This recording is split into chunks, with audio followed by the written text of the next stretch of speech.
Welcome to Manhwa Recaps, spoilers ahead, watch out, and take care. Huge shout out and special thanks to the channel members. The manhwa starts by explaining that according to a legend passed down in the martial arts world, the spirit of a master who had grasped the truth of the world and was on the verge of reaching the summit, was said to seek someone to inherit the great task they left unfinished and guide them to the summit. We hear a man saying that he once thought it was just another absurd tale, but now he believes it, as we see a whole group of martial artists staring at him. He smiles, and we are introduced to the next head of the fire dragon sect, Baek Muryong. He slices the first guy down and slowly walks forward. We see one of the martial artists, called the Ghost Sword, paralyzed in fear. He goes to scream some monologue but instantly gets deleted by Muryong with one swing from his blade. He cut both the man's sword and head clean off, and he explains that he believes the story from that ancient legend, because the spirit had actually chosen him. He readies his blade as a red aura begins to envelop him, and he says that he will stand at the pinnacle of this world as he leaves the aftermath of the war. At least that should have been the case, as some time later, we see his hands have been wrinkled, and he wonders why the spirit has stopped guiding him. A man calls out to him, and we see he is now the head of the Fire Dragon sect and the leader of the Blood Demon sect. The man continues calling out for him, saying that they have finally succeeded, telling him to please look at this, as we see him holding a potion and a kid kneeling on the ground. He says this is the first survivor of the immortal body experiment. The boy says that he ruined his family, and he will never forgive him, and the man tells him to be quiet as he tugs on the boy's collar. The boy's face is deformed as well, looking a little fugly. The dude is barking at him, asking who gave him the right to speak, calling him an outsider, and he asks Muryong if he sees that, unlike the other subjects, this one can even talk. They put fentanyl in his shit. He says that he can even survive weeks without a single drop of water or food. Muryong tells him this is enough, saying he endured for years to achieve a result, since all he has created is a twisted monster, and fools like him can never reach the true summit. He slowly starts to walk towards the man, and the man starts to beg for more time, saying that he will make sure to complete the immortal body. Muryong begins to cough, and then the man's hands begin to tense up as he starts to uncork a potion in front of him. He wonders what's going on because his body is moving on its own as he starts to chug it. He drops the potion to the floor, causing it to break, and we see his body slowly starting to mutate, and he begs for Muryong to spare him. While Muryong continues to scream, we see the boy looking down at the broken shards of glass while Muryong sits there holding onto the wall while coughing up blood. He looks down at it in his hand and asks the spirit why he won't answer him anymore. He then looks up at the moon, saying that he knows they are still within him, and he pleads with them to reveal the secret of immortality, as he needs the immortal body technique. The spirit then calls him foolish, saying that the immortal body technique is already complete. As Muryong feels a gaze behind him, it's none other than the boy leaping at him for a surprise attack. Muryong catches it in time and stops the boy with his aura, saying there's no way, asking if this is the case and that the spirit has chosen this boy as a vassal. The boy continues saying that he'll curse Muryong even in hell. Muryong says even after everything he's accomplished in his place, including the great task, he still plans to betray him. The spirit asks what he means by saying the great task has been accomplished, saying he still doesn't even see the truth of the world, calling him pitiful, saying he'll let him see it. Then we are taken to the inside of Muryong's eyes as he sees something that cannot truly be perceived in this world as it shatters through dimensions, something akin to a deity. Muryong falls to the floor screaming, asking if this is really the truth of the world and if his strength only amounts to so little after witnessing such the gap in their power. While he's lost in thought, we see blood flying through the air as the little boy is just stabbing the absolute hell out of his throat over and over, and the spirit asks him if he hates the world for ruining his family. Then we see a red mist pouring out of the kid's head, and the spirit says that he'll take care of it. All of the soldiers on guard look up towards it and wonder what's going on, as they can see the aura and their master's corpse laying on the floor with a giant red cloud. They see the fog shooting out of the kid's head. The men all raise their weapons and say that they need to take care of the intruder immediately and run in. The spirit tells the boy in return for his help, he must crush every stronghold in this world and attain their power. The boy turns towards them and begins to smile as the spirit tells him that it should let nothing and no one stand above him. It jumps to a bit later as we see the soldiers dead on the ground, and that the boy's face has been healed somewhat. The spirit tells him that there will be a day when they will rise to the summit, as the boy walks away from the massacre as we see the sword still in his body. It then jumps to an old man telling his family that he'll be back later, and his son tells him to take care of himself. The old man begins to walk through the woods, even heading up some mountains in the moonlight. Finally, Reaching a secluded stronghold far from everybody else, he opens the doors and begins to walk forward. As we see, there are other people actually waiting for him, and he tells them that it has been a while. We are introduced to a man named the Fist King, Yuk Bai, who says it indeed has. Also, the Northern Empress, Jin Sholhi, and she's just surprised that they summoned the old man. There's also a monk from the Shaolin Temple, Abbot Hyun, who doesn't say anything. Then we are introduced to the current leader of the Fire Dragon sect, Baek Muryong, who says that he greets the Sword Emperor and he trusts that everything has been well with him. This is a descendant of Baek Jaeun. The old man says that he's tired of the meaningless chatter, asking if they thought that he wouldn't notice the spy tailing him ever since he left the martial world. They better hurry up and explain why they had to bring in this old man. Muryong says very well then, and he'll skip the formalities and focus on the main issue. He says that the Wu Dang, the Zhong Nan, and the Hua Shan, and countless other prominent sects were all annihilated by a single master, and they know nothing about his motives or identity except that he is facing them all alone. Those who have faced him describe him as a demon obsessed with fighting and call him the Mad Demon. We get a wider view of where they are, which is where he was turned into an immortal at the start.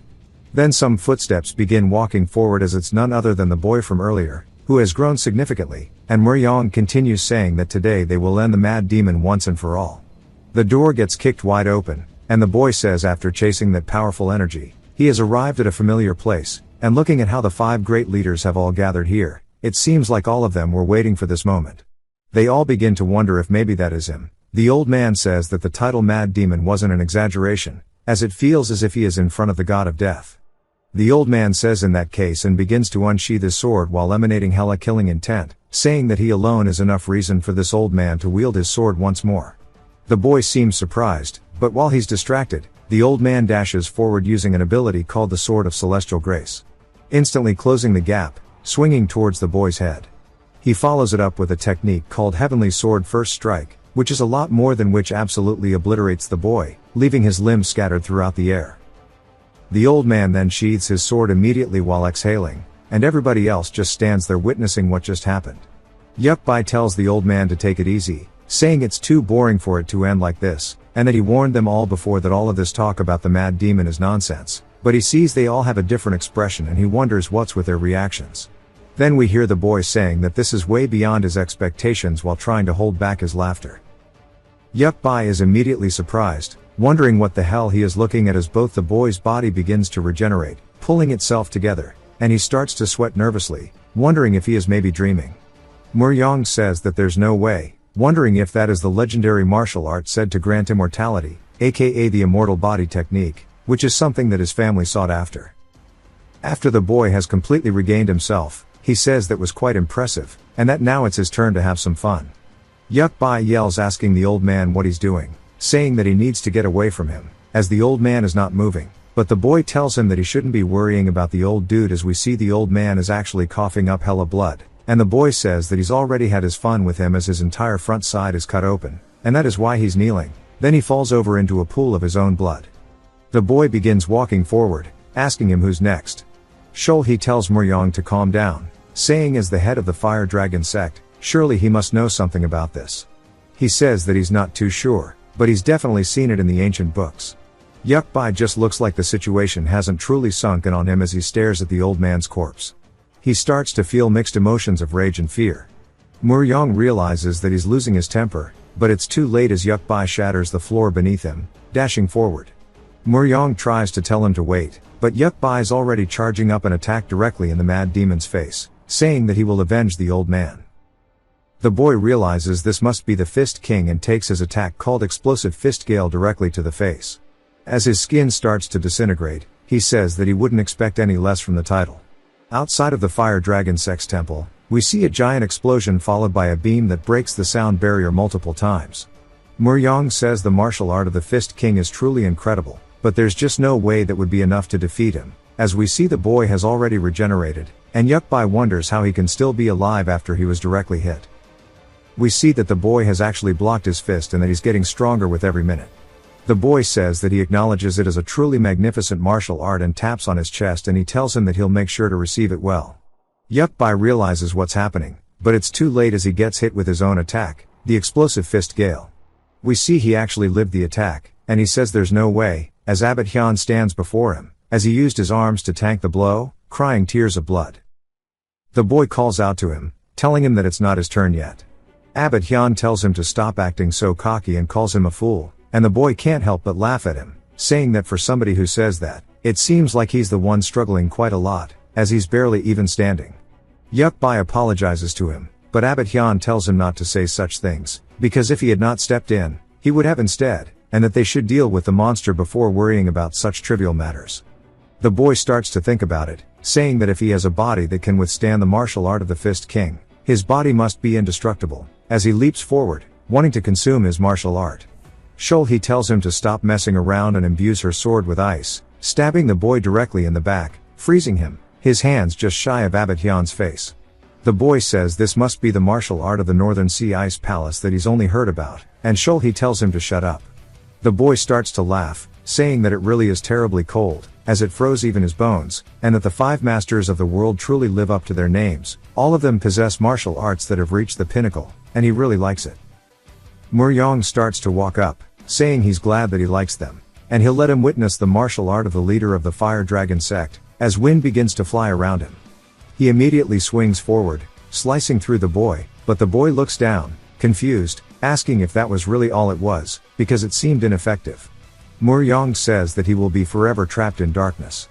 Before the boy can realize what's happening, a lot of talismans start wrapping around him, and now he understands that his body is being confined. He starts to yell, asking what's going on and what he has done to him, as they completely wrap his body up tightly, akin to a mummy. The boy says that his whole body is starting to lose strength, with his remaining energy, screaming loudly, and then Shulhi's eyes, which are full of fear, then switch to that of relief, as we see the boy has been completely mummified. Abbot Hyun's confused and he says that he's never heard or seen of such a martial art, asking him what he's done. Muryong says that it is the Eclipsing Blade, a treasure passed down to the leaders of the Fire Dragon sect, and those cut by the sword are said to spend an eternity in darkness. However, there are no records of it being used, therefore, nobody knows how long it will last, and they should always be prepared. It then jumps to the boy behind a glass wall as it has been a whole 3,000 years later, and he is now a piece of cargo being transported onto a sci-fi ship. Who the hell saw this coming? He's at a place called the Endurance, and it is the year 2600 on the planet GSP, specifically Zone 3. A man from the Earth promotion team named Mark introduces himself, telling everybody to be careful with the exhibits because they are actually fragile. One of the men asked if he's the only one from the advanced team, and he says no, there's actually one more person, and he turns around pointing her out, saying that she's with him as well. He wonders where she's going alone without saying anything as we see her walking over to a door. She starts to take off her glasses, saying that she's finally arrived on this damn planet, and we are introduced to the team leader named Lena. Mark starts to call out her name over and over while waving at her. She asks if he's here to have fun, and why he's so excited. He says that until the main team arrives, they don't have much to do, and that this is pretty much a vacation. She sighs, saying he's pretty bold, and he says that he didn't expect her to volunteer to join the GSP team. She asks what he means, and he says that if someone like her, who usually shudders at the thought of aliens, suddenly volunteers to go to a place where all of the aliens in the universe gather, it's only natural to be curious. Pretty cool spin on the Murim genre in my opinion. As they walk through a crowd of aliens, he says there are species here which can't even be found back on Earth. No shit, Sherlock. Lena tells him to stop fooling around, saying it's still dangerous, and he says that things are much different now, and during the tournament, everybody is on equal footing. She looks up towards some of the aliens, saying she wonders if they think the same way and says that he should, and then she starts to have a thought about how complacent they are. As she turns around, she sees Mark actually has a bunch of stuff from street vendors already, and she immediately turns around, disappointed, saying that he should just stay in the exhibition hall. He asks why, and she asks if he really wants to be around all these creepy-ass aliens. He says that comments like that can be dangerous even if they're on equal footing. She tells him that it's precisely dangerous because they are not equal, and then sighs once more, asking him what a newbie would even know. He says it's not about being aliens, and if you call someone disgusting, anybody would get mad, but she cuts him off, saying that they have finally arrived. Now this is where they truly rise to an equal position with those guys as we were introduced to the GSP tournament arena. And a man starts to yell, welcoming everybody from across the universe, saying this is the greatest cosmic festival, that is held once every 100 years event, a place of opportunity where the level of each civilization can be instantly elevated, and he welcomes them all to the GSP fighting tournament. Mark asks Lena if she actually came here to watch the tournament but covered it up with that she only came to visit. She says that she came here to find the weaknesses of the enemies, and he just wonders what the hell she is yapping about. We are introduced to two contestants, one of them being a part of the Ifrit civilization named Agni, who is ranked 972nd in the civilization rankings, and his opponent is a man, Panin from the Piglo civilization, ranked 9630th. And the announcer yells, trying to hype the crowd up, saying that they are now going to begin the preliminaries for Group 6. Back at the Z District Planet Promotional Hall, where all the exhibits are being displayed, we see the guy from earlier as his boss tells him to wrap it up. As he walks past the mad demon, he hears a strange sound and gets confused. He then looks around, and the guy asks him what he's doing, and he asks his boss if he didn't just hear that. His boss says the only thing he hears is him being a dumbass, and while the guy sits there wondering if he misheard something, we see the mad demon actually open his eyes, gauging the room. We get a more in-depth explanation about how the planet GSP is 500,000 light-years away from Earth. It also holds a combat tournament every 100 years featuring various civilizations from all over the universe. In this tournament, the civilization that emerges victorious is said to attain the truth of things and be liberated from all negative effects such as diseases, hunger, and war. The proud government of the unified Earth, the GU, has officially qualified to participate in this tournament. The contestant representing their GU is known to be the strongest on Earth, and they believe reaching the finals to be easy, even securing the championship is not far-fetched. Back to the arena, the announcers start saying indeed they truly live up to the name of the living flame species because, as soon as the restraints were released, the entire arena was engulfed in intense flames. We see Mark and Lena watching. Panin is clearly having a rough time saying that he lives up to his name of living flame. Agni starts to charge forward saying that he's going to burn him to a crisp. We see he is way bigger than earlier. The crowd starts to chant, and someone says that they went all in on him. The announcer says that the excitement from the audience is as intense as contestant Agni's flames, and that he is hella popular. Panin hears them all chanting and looks over towards his side. Agni asks him how dare he look away while facing him. Panin turns as he didn't expect the gap to be closed so quickly, but perhaps it's too late as Agni spews a fire breath hitting Panin directly. The announcer says that Agni's breath is known to melt even the sturdiest of ships. As we see Panin eating the attack, Mark looks a bit grossed out, whereas Lena is lost in thought.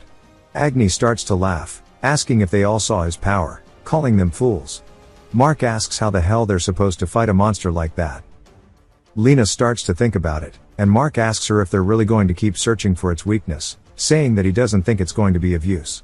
She says it might indeed not change much, but she says it's not just that. She also feels terrible, but she's realized something very important. None of the aliens belonging to Tier 3 or higher are focused on this match at all. Since the tournament could completely change the fate of the entire civilization, she thought that there would be different reactions. It seems that a Tier 1 civilization like them is insignificant in their eyes, and they'll use that arrogance as their weapon to fight back. If Mark understands, they should continue searching for their weaknesses and plan it out. He says that's not what he means, and he just wonders why them, as the promotion team, has to do it. Right beside them, we see a little kid screaming, telling Panin he can't lose. Mark notices them cheering Panin on with all their hearts. He recognizes that it's somebody else from the Piglo species as the child starts to cry. He says unfortunately their civilization had bad luck with the matchups. The opponent is among the top rankers of Tier 3 civilizations, as we're starting to see the aftermath of the attack. As we see, Panin is nowhere to be seen after the attack. Then we see a little bald kid telling the announcer to call the fight, saying that trash probably turned into ash by now and got blown away in the wind. Mark sighs, saying that there was another dangerous one nearby and he needs to inform Lena and move away from here. But the child from the Piglo species walks up, calling out to the bald kid, saying that he shouldn't talk about Panin when he doesn't know anything about him. The kid is straight chugging alcohol and sighs, maybe it's a little person. And he says that this little one has no manners at all, as expected of a lowly species. The little kid tells him that he's also a little one, calling him a brat. Mark tells Lena they should get out of here quickly because they're gonna get caught up in some shit they shouldn't. The kid's head veins start to bulge like crazy. And he calls out to the little kid and asks if they want to see something interesting. The kid's face immediately turns to horror as Baldy says that he's actually considered quite normal on his planet, as he starts increasing in size. Mark tells Lena that she needs to wake up as it's really dangerous here, as the kid is on all of the SARMs under the sun. He says that even somebody like him could turn her planet's representative into a bloody mess within 10 seconds, as he is a representative of the pixie cult civilization, which is ranked 1300, and he is an engineer named Mr. Picky. Lena asks if it's really that impressive to boast his strength to a child. Mr. Picky asks her what she means, turning his attention towards her. Lena says that he just said he was considered quite normal on his planet and should stop acting cocky. And the way he talks makes it obvious that he's just a complete loser. Mr. Picky asks if they put fentanyl in the water, since they're all pissing him off. Mark asks if he's not included while sweating nervously, and Lena asks Mr. Picky what he can even do, calling him a loser once more. Mr. Picky starts to walk forward, saying that he'll make her regret that, and Mark tries to tell Lena to get away as he's misunderstood everything since she's with him, and she asks if he's trying to abandon his team leader. Mr. Picky immediately closes the gap, saying he'll show them right now, and they both turn to see him as he's rearing his fist back for an attack. A drone appears right behind him as Mark's life flashes before his eyes and tells him to stop. Mr. Picky turns, sweating nervously, wondering why it had to interrupt him, and Lena says that as a security drone that patrols the area, and with so many of them patrolling, these guys can't do anything inside of the stadium. The drone asks Lena if the pixie has caused them any harm, and she starts to think about it while laughing, saying that it's not that he directly harmed anyone, but he suddenly started showing off his muscles because he might be drinking, and because of that, she suffered so much that she lost her appetite, but it's alright. The drone asks Mr. Picky if what she is saying is true, and Lena starts to openly mock him, saying that he was just showing off his rugged physique to a tier 1 civilization like themselves, asking why he doesn't try the same thing to the drone. He starts to grit his teeth out of anger, asking how dare she do this to him, and Mark asks her why she is taunting him, saying that his eyes are about to pop out of his head. Lena tells Mark that telling the truth will conclude this with him being released without any consequences, which is why she is saying this as it's her way of punishing him. Mr. Picky notices something as he sees a name tag on Mark's chest and where he's from. The drone asks if he really just wanted to show off his useless muscles that much. Mr. Picky smiles, saying that's right, he just wanted to show off a little bit, and immediately transforms back to being little, saying that it means he didn't do anything wrong, and he waves, calling them pests, saying that he'll see them again later. Mark says that he hopes to God he doesn't see that freak again, and asks Lena if she expected this, and she says of course, asking if he thinks she's crazy enough to mess around with a monster like that without thinking twice, saying that she thought that her phobia of aliens came back. The little kid then tugs on Lena, thanking her for helping just now, and her face looks hella pissed, and she asks why she thinks she helped her, telling her to get lost as she's distracting her. Mark shakes his head, saying as he thought, she must have just suddenly lost her temper, and he pats the little kid's head, saying that she should go back to her family. She brushes his hand off, calling him a coward, saying not to touch her, and then she bows to Lena once more before leaving, and Mark wonders why she's only acting mean towards him, and Lena repeats her saying that he should shut up, calling him a coward. All of the aliens start chanting, asking Panon why he's hiding, telling him to show himself. I guess the fight isn't over. The announcer is also watching in anticipation. Lena says that she expected it, but the gap between a tier 3 civilization is really disheartening. Agni starts to laugh, saying it's been so long since he's played hide and seek, and Lena really wonders if there's no way for Earthlings to win against such a monster. We start to get flashbacks to when she was a little kid, and we see a lot of humans suffering in front of her from some kind of pathogen, and she's crying while in a hazmat suit. She immediately covers her mouth, saying that she must not have any weak thoughts anymore, and Mark wonders why she's acting like this and asks if she's okay since she's trembling, and she says that it's nothing that he should worry about. The announcer then yells, saying it looks like the fight is actually going to continue as Panon has shown himself. Lena's face looks completely shocked as Panon jumps out of the flames from Agni's head, aka his blind spot. We see half of his face has been actually melted off, and he lands an attack right on the back of Agni, knocking him straight into the floor. Lena watches anxiously, wondering if the attack was even effective as Mark is yapping away on his phone, and the announcer says that it seems like Agni can't get up at all. Mark calls out to her, and Lena asks why he keeps calling to her, saying that she said she's okay. He says that it's not about that and that something went wrong with the exhibit they brought, and they want her to go check it out right away. As they start heading back, she says that she told him to double check the exhibits, and he says that he's pretty sure he did. She says that she knew something would go wrong the moment he started talking about the vacation and seemed excited.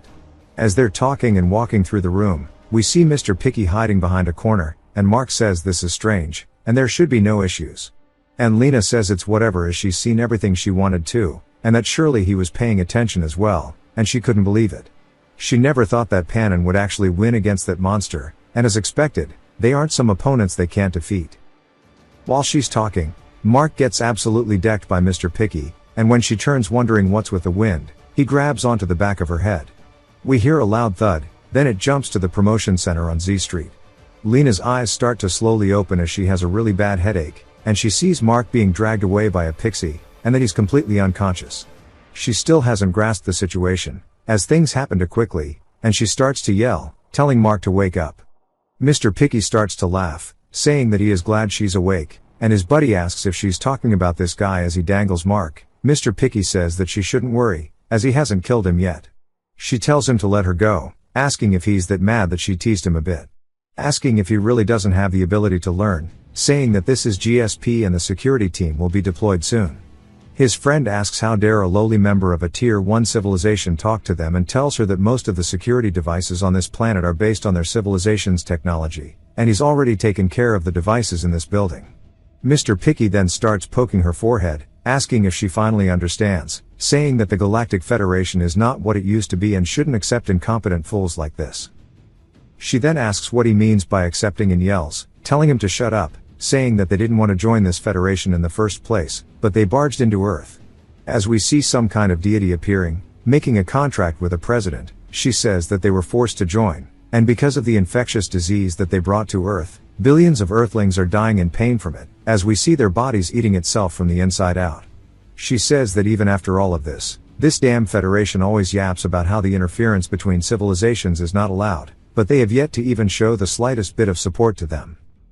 Mr. Picky and his buddy are speechless for a second and then immediately start laughing hella loud at her, asking if she truly understands that she's just saying her civilization is screwed, and if she thinks the Federation is some kind of charity organization and mocks her, asking if there's really such a primitive civilization struggling with infectious diseases still.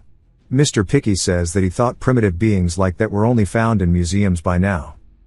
As they enter the room, Mr. Picky's buddy asks who's in here, and we hear a familiar voice saying he wondered which sect dared to bring him here, asking if it was them, and he guesses that the Shaolin Temple indeed has some reputation in the martial world but says that their interior has changed drastically and that this is so extravagant that he would believe it is a private room in a large inn. He's confused because they're bald. Main character.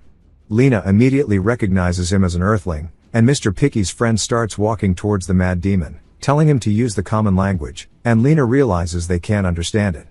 The mad demon asks what he's talking about, asking if it's really not just the interior decoration that has changed, and Lena realizes that he can't speak Mr. Picky's language either, and says that this is for the better, and she yells to him, saying that he needs to go right now and report to the security team, as these guys are trying to break the Federation's regulations. But before she can finish her sentence, Mr. Picky slams her head straight into the floor, asking if she wants to die already. The mad demon starts to laugh, saying he understands now and that not everyone has changed as he stretches his hand out. He touches Mr. Picky's friend, and he wonders what's going on. Immediately, the mad demon follows it by using the vortex wind fist. He dashes forward through his bald friend, low-key training him, annihilating the both of them. It was so fast that we see Mr. Picky's hand still holding on to Lena, and it drops to the ground before his body could even realize that he was dead. The mad demon starts to laugh, telling her that she should stop getting flustered, saying surely she understands his words. She nods and is still completely confused, and he says that he has a lot of questions, and if she tries to run away for no reason, that he will kill her on the spot as he drops Mr. Picky's head directly in front of her. She asks what he means by questions, and he stares at her, confused, wondering if maybe her brain is smooth.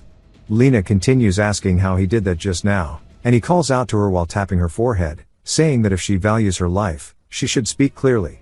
She remembers that he can't speak the common language, and he tells her to first explain where they are.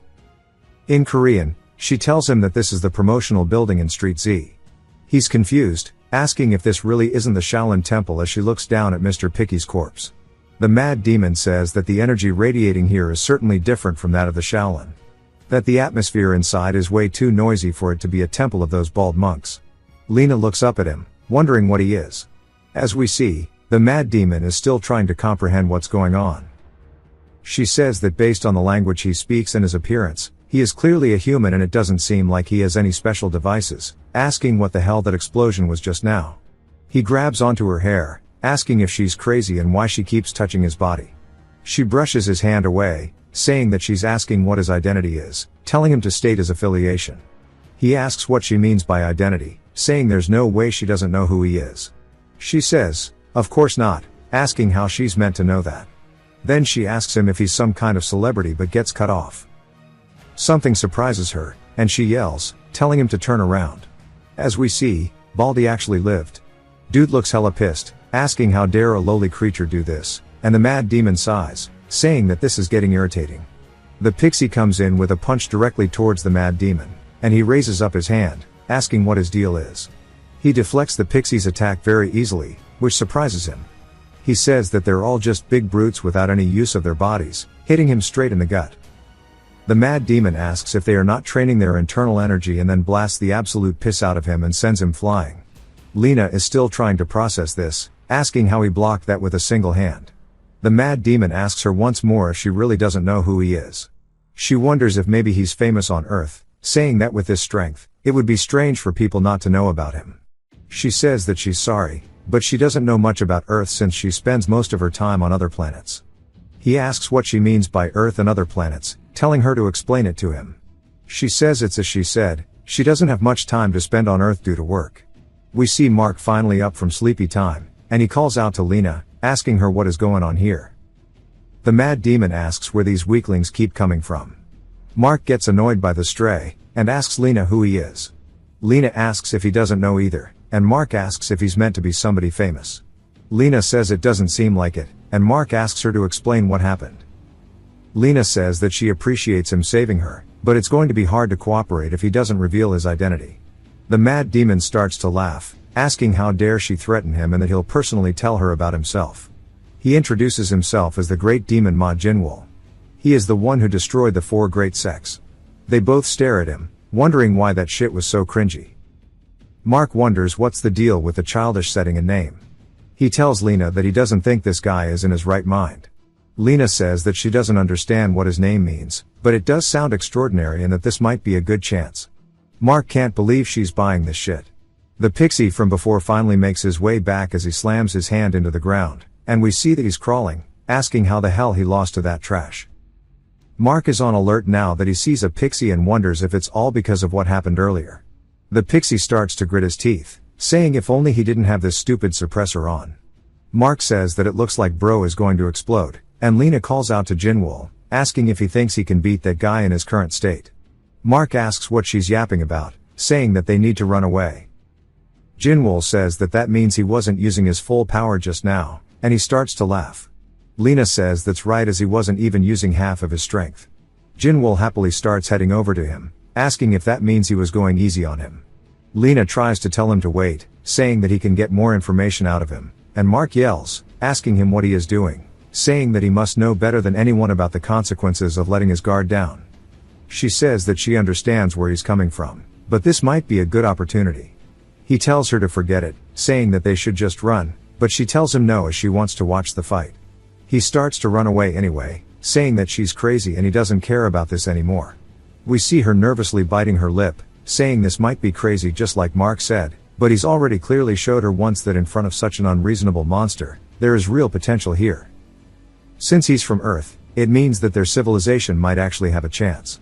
Although the tier gap in civilization is big, with the suppressor, as long as it's on, there should still be a chance. But as she says that, we see him break it as he slowly starts to grow in size once more. The dude starts to yell, saying that he's done with the regulations and he'll definitely kill him with his own hands. She starts to sweat bullets, recognizing the fact that this is a pixie who is not suppressed and that he is a cosmos species that can freely manipulate metal as electricity starts to fly around him, and there is a blue aura in his hand. Jinwoo, though, seems excited, saying that this looks promising. The pixie squeezes his fist as metal begins to fly in directly towards where Jinwoo was, and the pixie says that he needs to experience the gap between their civilizations and die. As he starts to compress all of the metal, we see Jinwoo in the middle of it, bloodied up, and he starts to smile, saying that the shit is way too tempting. He explodes the debris, and the pixie says there's no way, as we see Jinwoo come out of it already fully healed. He calls out to the pixie, calling him Baldy, saying that he wants that power all for himself. The pixie, still completely confused that he broke through with pure force, says that that must mean he is stronger than him even without his suppressor, and he starts to sweat nervously, but he starts to inhale some copium, saying that there is no way, and that can't be true as he goes for yet another attack, launching more metal at Jinwoo. This time he compresses it even further, and there is silence for a second, and the pixie laughs, thinking that it's over, saying this is how it should have been. But we see he still doesn't know that Jinwoo is above him, as he is monologuing, saying that he knew their power wasn't even close.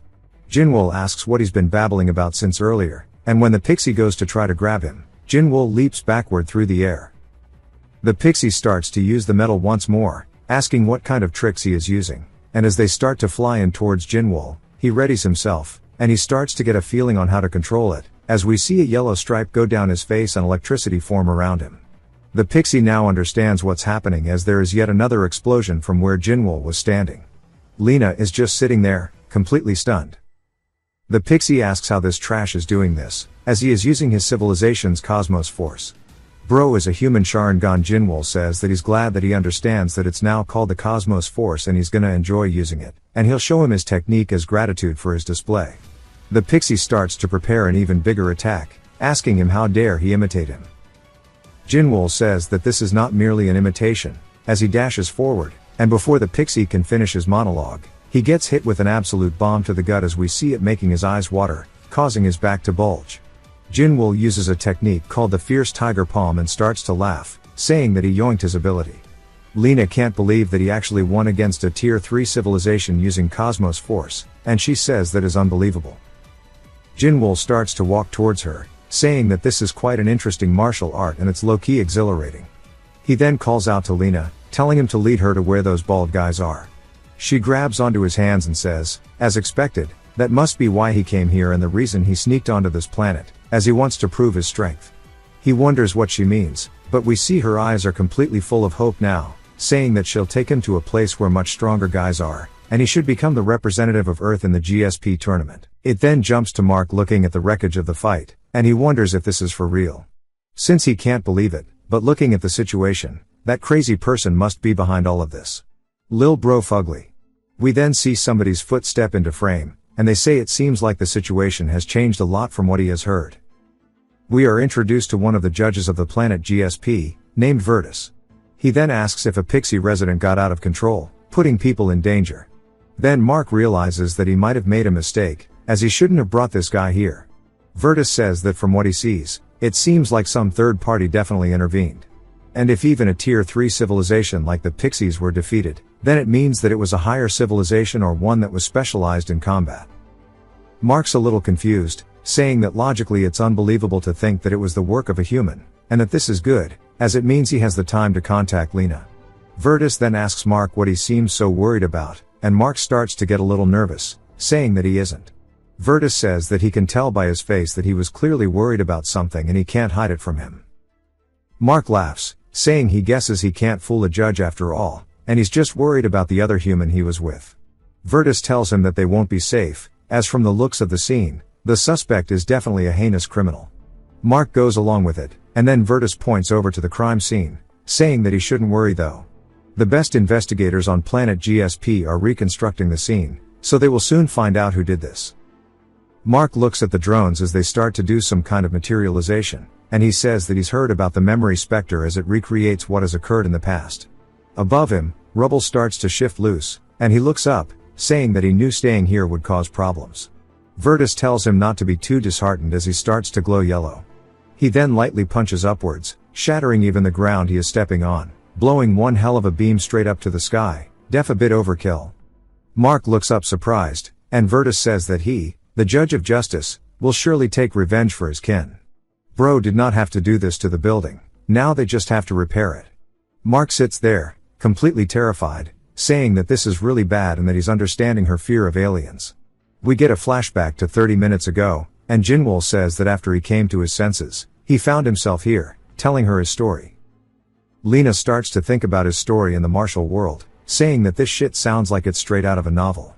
She says this explains how he was able to fluently speak a language he couldn't before, since he's good at learning instantly, saying maybe it was the influence of absorbing that Pixie's power too.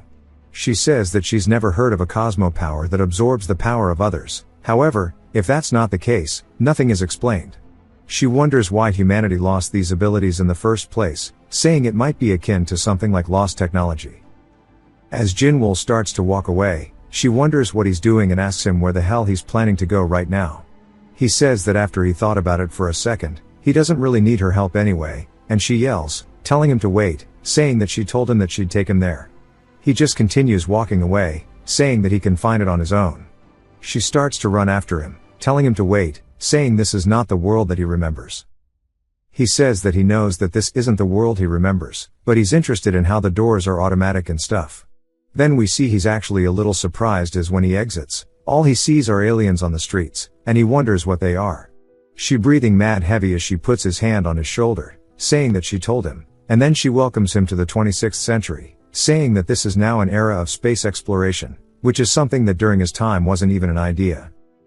He asks her what she means by space exploration era, and she says, as he can see, it means that since they've begun to interact with civilizations beyond Earth, that's why it's called that.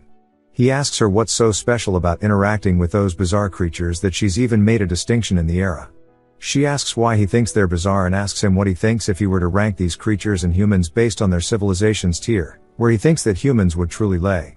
We see that sometime later, he's now actually wearing a shirt. I give it a few minutes until he's shirtless, and he says he has no idea how many of those creatures there are, so how could he know something like that? She said there are a total of about 20,000 civilizations in this universe, and that humanity is at the very bottom of the food chain. He asks her if that means that the bald guy from earlier is included, and says maybe humans are just really stupid. She says that's right, and she hates to admit it, but maybe he can mind his words as we see she's a little annoyed. She says in the universe, there's a 5-tier scale that categorizes the hierarchical relationship. And as she said, humans are at the lowest tier, classified as a tier 1. Of course, even among the tier 1, they are at the very bottom. He laughs, saying that she really cares about this useless ranking. She asks what he means by useless. And he says that if he were her, he'd focus on gaining strength instead of worrying about all that.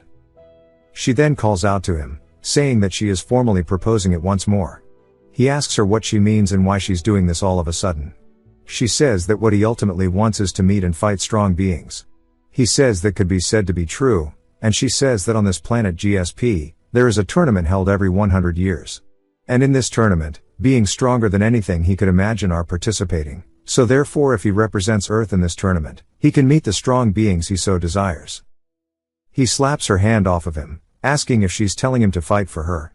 She says yes, but to meet the strong beings, that's the only option he has. He tells her to shut up, asking if she really thinks that she can use him just because they exchanged a few words. Asking if she thinks he's foolish just because he's from a different time. She holds back her anger and says if it sounded that way, she's sorry and she'll change it to a request. And if they do well in this tournament, humanity can advance to the next tier of civilizations. He asks why the empty rankings are so important to her. She gets annoyed, saying it's not empty. And then he asks her what it is then, saying it's about going up a few tiers, and he asks her if it'll make their worthless cores change in any way. She then asks him what he will do if it does, saying to advance to the next stage, all you need to do is achieve good results in the tournament, and the tiers of civilization are categorized based on cosmos force that is a life energy that quantifies existence. All powers that exceed common sense in this universe only manifest when one can freely manipulate the elusive energy. He says he's got it and that he understands that she wants to use this mysterious power, but it seems that you can only use it after advancing to the next tier. However, they don't have anybody who can actually fight in the tournament, so she wants him to go fight against those monsters and win. She says that is a pretty good recap, just like this video you are watching. But when a civilization advances, what you gain is not some way to use those superpowers but enlightenment. It's knowledge that you can't obtain even after a lifetime of effort. He asks what she means by that, and she says that the knowledge humanity has accumulated till now is one that has been believed to be the result of humanity's centuries of effort. Upon reaching this space exploration era, they revealed the truth to them all. What they thought they earned through their experience and effort wasn't the truth at all. It was but a mere fraction of the information that's continuously being transmitted by the enormous brain of a giant at the end of the universe. And then there are those who control the knowledge of that giant, and they are called End Sapiens. They are the only tier 5 civilization in the current universe and the host of this damn tournament that she hates so much. Maybe this spirit is a part of them. She says that knowledge is distributed to each civilization unevenly due to their restrictions. He scoffs, saying that this shit is boring. In the end, just as he said earlier, she only wants to obtain it by getting him to fight. She says that's true, but he really needs to listen to what she has to say, as what he has to do is for all of humanity. He says instead of explaining, that she should find someone with the same beliefs, and he waves bye to her. He says that he doesn't think there's a fool who would risk their life to save the others.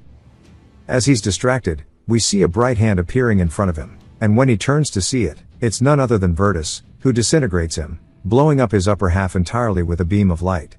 And Virtus says that the judgment execution is now complete. He never would have imagined it would be the work of a low-tier civilization like this.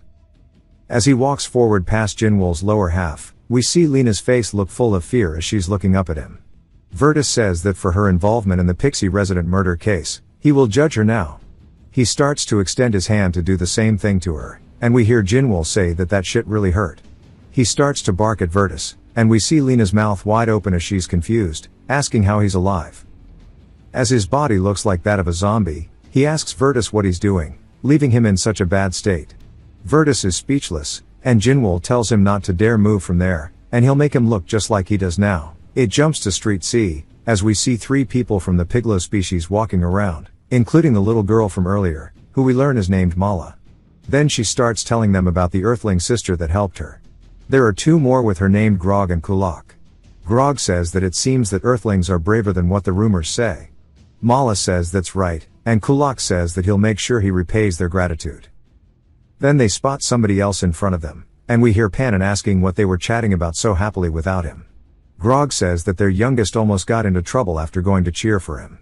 Mala immediately starts running directly towards Panon, jumping into his arms while he laughs. Grog says that he seems to have been through a lot, asking if he's okay. He tells them not to worry, as he's in good enough shape to fight right now. We see their civilization ranking has gone up quite a bit. He then asks what they meant by Mala almost getting into trouble, but their reunion is cut short as we see fire off in the distance. All the aliens start to scream about how Judge Virtus has appeared on the street and that everybody must evacuate. They're chasing an Earthling who had killed a Pixie resident and fled afterward. Grog and Kulak both say that combination seems oddly familiar, and Mala tugs on Panon's hand. He asks her what's wrong and if she needs something, and she starts to think about what to say. But Panon wonders what she wants, and I assume she explains it to him. Because it then jumps again to a building completely collapsing, with rubble everywhere, and Lena is on the ground. As she's looking at the pile of debris, we see Jinwoo standing atop it, saying this is what happens when you carelessly blow someone else's body away, as he is using the Pixie's power to hold Virtus down. But then, right beneath his feet, it begins to glow brightly as holes start forming underneath him. Jinwoo realizes that he's about to get out and leaps back down to the ground to distance himself. We see Virtus' hand melting at all, saying he couldn't believe it when he saw it on sight.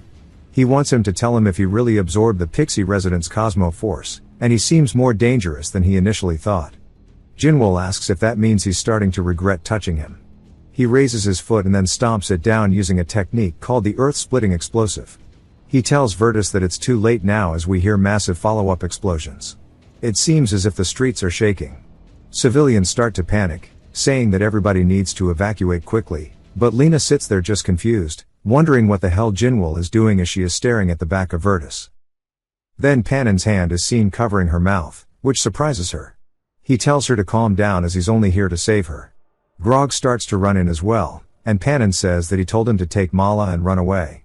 Lena just wonders what's going on and recognizes it as the guy that the little kid was cheering on earlier.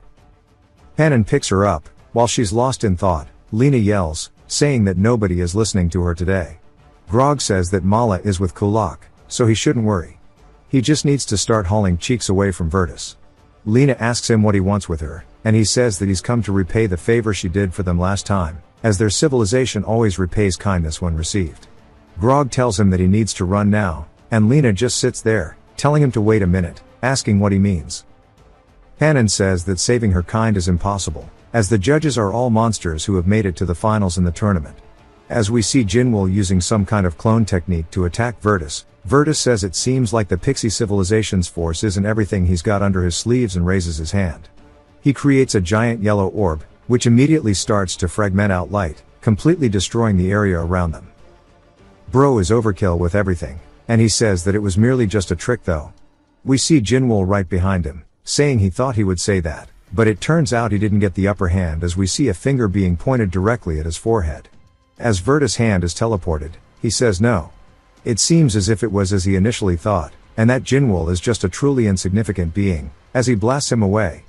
Back to Lena, she's yelling, saying that he needs to let go of her now, and she even calls him an alien bastard, telling him if he's going to save someone, he needs to save the person fighting Virtus and not her. Grog asks if she wasn't listening, asking how they're meant to fight a monster like Virtus. Panon says that's enough already, as she's the one who saved Mala. Grog tries to convince him that they should just stop this already, and that belief is too outdated to hold on to. Panon tells him to shut up, saying this is their civilization's ideal that has been protected for a lifetime, as we see something flying in from behind them. It lands directly in front of them, and we see it as something on fire. Panon looks down at it, confused, as we see it's none other than Jinwoo. Bro got left in the air fryer for too long.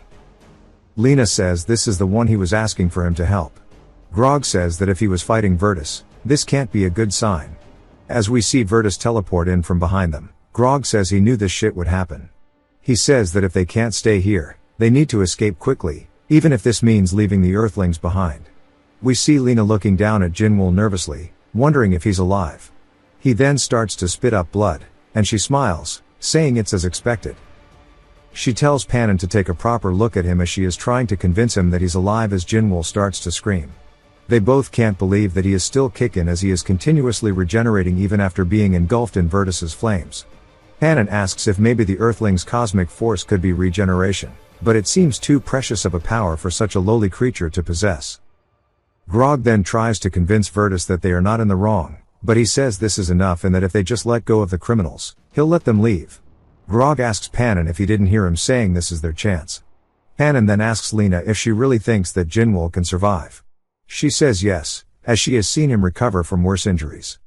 Panon says if that's so, then they should take him to the GSP registration office right away, because if he becomes a fighter, even Virtus won't be able to touch him recklessly. Grog tries to convince him otherwise, but Panon takes off his robe, saying he'll hold Virtus off while they go to the office. Grog reluctantly grabs onto Jinwoo, saying he can't believe how stubborn he is, and he starts running away with Lena as well. He tells Panon to make sure not to die here.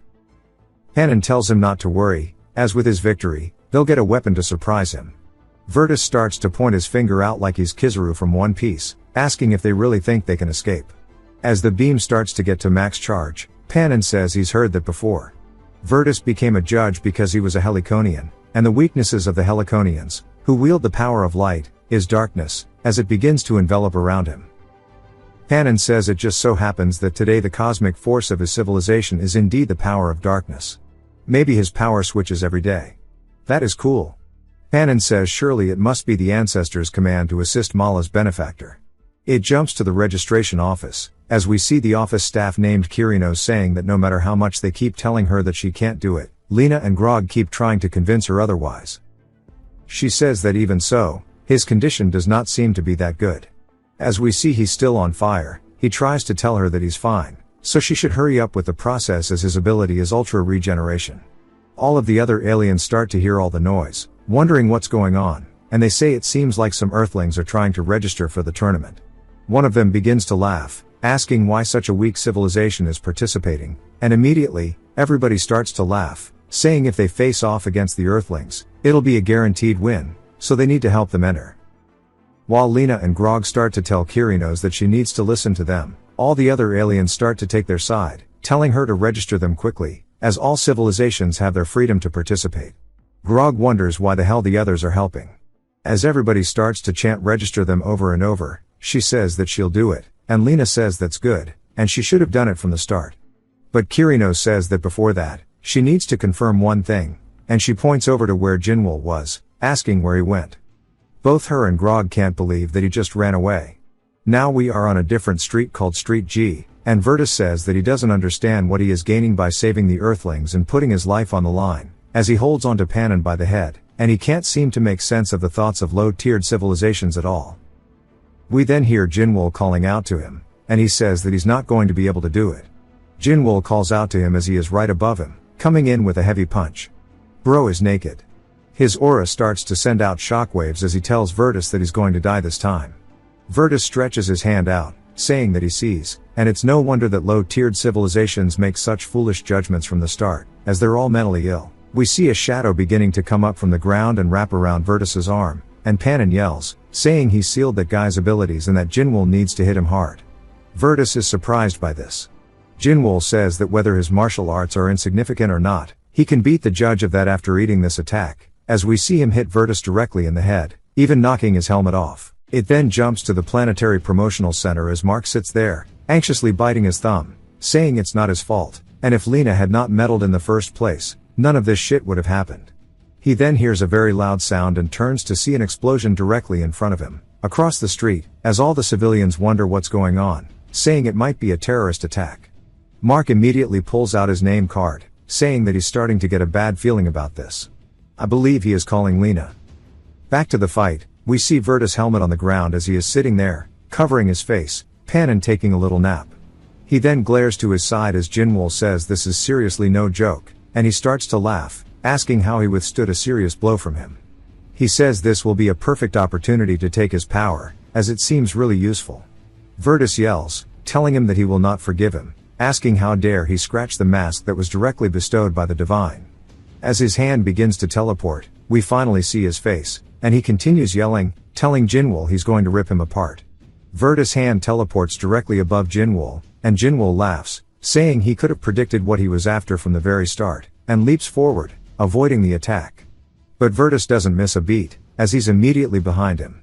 Jinwoo goes to say that his flickering movement technique is a bit troublesome.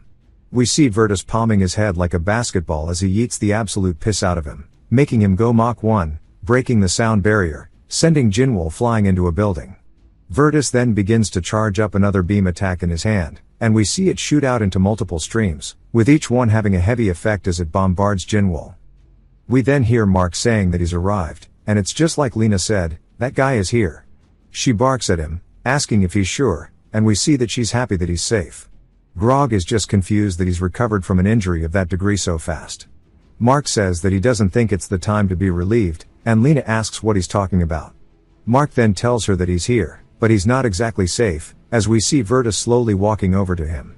Virtus says that this is honestly surprising to him, that he's able to recover even from damage to this degree, as bro is almost turned into ash. Virtus says that he doesn't know how a lower tier civilization got such overwhelming power, and this will end now, as he starts to rear his fist back, preparing for the final attack. We then hear Kirino's yelling, telling him to wait a moment, and Virtus stops while replying with telepathy and asks her what she wants. She tells him that Earthling has been registered to represent Earth in the tournament. Virtus asks what nonsense she's talking about, saying he's been here the whole time. She goes to explain to him that 30 minutes ago, all of the aliens here were in an uproar, telling her to register them, and they even called her a racist, saying that she can't get away with this nonsense and to lock in already. She gets annoyed and tells Lena and Grog that there's no way that she'll yield just because they're stubborn, and Grog calls her a racist, asking her what she's yapping about, and Lena starts barking at her too, showing her that she's fluent in Karen. Kirinos tells her to get a grip already, and then we hear a man say, "Excuse me," right behind Lena, and he says that surely there's a system for provisional registration if the competitor can't be here themselves. All the other aliens say that now that he's mentioning it, they've heard of that too, but some of them say they've never even heard about this, and Kirinos says of course they wouldn't know, it's not a policy for low-tier civilizations, but if she uses this, then it might just work, and she tells them that she'll agree to it. She slams down some paperwork, telling Lena that if she fills out these documents by hand and gives them to her, she'll register the fighter, but if she can't do it, then she needs to give up and go home. Grog looks pissed, asking her what kind of joke this is, saying this isn't in the common language, and it's written in an upper-tier civilization's language, asking how they're meant to understand these scribbles. Kirinos laughs, saying that's too bad, and Grog says it's only natural that they wouldn't know, and she needs to give them something in the common language, and she tells them that they don't have anything like that, and that the provisional registration system was created for the convenience of higher civilizations, so naturally it's written in a language familiar to them. Grog looks pissed, but he can't really refute it. The other aliens say this isn't going to work, and they wonder why the Earthlings are so desperate to register their fighter. Lena immediately starts writing on the paper, and the other aliens wonder what she's doing, as we see she's actually writing in the upper-tier civilization language. Grog asks how she can even read all of that, and even Kirinos is in disbelief and yoinks the paper away, saying that this must be a bluff, as there's no way a lower civilization could know this, but much to her surprise, that's not the case, as Lena was not bluffing, and she can read and write in the language. She says with an Earthling's mind that the symbols in the language should be way too hard to distinguish. Virtus says that must mean that someone was around helping her in secret. Kyrinos says that could be a possibility, but if that Earthling really wrote in the language on her own, recognizing the difference between characters as if they were finding differences in a picture, maybe she memorized millions of words all at once, but even if she did that, she would still struggle to make sense of the sentences, which means that she would have had to memorize every possible sentence structure as well, but that's way too impossible, as it would be difficult for even a civilization specializing in language like herself. Virtus says that must mean someone else is helping her. Kyrinos tells Virtus that even if that was the case, helping isn't illegal, so they can't cancel the registration. Virtus tells her that he understands, as he's looking down at Jinwoo. He says that he can't believe someone was willing to risk their life for their benefactor, and now they've got a helper who can secretly teach them the language of higher civilizations without Kyrinos being able to detect it, and it's as if the entire universe is begging to save this guy. He resummons his mask and stretches his hand out, so that he'll let it slide this one time, but it seems that he'll need to restrain his little trick somehow, as his hand starts to glow, and Mark starts to report back to Lena, saying that the judge took Jinwoo and some scoundrel and disappeared. Lena asks what he means, but Grog is just pissed that he called his brother a scoundrel. Kyrinos tells him to stop overreacting, saying both of them were simply moved to the recovery room for competitors. Grog asks why she's suddenly using an informal tone but thanks her anyways, and Kyrinos barks, saying they need to get the hell out of here now. It jumps to a whole week later in the recovery room, as we see Jinwoo is still trying to recover from Virtus' attack. Mark asks Lena if she really thinks he'll be able to compete in this state. She tells him not to worry, as he'll get better in no time.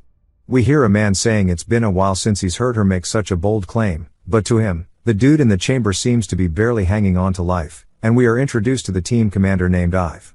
He says that it seems he's placed too much trust in Lena, and therefore he'll proceed with the original competitor for the match in 2 days. She begs him, saying that he would only give them more time.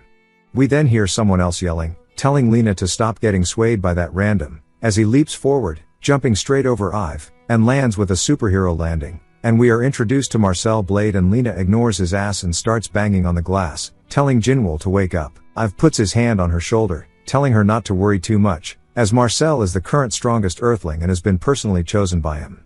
Furthermore, the suit he's wearing is the pinnacle of all the knowledge humanity has accumulated so far, and after this match, no civilization will dare to underestimate Earthlings ever again. It then jumps to one of the civilization rankings of a civilization called the Bizarians, who rank 10,320th. Their home planet is composed of immensely dense rock, with lava and toxic gas spewing in every direction. The place is also known as Hell, and to survive in such an environment, the Bizarians had to evolve their bodies to extreme limits. We hear Lena saying that their current opponent is named Crocs J. Brick. He is notorious, even among them, for his superior physical abilities, so what they must pay attention to during his match, but then she gets cut off by some random dude, who confirms that they are at the same civilization level as them. He says that's more than enough, calling her Miss PR. He starts picking his nose, saying that she just needs to leave the rest of them, and she can leave already. We are introduced to the combat team manager, Marshall Steele. He says that he heard the PR branch was wrecked during a clash with those alien scumbags, and it seems like she has nowhere to go now, and it's her fault, as she should have been more careful. We see Lena getting annoyed, and then behind some of Ive's guards, a drone enters the room, telling the contestant for the next match to please proceed to the waiting area. Marshall stands up, saying he guesses it's his turn now, and Lena tries to tell him to wait a moment, saying that she's prepared a strategy. She runs up towards him, but he points his hand out, telling her that he's tired of hearing her talk, and they don't need strategies, and she should just enjoy the show.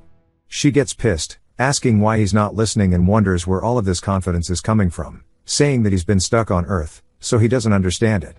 These aliens don't abide by Earth's rules. They can only win over a superior civilization through strategy and analysis. In other words, their victory is dependent on tactics, especially since the might of humans is at the bottom of the universe. Ive then pulls out the gat and shoots right past Lena, which scares her, and he says that wasn't exactly an inspiring speech right before the match, and asks if she's too detached from Earth herself. As we see, Marcel has actually blocked the bullet for Marshall. Ive says that they have dedicated the entire last century to win this tournament, pouring everything, including budget, time, and workforce. Marcel touches the band-aid on his nose, asking if she understands, and immediately he suits up, revoke bro's posing privilege. He then gives her the thumbs up, saying that he wishes she would have faith in her, and he runs away, telling Lena to cheer for him, and he laughs, but she can't help but not feel as enthusiastic as the rest. The announcer then thanks everybody for waiting so long, and we see Mark eating some purple potato boys in the audience as the 8th bracket preliminaries will now commence. Maybe they're roly-polies, and he wonders where Lena is at. On cue, we hear her grab one of the roly-polies, asking why he's eating here alone, and then she asks the same question as us, what the hell is he eating? He says that he ran into some people claiming to know her. She asks who, and then looks over only to see Grog and Pannon sitting beside them. Lena says this is creepy that they're following her, and Grog tells her that this is only a coincidence, and says that her matchup luck is pretty good, and this should be a pretty easy win for the Earthlings. They can tell from her expression she doesn't feel the same, and Pannon asks what's with her blank face. The judge then announces for the contestants to enter, and he starts to give Marcel his shout-out, saying that with a civilization ranking of 12,700, they are the absolute bottom of the rankings, and Marcel walks out with his hands up like a champ. But Grog looks confused and asks who the hell this dude is, saying surely the other guy was her representative. Pannon says that it seems like he's still in the recovery capsule. Lena asks how he knows that, and Pannon holds up his hand to show a bracelet on his wrist, asking if she knows what this is. She asks if that's a force suppressor, and he says yes. When he woke up from the recovery capsule, it was attached to his wrist, and depending on the being, its position and form may vary, but he should have one too. He asks if there was anything suspicious on his body. She says that now that he mentions it, there was something weird on his neck. Mark asks what a force suppressor does. She says it's exactly as the name implies, it suppresses cosmoforce, and some abilities can drain life with even brief usage, and civilizations with cosmoforce are mandated to wear suppressors on other planets, and contestant suppressors can't be removed outside of the arena. Mark said that he thought he was a martial artist, asking what's the deal with cosmoforce. Lena says that it's hypothesized that Jinwal's regen is using the cosmos. Even though rapid regeneration is rare, it's not unknown, but based on ancient Earth's numerous abilities as mentioned by Jinwal, it feels far too different to be simply labeled cosmoforce, and she wonders what exactly was sealed on him. The judge then calls in for the next contestant to enter, as the other side of the arena door opens. We see one of the Bizarians on the ground, while the other is in a weird position, as the absolute piss is being choked out of him. A pixie tells somebody to run over, asking if that's the Earthling, and we see little bro running up, saying that the features are hard to discern through the mask, but it is probably him, and all Earthlings seem to have the same physique. The pixie then starts to walk forward, saying he was informed that he would be coming as the Earth's representative, asking if it really is him. As the crowd starts to chant Croc's name, super excited to see the representative, instead, a pixie walks out, and their chants stop, leaving them confused because the Bizarians all have one eye, and this dude has two, and they say that's not our guy. The judge asks who the hell would barge into someone else's match like this, and then the pixie introduces himself as Twinkies, the representative of the pixie civilization with a ranking of 1,300. Mark is surprised, asking Lena if she's seeing this shit too, and the judge says he doesn't care who he is, and he needs to stop disrupting the match and bring out the contestant. Twinkies says if he's referring to Croc's J Brick, he won't be participating in this match, so therefore he should take his place. Everybody starts asking what kind of nonsense this is in a sacred arena, telling him to get out, whereas the Bizarians are asking what he did to Croc's, saying that this dude is completely insane. The judge then yells, telling everybody to silence. Immediately, all of their ears start to hurt, and the judge slams his fist into his desk, saying that Twinkies better choose his next words carefully. Twinkies says that he just wants to get straight to the point. Just because he is a GSP contestant, he hasn't faced any punishment, and the Earthling is a murderer who killed an innocent member of his civilization. The crowd asks what he's talking about, because it would be impossible for an Earthling to kill a pixie.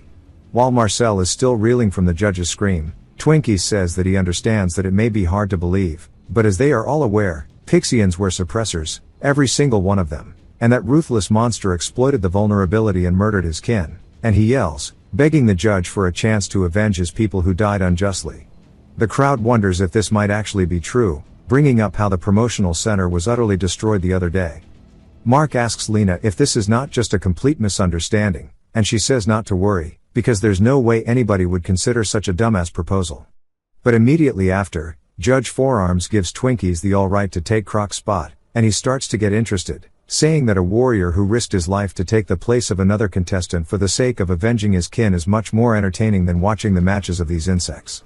Lena tries to say that this is absurd and to wait, but Mark tells her not to even yap. But then someone else speaks up, calling out to Judge Forearms, asking what will happen to the Bizarians, only for his head to immediately explode, and Mark tells Lena to put her hand down now, as they can't believe what the hell they just saw. The judge ignores the Bizarians, saying that the match has already been delayed for too long, and it's time to get started, and under his authority, let him introduce the substitute contestant for the Bizarians. Marcel is finally awake now, wondering what's going on. As Twinkies gets his announcement, the judge asks if anybody thinks that he's going to be able to avenge his kin or not. Saying he hopes they are excited, the judge says that now it's time to begin the match, and everybody starts to chant, "Death to Marcel," leaving him completely confused on what's going on since he was out of it from the scream. And we see Ev watching from a screen, and Lena immediately runs in, calling out to him, asking what he's doing here so leisurely, saying that he needs to go protest to the tournament community right now, and Ev asks why he would need to protest. She asks if he's not watching clearly enough, saying that the contestant has changed during the match, and it is a clear violation of the tournament rules. Ev continues smoking his cigar, asking if it matters that there has been a change, or if she doesn't understand who just ordered the match to continue, as he is one of the 6 gods of the universe. He is an Insapian named Leviathan, asking who could possibly stop a god's decision. She slams her hands on the table out of frustration, and then immediately walks away, saying that this means the tournament rules never meant anything from the start, and that she'll treat it the exact same way. As some of the crowd starts to chant, saying to execute the murderer, Marcel looks around as stuff gets thrown at him, and he wonders what's going on with the crowd's sudden mood change and who the hell is standing in front of him, as he wasn't the one he saw during the morning before. He says that something must have happened when the suit had a problem, then asks himself if it even matters, as he starts to limber up and immediately gets down into position, dashing forward, saying that his objective has not changed. He comes in with a punch, saying that he just needs to crush the enemy before him, all for the sake of humanity, and Twinkies sidesteps the attack. Marcel tells him he has good reflexes while regaining his footing, and says that he's only getting started, as he enables the thrust on his back, coming in at even faster speeds than a second ago. His punches seem heavy as he rapid fires them off at Twinkies, and even Mark says that he's definitely not fooling around. Grog says the Earthling is doing better than they expected, but Pannon seems to have a different opinion. Marcel then raises his hand into the air, saying it's time for hyper-engage. As his arm glows with reddish electricity, we see him come in with a skill called Buster, leaving a red trail in its wake, hitting Twinkies directly in the face, smashing him into the floor. There's a massive shockwave followed by his crash, and then an explosion follows, destroying some of the arena. Leviathan continues shoutcasting the fight, saying that the arena floor is being shattered by the overwhelming force, and asks if this might be the end for Twinkies. Ive breaks his cigar, while seemingly lost in thought, saying that Marcel has yet again accomplished an impossible mission, just like the day he first met him. We see a soldier getting shot, as Marcel hides behind a corner. Some men walk by, laughing, asking where the great general is hiding, telling him to come out and give up, as he should consider himself dead. Ive then calls out to a young Marcel, saying he'll draw the enemy's attention, and while they're distracted, he needs to escape and inform the headquarters of the location, and make sure to exterminate this murderous group. As the guys keep walking around, they hear gunfire and immediately turn, as Marcel is shooting his gun up. Ive asks what he's doing, and Marcel says that the general's second mission is to wipe these dudes out, something he will carry out immediately. Ive tells him to stop being foolish, and all he hears is them yelling to kill him, as gunfire follows, and they ask what kind of monster doesn't die after being shot, and all Ive can hear is the screams coming from around the corner. Footsteps follow, and Marcel returns, carrying one of the dudes by his head, saying that now they should return to headquarters together for the next mission. Leviathan then asks if everyone else sees the silhouette in the smoke, as we see it behind Marcel, and he yells, saying that the match is not over, because Twinkies is still standing. He wonders if Twinkies has even taken damage, as there's not even a hint of movement. Marcel readies his arm for another attack, saying that's some serious endurance, but immediately his arm gets blasted off, and he looks down at it, confused before his body can even react to it. Leviathan asks if everyone else just saw that, and Ive's face goes pale, as Marcel's arm has been completely ripped off by Twinkies. Marcel's body finally starts to recoil in pain, as he holds onto his shoulder, screaming, and he looks up, asking what just happened. Twinkies asks what he's so surprised about, asking if he hasn't fought his kind before. Marcel asks what he means by that, only for his suit to get warped off, sending him flying backwards, and he asks if this guy really killed Mr. Picky. He calls out to the other bald guy, who we learn is named Flock, telling him to check this dude's face. This guy just looks like he's in the wrong manhwa, and he says that this is not the same dude, and he puts his hands up in an X symbol. Twinkies walks forward, saying that he knew it from the start. There's no way Mr. Picky and Flock would fall to some idiot like this. He stretches his hand out towards Marcel, calling out to him in a very cold tone, asking him where the hell that bastard is. Then we hear Leviathan shoutcasting the fight, saying that Twinkies has torn off Marcel's leg, and Marcel is writhing in pain. I can't help but watch in fear. All the other aliens feel like it's no longer a match, but an execution. Leviathan himself says that the match has now turned into some earthling torture show. Twinkies holds Marcel up into the air above him, and we hear Marshall screaming, telling Twinkies to stop, calling him an alien bastard, and then he yells, telling Marcel that the match is already over and to just say he gives up. Marcel, bleeding everywhere, asks what he means, saying this is a mission that involves the lives of billions of humans, and he refuses to give up, as he charges up his fist, coming in for another punch.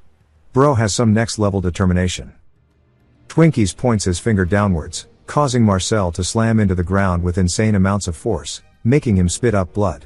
Leviathan says that Marcel's final desperate strike has been blocked so easily, and it seems that the journey of Earthlings in this tournament is going to end here, as Ive and the rest can't help but feel like it's all over. We then finally see Lena again.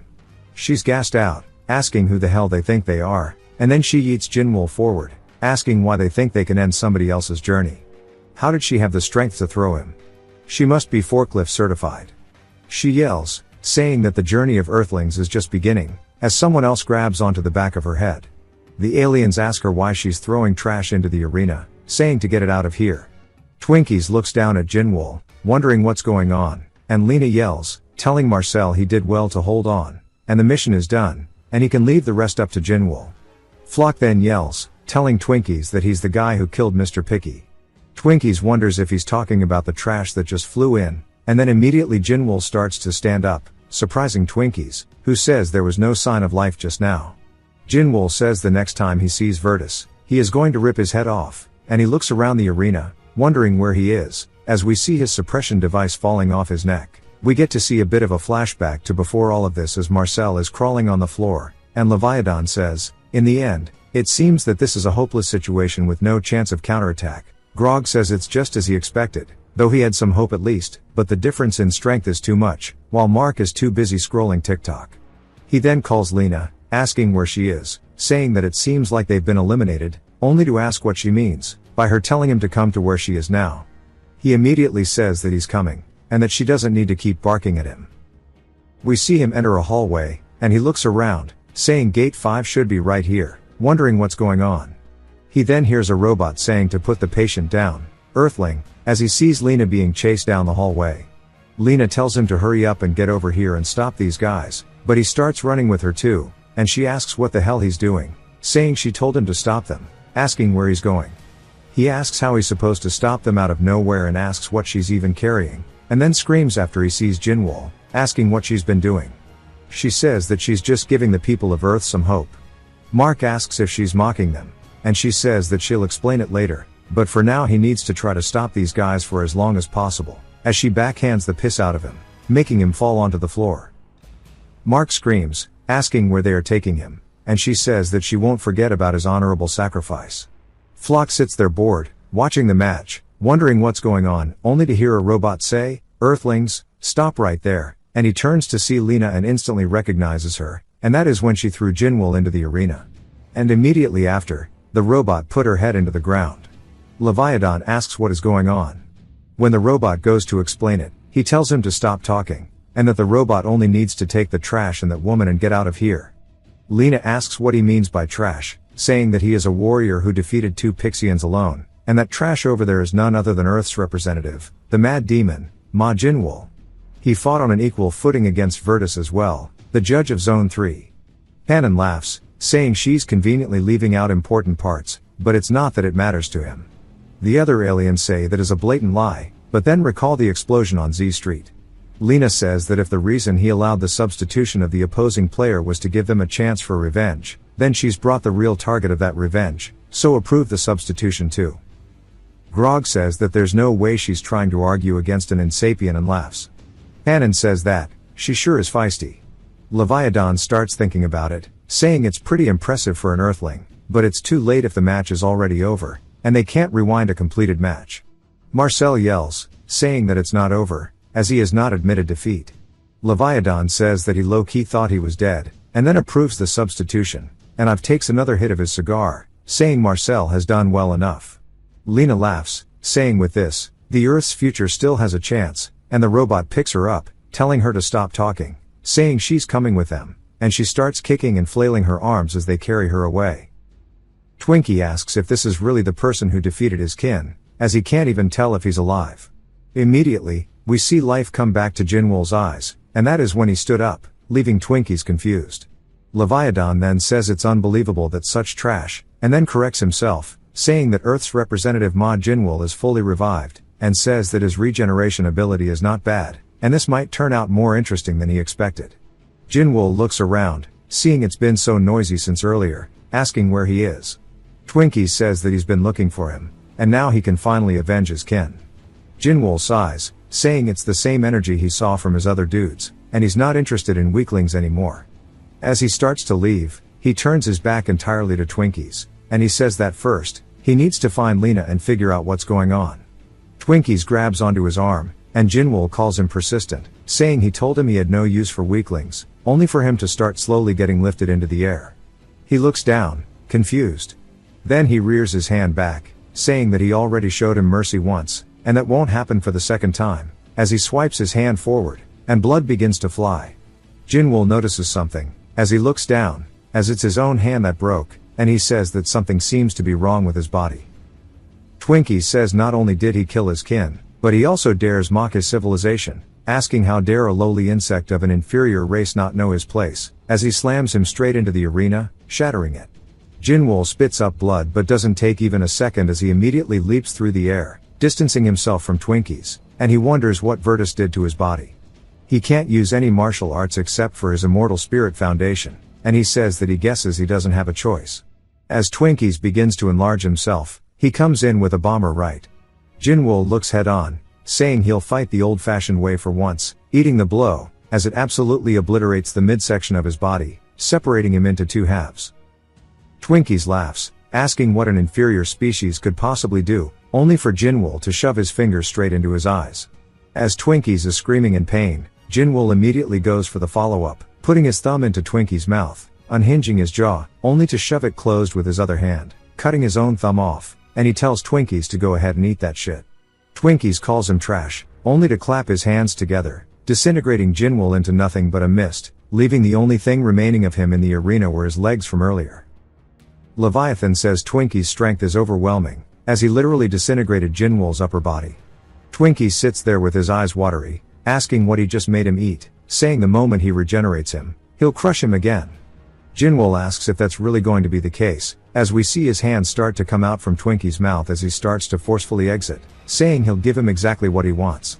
Twinkies realizes what's going on, as he feels his jaws forcibly open. We hear a disgusting snap, as his head rears back, leaving him grabbing up for his jaw, as we see Jinwool is now on the floor below him. Holy, never seen anybody fight with regeneration like this before. Grog says this pretty much the same thing, saying that he didn't know regeneration could be used for the offensive, and that if he can land one or two more of those attacks, it'll be over. Hannon agrees, saying that the Earthling side might be able to win this match. We hear someone else says that his fighting skills are better than his ability to judge a match, and unfortunately that was the only chance the Earthling had to win this, as Twinkies won't present them with such an opening again.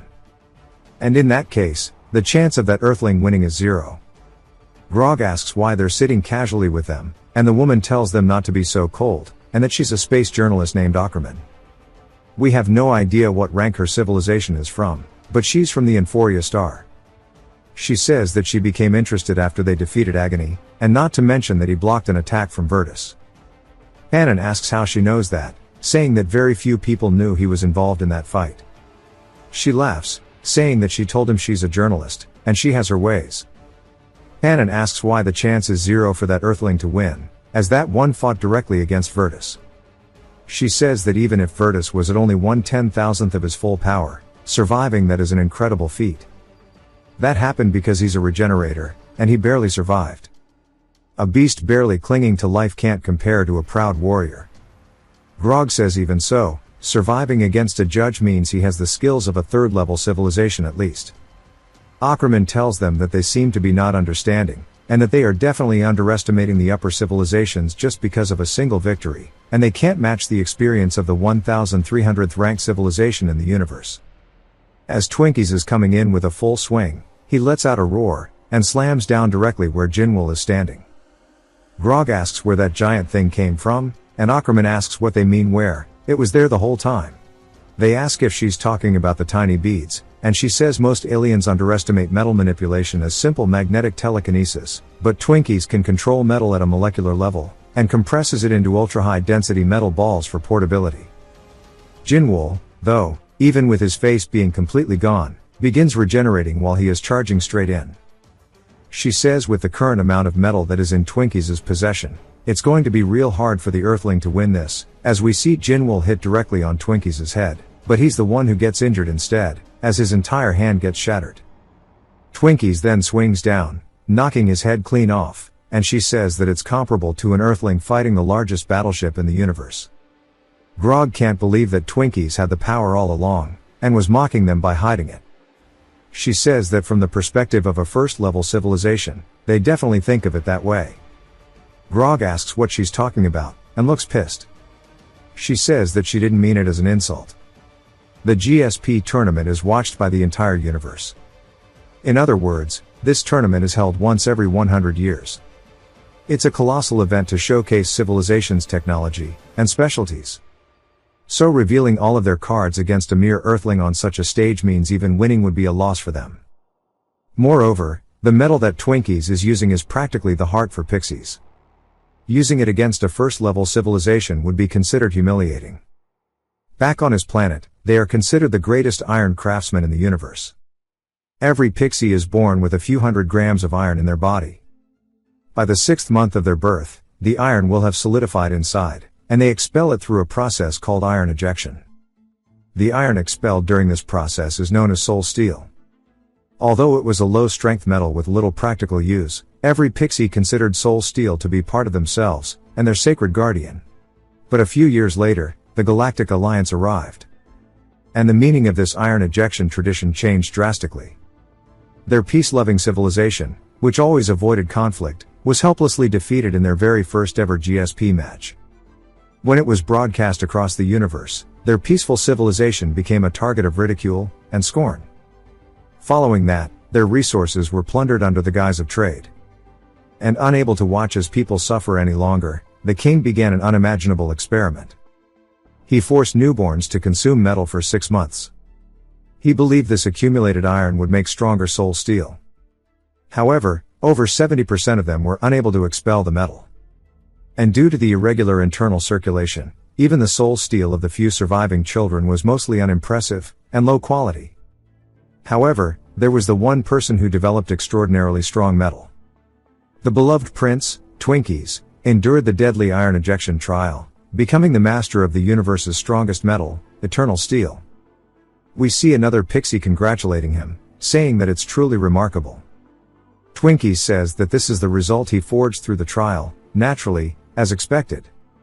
And they continue to treat him as if he was a normal kid, not telling him the truth, saying that they hope he has pleasant dreams.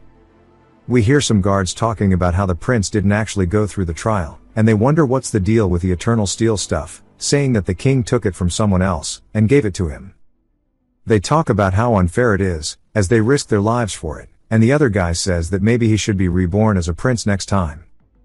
Twinkies overhears this, saying that there's no way that can be true, and they said that the metal formed after growth is the same as trial metal. He heads into the storage, but the one he ends up finding for his is a horribly low-quality metal. He says the composition is completely different, and then he wonders whose eternal steel he's been using all along. A few days later, he found a photo of a baby with the eternal steel he's been using, and it was the baby from the AIDS family, the guy who's been taking care of him, and he finally uncovered the truth about eternal steel. The aide then enters the room, calling out to him, and in a panic, Twinkies tries to tell him that he didn't steal it, and he didn't know. We see the aide's coffee cup smash into the ground, as Twinkies just accidentally turned his ass into a donut. He says that he didn't know it was him, and he never intended to use the power. He tells him that he's going to call a doctor immediately, but the aide tells him that there's something he must say. Twinkies tries to tell him that he'll listen later, but the aide says he has to listen now. He revealed that his grandson had died due to side effects shortly after the iron injection, and around the same time, the king, a longtime friend, heard of his situation, and handed him eternal steel. Whatever the truth may be, this ability for him to wield the eternal steel is the result of his hard work, and only his, and that he will surely be able to save their race. After that, help was brought, but the aide had passed away. Twinkies sat there gripping the eternal steel, and says from that day on, he made a decision. He will raise their civilization higher than any other, with his own ability, and with the grandson of the aide. Once more, Jinwoo begins regenerating, and Twinkies turns, saying there's no way, and this is impossible, as Jinwoo starts to hit the crazy Fent lean. Twinkies says even as a third-level civilization, he's almost out of Cosmoforce, yet this first-level Earthling still has energy left, and Jinwoo begins to smile. Even Leviathan starts jumping on it, saying that it's crazy that the Earthling is rising once again. I'm wondering if there's no end to asking how long he can keep recovering. Twinkies also seems pissed by this, and then raises his hand, getting ready for his next attack. He forms a giant lance out of metal, and says that he's going to keep attacking him until he dies. But when he looks in front of him, Jinwoo vanishes almost instantly. He then is already in front of him, and Twinkies is taken by surprise, saying that his movements are completely different from before.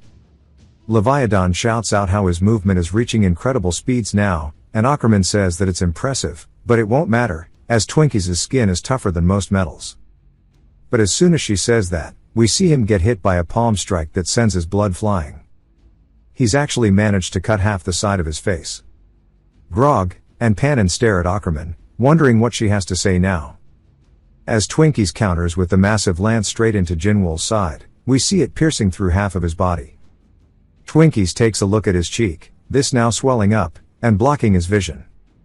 While he's distracted, Jinwoo runs in with a wild swing, sending him flying through the air. Of course, Twinkies' lance is still right behind him. Jinwoo actually bounces off of it, and soars through the air, before coming down with a kick straight to Twinkies' chest. Twinkies wonders if he was hiding his real strength all along.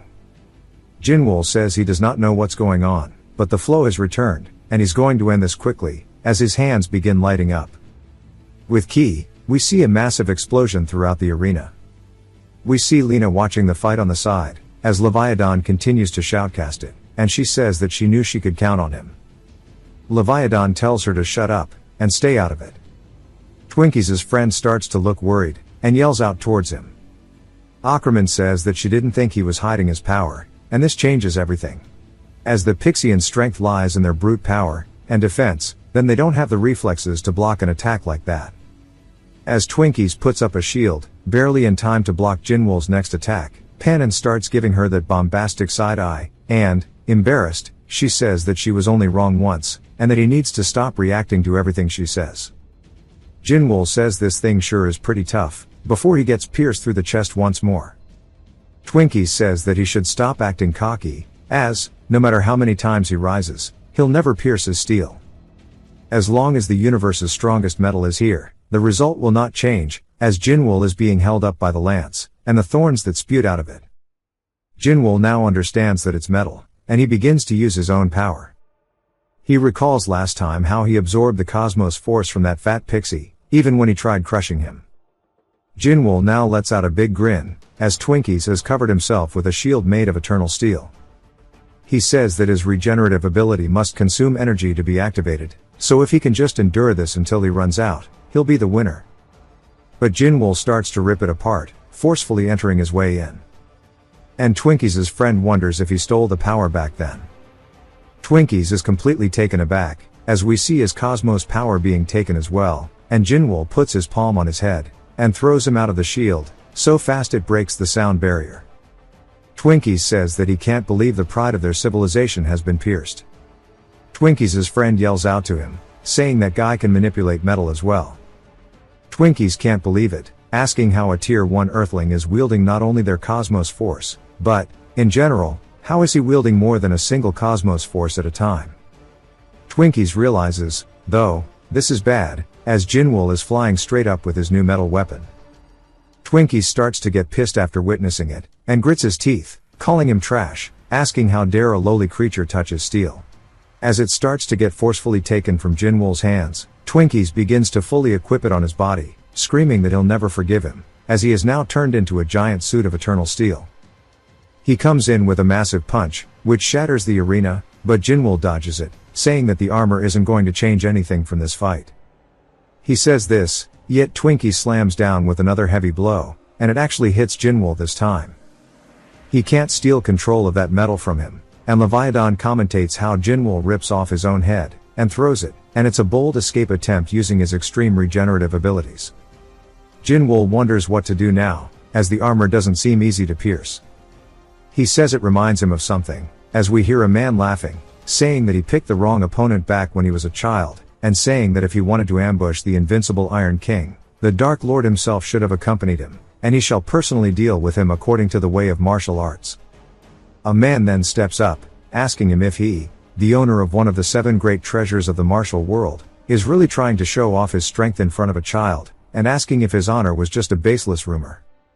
The dude in armor, who we learn is named Mei Yang Dal, asks who he is, calling him annoying for interfering. The person asks if he's nervous because he's not a child, and Mei Yang Dal raises his mace overhead, before swinging down. Jinwoo watches as he starts to get a good sight of the martial artist fighting, and he starts to copy it one-to-one, saying that this is how it was dealt with. As he begins sprinting straight towards Twinkies, Twinkies comes in with another punch, and Jinwoo says, as expected. As he dodges to the side, he recalls how the martial master beat Mei Yang Dal, and he says that he made the right choice in learning that technique, as he consumed the martial artist right after. Jinwoo comes in with a punch, called the True Energy Shattering Fist, and we see it send out a massive shockwave throughout the back of Twinkies' armor. Everybody watches on, wondering what will happen, but we see there was actually no damage from the punch itself, and Twinkies begins laughing, saying there's no way he can pierce the steel, before blood begins pouring out of the suit, completely exploding out of every possible location. Jinwoo says it's definitely not an ordinary metal, but he seems to have forgotten something important.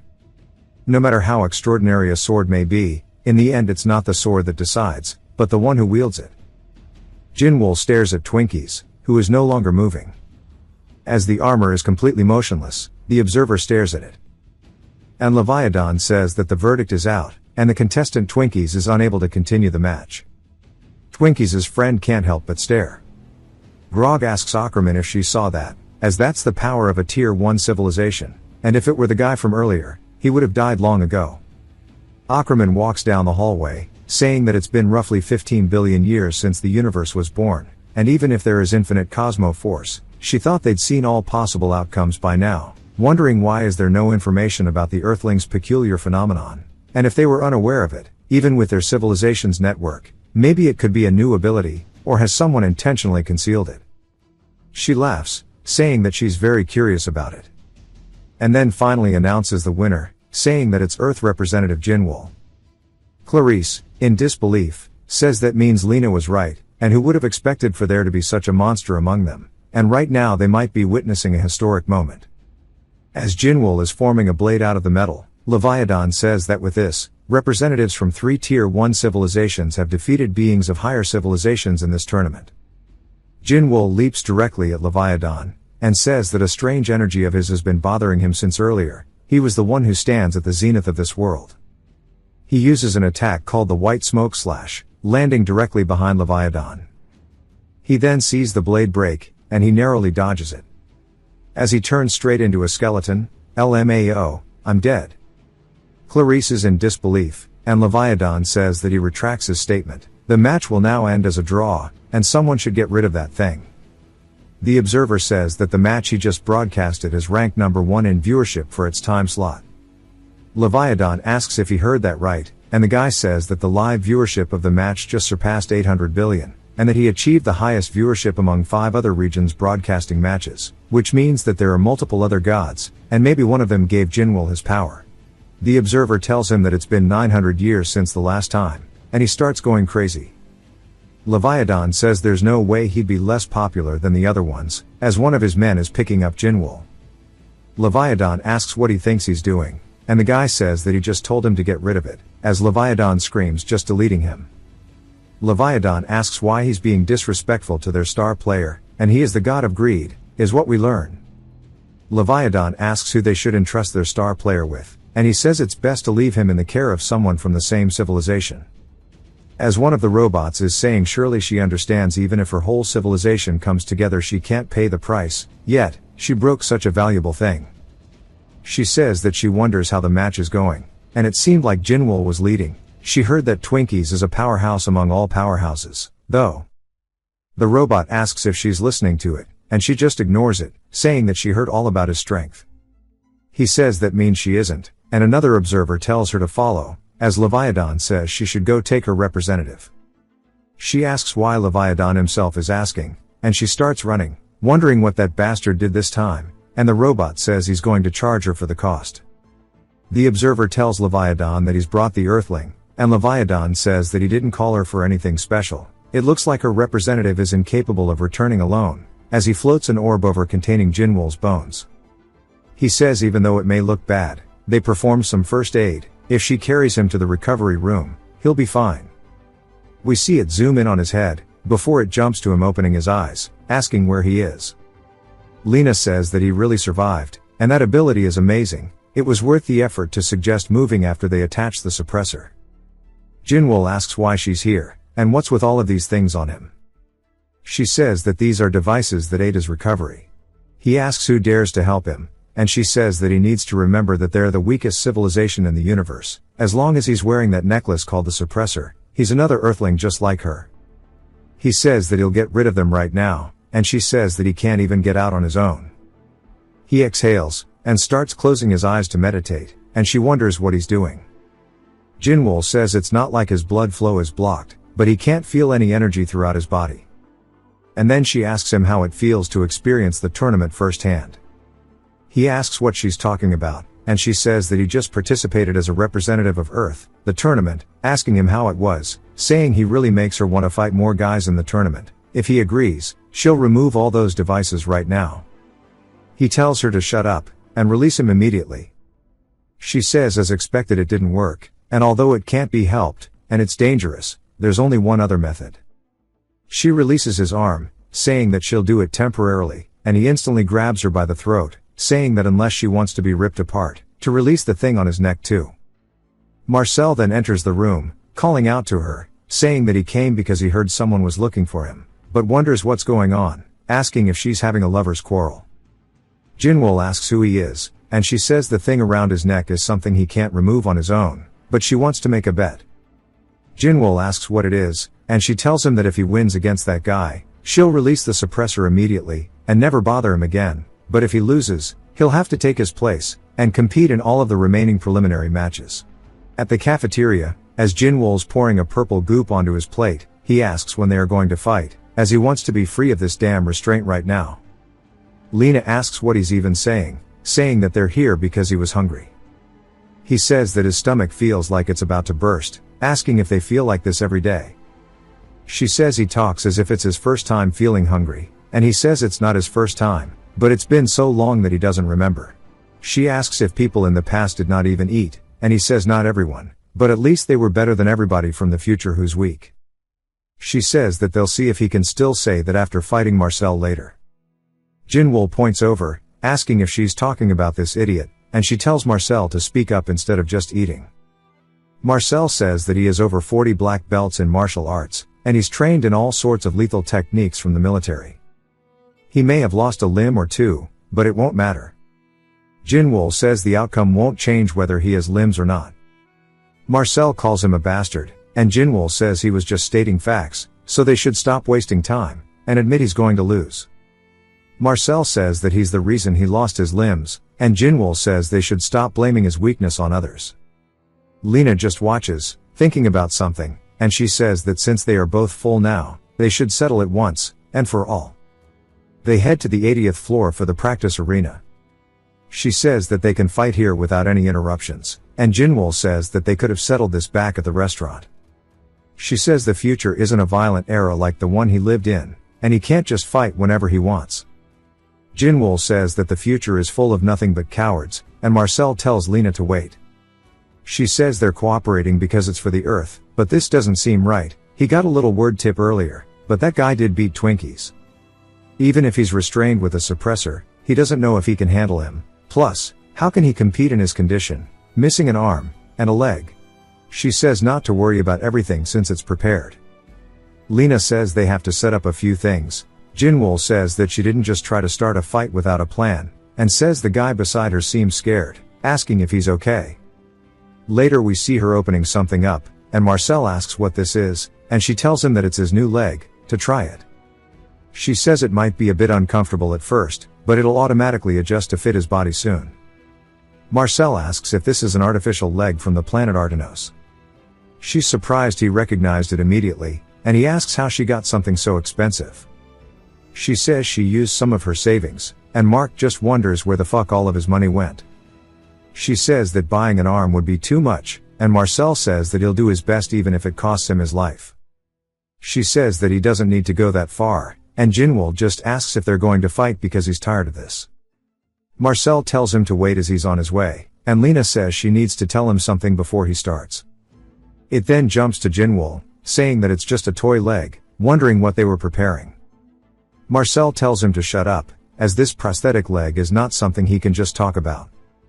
Lena says that he better not get too cocky.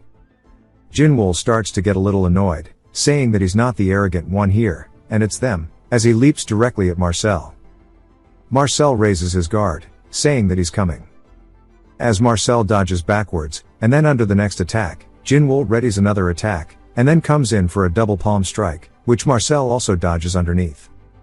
He looks up, surprised, but uses the chance to counter, kicking Jinwoo in the head. As Jinwoo gets sent flying backwards, Lena is smiling. Marcel looks down at him, saying that it really worked out as she said. Back before the match started, she says that if he fights as he normally will, winning will be a piece of cake. Marcel said he'll do his best, but wonders what's with her confidence. She says that guys' physical abilities are worse than an average person's. Marcel asks how, and she says that the suppressor wasn't designed for lower-tier civilizations. Essentially most systems within this Galactic Federation don't account for lower civilizations like them, as they were made for the upper ones. To put it bluntly, it's like giving a mouse an elephant tranquilizer. Since he isn't using any martial arts right now, that guy doesn't know the capability of the suppressor, but once the fight begins, the suppressor will react strongly to control the force exerted. She walks over confidently. Marcel says that suppressors are generally used on second-tier civilizations, so how does she know about the side effects on a first-tier? Lena says that in the past, the Galactic Federation also ignored, and turned a blind eye to that damn cosmic trafficking organization. While hiding quietly, she gained lots of info. Now that a master who can wield this weapon called knowledge has appeared, the alien bastard. They try fighting again, and Marcel knees Jinwoo in the face. As Jinwoo's on the floor, he says if only he didn't have this stupid necklace. And Lena says that she needs to leave soon, so they should end it here for today. Marcel looks down at Jinwoo, asking if this kind of training will really help in the next match. As just like Jinwoo said, if it weren't for the suppressor, someone like him would be nothing. She sighs, asking what he thinks the difference between higher civilizations are. He says it's the ability to use cosmoforce. She says he's not wrong, but if he considers the bigger picture, it's the potential to grow by breaking the limits of common sense and physical limitations. For Tier 1 humans, things like fire erupting from their entire body, or instantly creating, are all beyond common sense, but for higher civilizations, such things are natural as breathing. Maybe if humanity advances to a higher level, the impossible might become possible, like flying through the sky with their bare bodies, or growing 8 limbs. And the way you measure this potential is through knowledge, corresponding to each civilization's ranks. The amount of knowledge accessible to higher civilizations is incomparably vast, and knowledge is ultimately about how you use it. If you don't try to learn, you might not even know your weaknesses, and end up losing. In Jinwoo's case, since the first match attracted tons of attention, there's a high chance that all of the information revealed in the match is already analyzed. Stuff like dodging, or defending, are supplementary for him. His fighting style is similar to aliens with regenerative abilities rather than humans, and it will definitely become a fatal weakness in his next match. Marcel says that it's sounding like she's starting to think of him as an alien rather than a human, but he is a human. She says that he shouldn't worry about that, that's just how he acts, as he is genetically 100% human. She made sure to check it when she had the chance, just in case. Marcel then asks why, even though they passed the first preliminary round, there is no change in them at all. She says changes will occur gradually, and he shouldn't worry. Principle of Civilization Advancement 1. The representative becomes a being at the next level civilization after winning a match. Principle of Civilization Advancement 2. Other members of the same species besides the representative do not immediately advance. Principle of Civilization Advancement 3. While the civilization representative maintains their ranking, the civilization gradually advances. In other words, the more Earth representative wins a match, the more likely they are to interpret laws beyond Earth's current scientific knowledge, and as a result they might be able to develop a miracle drug to save all of humanity. So the purpose of this training is to improve his power under various constraints. We hear Ackerman saying that it's strange, and it's nice to meet them, and she introduces herself as a not ordinary space journalist. Lena says she can tell that she is an Inforian. Marcel asks what that is, and Lena says they are creepy people who can look into others' minds with that pin-like tool. She's surprised that Lena knew about her, and then Lena asks what she wants after appearing out of nowhere, calling her strange, wondering what she meant by that. Ackerman says that her explanation just now was weird, since that Earthlings' limits are already beyond a Tier 1 civilization. He's closer to a third level in that case. His current situation is probably like this. If what she said is true, then she would have felt a change the moment he was registered as the representative, but how about it? There has not been a single sign of it, so that means maybe this guy is maybe a separate entity from them. Lena then realizes Ackerman is now all the way over at Jinwoo, wondering what she crossed so far. Ackerman says that she can confirm the identity, and let her know, as she puts the pin towards Jinwoo. She says that it will be a secret that science couldn't uncover. Marcel puts his hand on Jinwoo's shoulder, telling her to step back, as they can't trust her. She wonders if she should lure him to a place where she can remove the suppressor, and take care of Jinwoo, but says there's no need to cause unnecessary commotion, as there's plenty of time. She says she understands, and they surely can't distrust someone they just met, but if they want to know his true identity, just let her know, as she's very curious about him too after all, and she finally takes off her mask. Would. She laughs, leaving the room, and Marcel wonders what Lena thought about that. Lena says that she's probably just talking nonsense because she's curious about Jinwoo, and wonders if they don't have any other choice.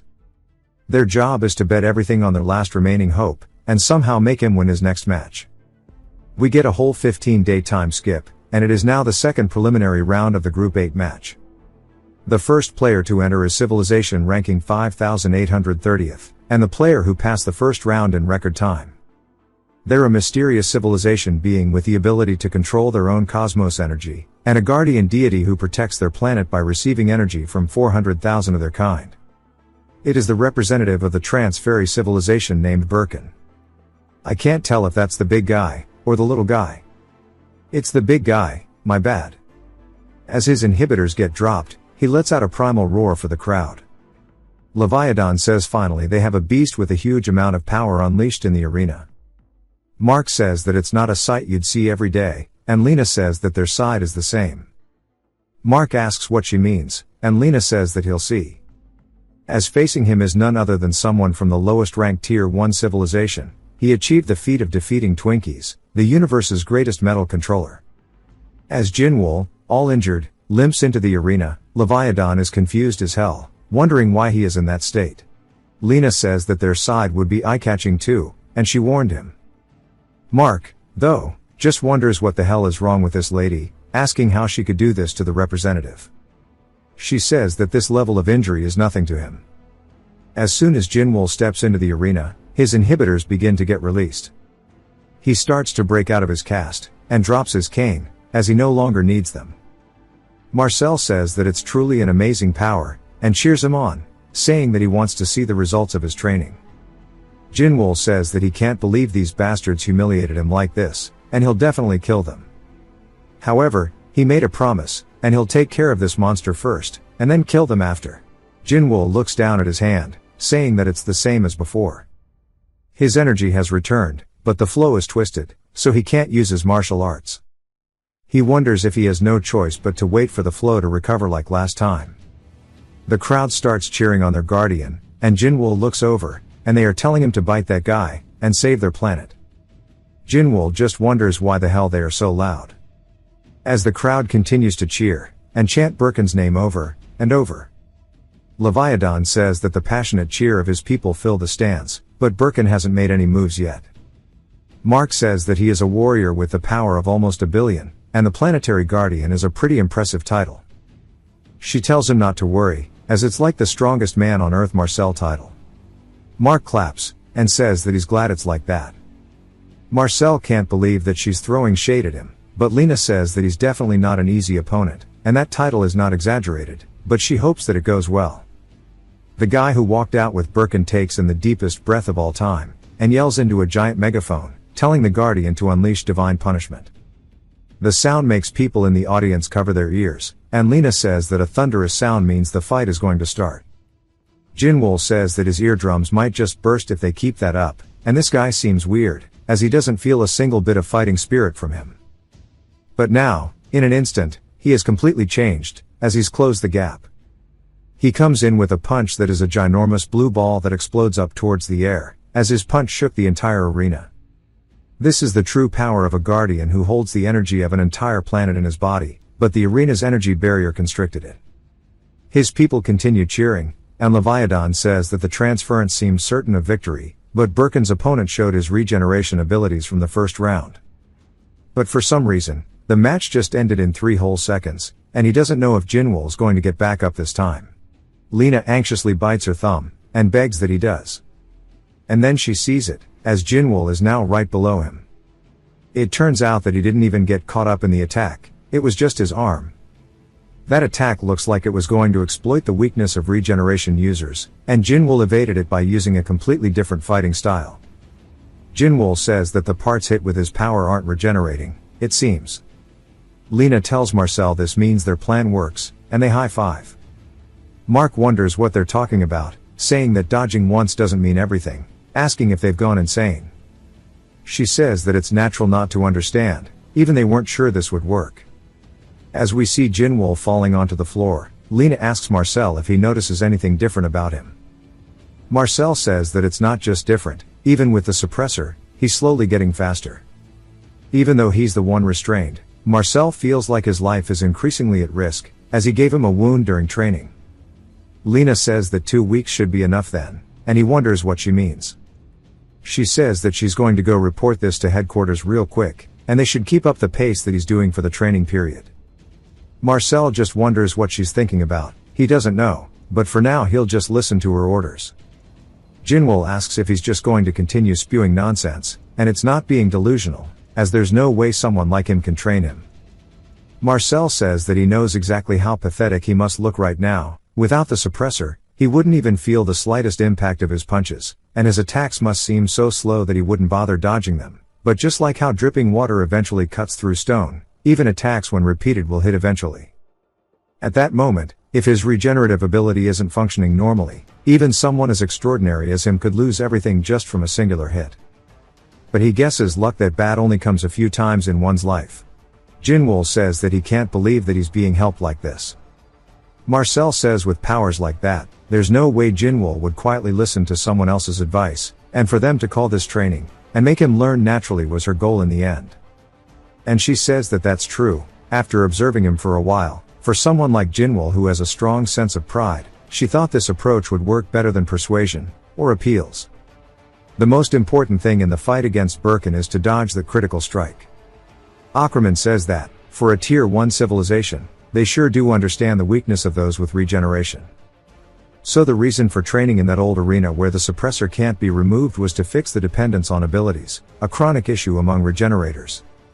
Normally, when there is someone who is near immortal, you wouldn't think of it as a weakness, anyone would see it as a strength, yet they had a surprisingly sharp observation. Unlike the first round where luck played a huge role, from the second match where information on the matches is made public, the abilities of the second in command play a crucial role, and it looks like Birkin's side hasn't prepared for this situation whatsoever. We hear Twinkies calling them a bunch of idiots, as we see he's made a full recovery, and he says no wonder, even with that power they remained a tier 2 civilization all this time, and it's more beneficial for him if the Earthling wins, but he doesn't want to see the guy win so easily. So he hopes that he can push himself more, calling Birkin the universe's strongest puppet. Back to the fight, they are now having a standoff. Lena tells Jinwoo not to let his guard down, and to dodge the next attack too. Mark says she might be overreacting, as he will recover anyways. She asks if he thinks his regeneration doesn't have any weaknesses, telling him to get a good look at it. Jinwoo's left arm still hasn't recovered yet. Mark wonders what's wrong with it, and says that a transfer being can only manipulate their own energy, asking if that's right. Lena says that is correct, and all they can do with that ability is control their energy, and transfer it to others. It's essentially a support-oriented ability rather than one suited for combat. Mark asks why then, and she says that every living being has a limit to the energy they can accept, and Birkin forces energy that exceeds this limit into his opponents, which ends up destroying them. The reason this attack is so critical for Jinwoo is that the energy-related organs in the attacked area are damaged, rendering it impossible to use his abilities. Mark says that sure is a brute attack, and says that in the end the opponent also expends them a lot of energy. She says it's true, but his energy reserves are almost infinite. Even so, using such attacks would surely strain his body, and it probably will be difficult to use it continuously, and they aim to exploit the weakness of their regeneration ability with that first strike. Where is his nose, bro? And she says there won't be another prepared strike like that from the next attack. One of the transfers throw a can, hitting the guy who walked Birkin out in the head. We learn that his name is Callian, and they are asking him what he's doing, and saying that he needs to quickly assist the Guardian in battle. Callian is pissed that they are ordering him around, and says that Energy Blast is a concentrated skill that can only be used a few times daily, and that's why he meticulously analyzed the opponent's combat style to prepare for this moment, and that they must hit him with the next Energy Blast for sure. He starts breathing in 4K once again, and yells, telling the Guardian to overwhelm the enemy. Jinwoo turns, realizing it's moving on his command. As Birkin raises his fist into the air, he leaps directly towards Jinwoo. He slams down where Jinwoo is standing, but Jinwoo dodges the attack, and says that the real threat was the kid after all. As Birkin comes in, Jinwoo says that it's no wonder this fool is so clumsy while fighting, and he dodges yet another attack, and leaps into the air to avoid the follow-up, and he kicks Birkin straight in the face, sending his teeth flying, and a lot of blood too. As Birkin falls onto the floor, Leviathan shoutcasts, saying that he successfully defended against Birkin's relentless attacks, and even managed to land a counter. Lena says that guy must have been inspired after fighting Marcel, and Marcel says that there's no way that's true, he's faced him directly so he knows for sure. To a novice his techniques might look similar to his, but his skills were on a completely different level from the very start. Even if he were a suppressor he could never truly win. Callian says the Guardian can't possibly lose to a rookie, and Callian yells, telling the Guardian to unleash his divine punishment. Jinwoo wonders if he thinks an attack that is announced out loud would work on him, and we then hear a voice telling Jinwoo to stay back, as he dodges an attack that caught him off guard. Jinwoo wonders who that was just now, and starts getting away from Birkin, and Callian wonders if he noticed something, saying that it's too late, and telling Birkin to continue to bestow divine punishment upon everything in this arena. As he continues to accumulate energy in front of him for like a little spirit bomb, Jinwoo understands that if they're saying it's upon the arena, that means that everything within it is within the strike zone. As the attack flies out, it begins covering the entire arena, and everybody looks worried for Jinwoo, and they wonder if he's going to be able to survive this time. Leviathan says that the aftermath of the attack looks significant, and Jinwoo says he can't believe he resorted to such a brute force method, and he didn't expect that, as he starts to fall unconscious onto the floor. Callian yells, saying that they won, as Birkin walks forward. All of the transfers say that the Guardian truly is unbeatable. As Jinwoo is still unconscious, Birkin closes the gap, but his arm starts falling apart. Callian yells, telling him to finish the fight once, and for all. Birkin isn't though, and he wonders what exactly Birkin is doing, as it starts to heal Jinwoo, giving him energy.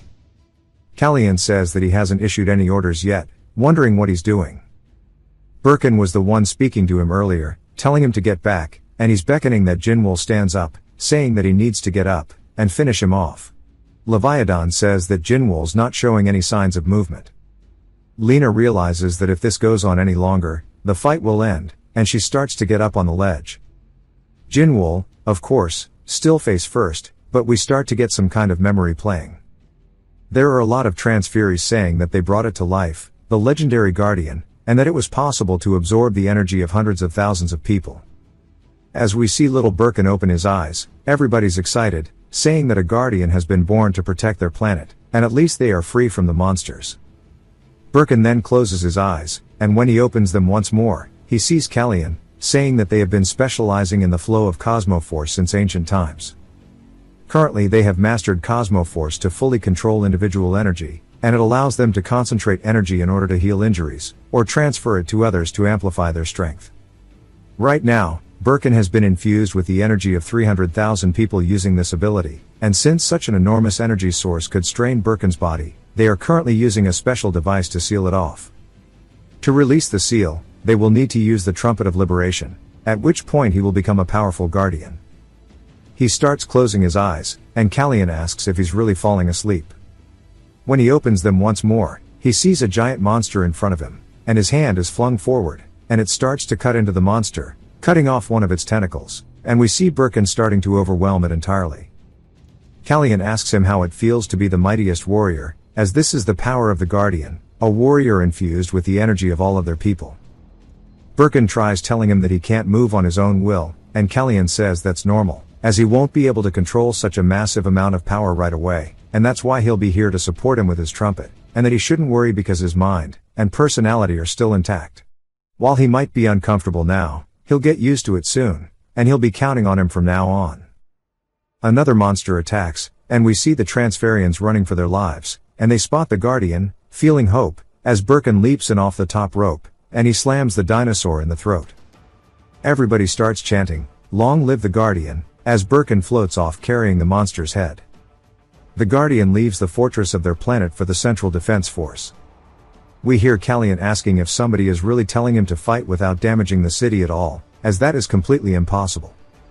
The old man says that every time he deploys, the damage to civilian areas is immense, and the source of the Guardian's energy is none other than their own citizens, so minimizing harm to them is their natural duty, asking Birkin if that's right. Birkin nods his head, saying that he'll be more careful next time, and Callian tells him to stop agreeing with that nonsense. When he finally comes to, there's a monster going straight towards Callian, and Callian tells him to snap out of it, and look over here. Right before it can finish eating Callian, Birkin stops it, putting his hand on its face, and Callian yells, telling him to launch that monster. Callian yells again, telling him to launch that thing far away. Birkin starts recalling the old man's words about how his energy source is the civilians, so minimizing harm is the most natural thing, but Callian wonders why he's just sitting there, having a contest of strength against it, and says he needs to launch it away. In that momentary lapse, he gets stabbed in the back, and Callian yells, telling him to attack, and then he finally does it, throwing the monster in front of him, and hitting it with a Kamehameha of crazy proportions, absolutely deleting the thing. Then he lost his vision, and we hear Callian asking one last time, if he gives him one more chance, he'll prove it to him. The guy denies it, saying that he's already at his limit, and injecting any more energy would be reckless. Callian says that even if it is reckless, who cares, it's not like it matters if that monster dies right now anyways. When the competition advances them to the next stage of civilization, it won't be a monster like that, and they'll be able to start over from the beginning. The old man says only if he insists so much, and that's when Jinwool gains his consciousness back, as Birkin is begging that he end his life. Jinwool calls him an idiot, and punches him straight in the face, and we see it actually have a crazy impact. Jinwool says he doesn't want to hear this shit from him, and as he sends him flying, he says that he needs to say it to those over there. He calls out to Callian, but he regains his breath real quick, and says that his weapon seems to have quite a bit to say. Lena starts screaming, saying that she knew he was alive, and she believed in him. Callian says that if Birkin stayed put, their victory would have been perfect. He asks if he realizes what he has done. Birkin says that he doesn't want to continue anymore. Callian gets pissed, telling him to stop acting like a child when he is their guardian, wondering if he understands how much effort and resources were invested in him, telling him to get up and defeat the enemy for their future, and all the other people as well start asking him if that's any way to talk to their guardian. Callian says they don't know anything, so to shut up, but Birkin says he is no longer needed for their future. Callian wonders what he is talking about. Back to when he was getting healed. We hear Callian asking why he is meant to stop supplying energy, saying even if they continue to increase it, it would barely be enough to heal his wounds. The old man says he knows, that's why they proceed with the disposal process instead. Callian asks what he means, when the old man says that he knows as well as he does that the monster they defeated today is the last of its kind.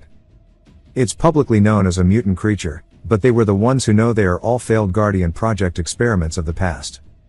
In other words, the moment the last monster fell, there ceased to be any threat. Callian asks what they are meant to do if they can't participate in the tournament, and the old man says that the elders have already decided they don't need to anymore, even if the decision comes with consequences for the future, and even if they endure humiliation of being a low-tier civilization, this is the right choice for them. Callian asks what he means by them. In Birkin, who fought for them as a part of their civilization, the old man says that he is speaking nonsense, as that thing is not a living being, it's a weapon created through experimentation, nothing more, nothing less.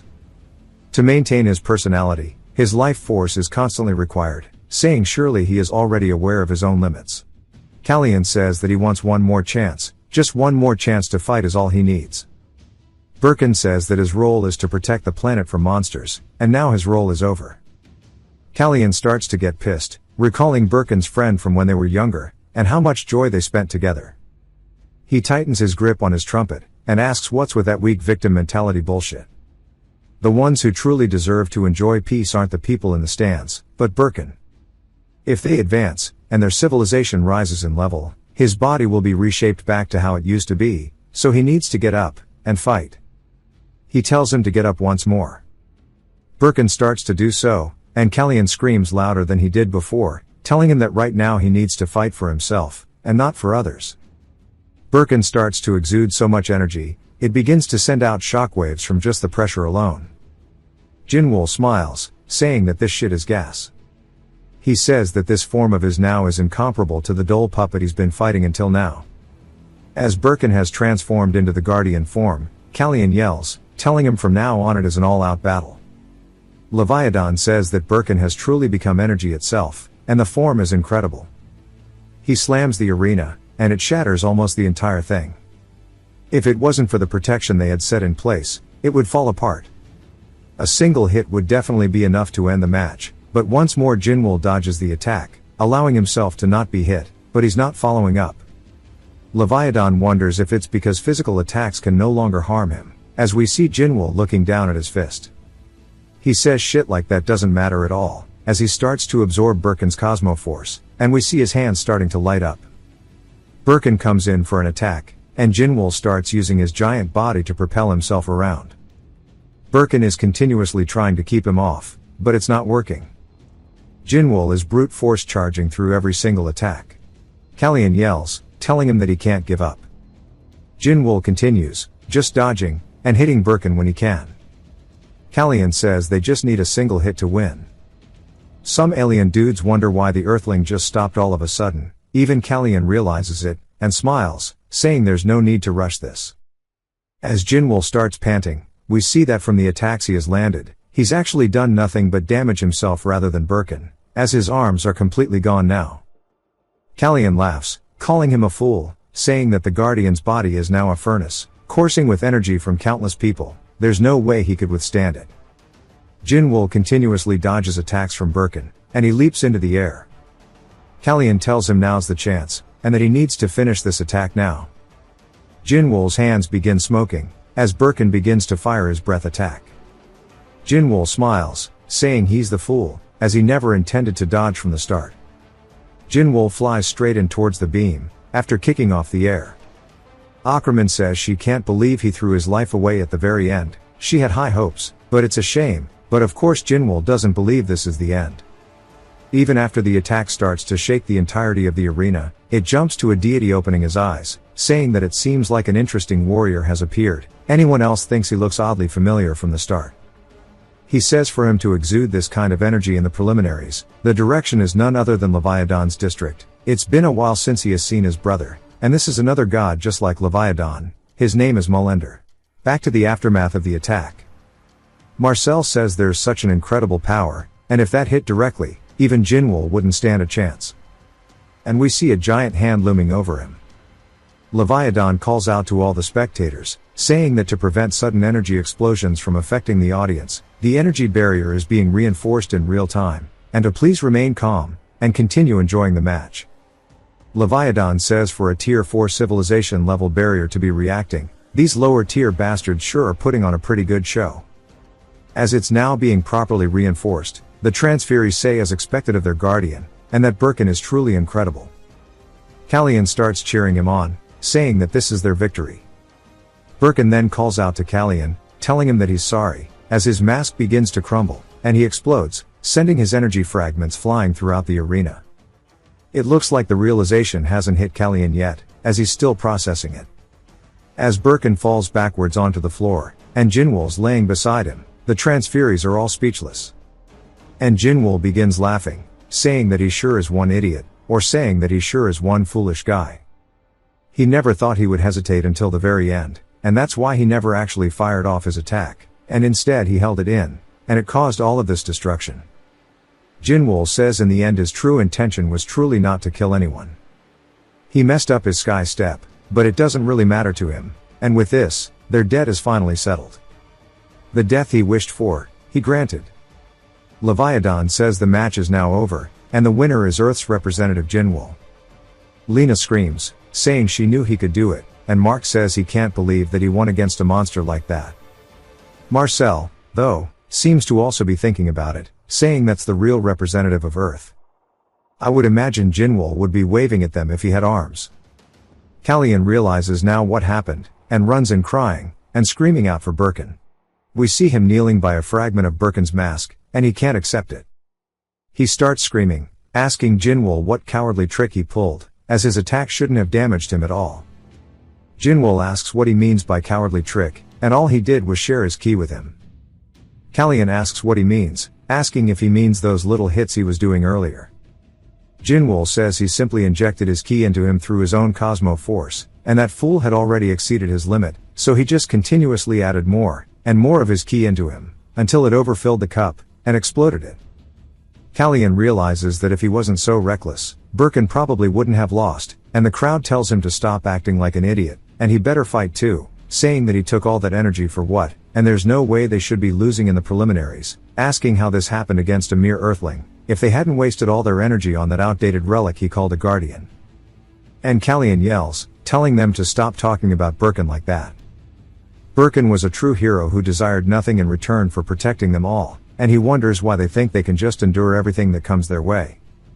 A complacent civilization will never know peace, and one day beings far more ruthless than those monsters will set their sights on this planet, asking if they really think the hypocrites of the Alliance will protect them like Birkin did when the time asked for it. As his head explodes, Leviathan says that now he should learn his lesson, and he should never insult the gods in his presence. He tells Jinwoo to leave as well, since he's in the way, and Jinwoo glares up at him. Mark wonders why he's acting like that, and even Lena tells Jinwoo to hold on. We then hear Mullender asking if he was too late, as feathers begin to drop by Jinwoo's face.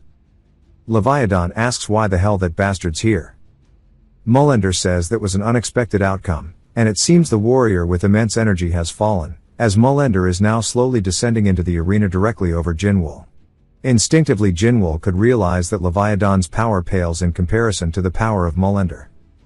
Mullender asks if he's the winner of this match, and Jinwoo says that it's about damn time they meet, and that he is the true zenith of this world.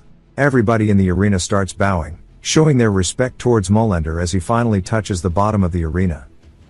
Jinwoo though doesn't, as he glares at him, refusing to look away from him. Mullender smiles, and Jinwoo says the sky is definitely the zenith of this universe, and he can tell instinctually. Leviathan asks why that insufferable bastard had to come here, and he can't believe he has to witness this irritating sight once more. And he hopes that he's not seriously doing this on purpose. This sight is just an effect imprinted on everyone's cells after the Great Galactic War. And there's no way that they truly worship him. The Great Galactic War was about 100 million years ago. The entire universe faced a resource shortage crisis, and this ignited the flames of the Great Galactic War, and it lasted 3,000 years, wiping out more than half of the existing civilizations. Just when the light of civilization was on the verge of extinction, a single being ended the war in just 10 days, and that was none other than Mullender Inerial.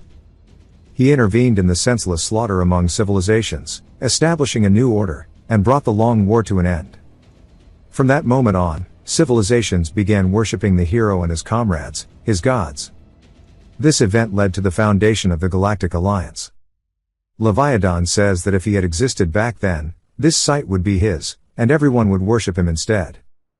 The Observer tells him that, thanks to Mullender's appearance, they've once again become the number one in the ratings, and Leviathan breaks the Observer, saying that he can't believe he's saying it was because of Mullender.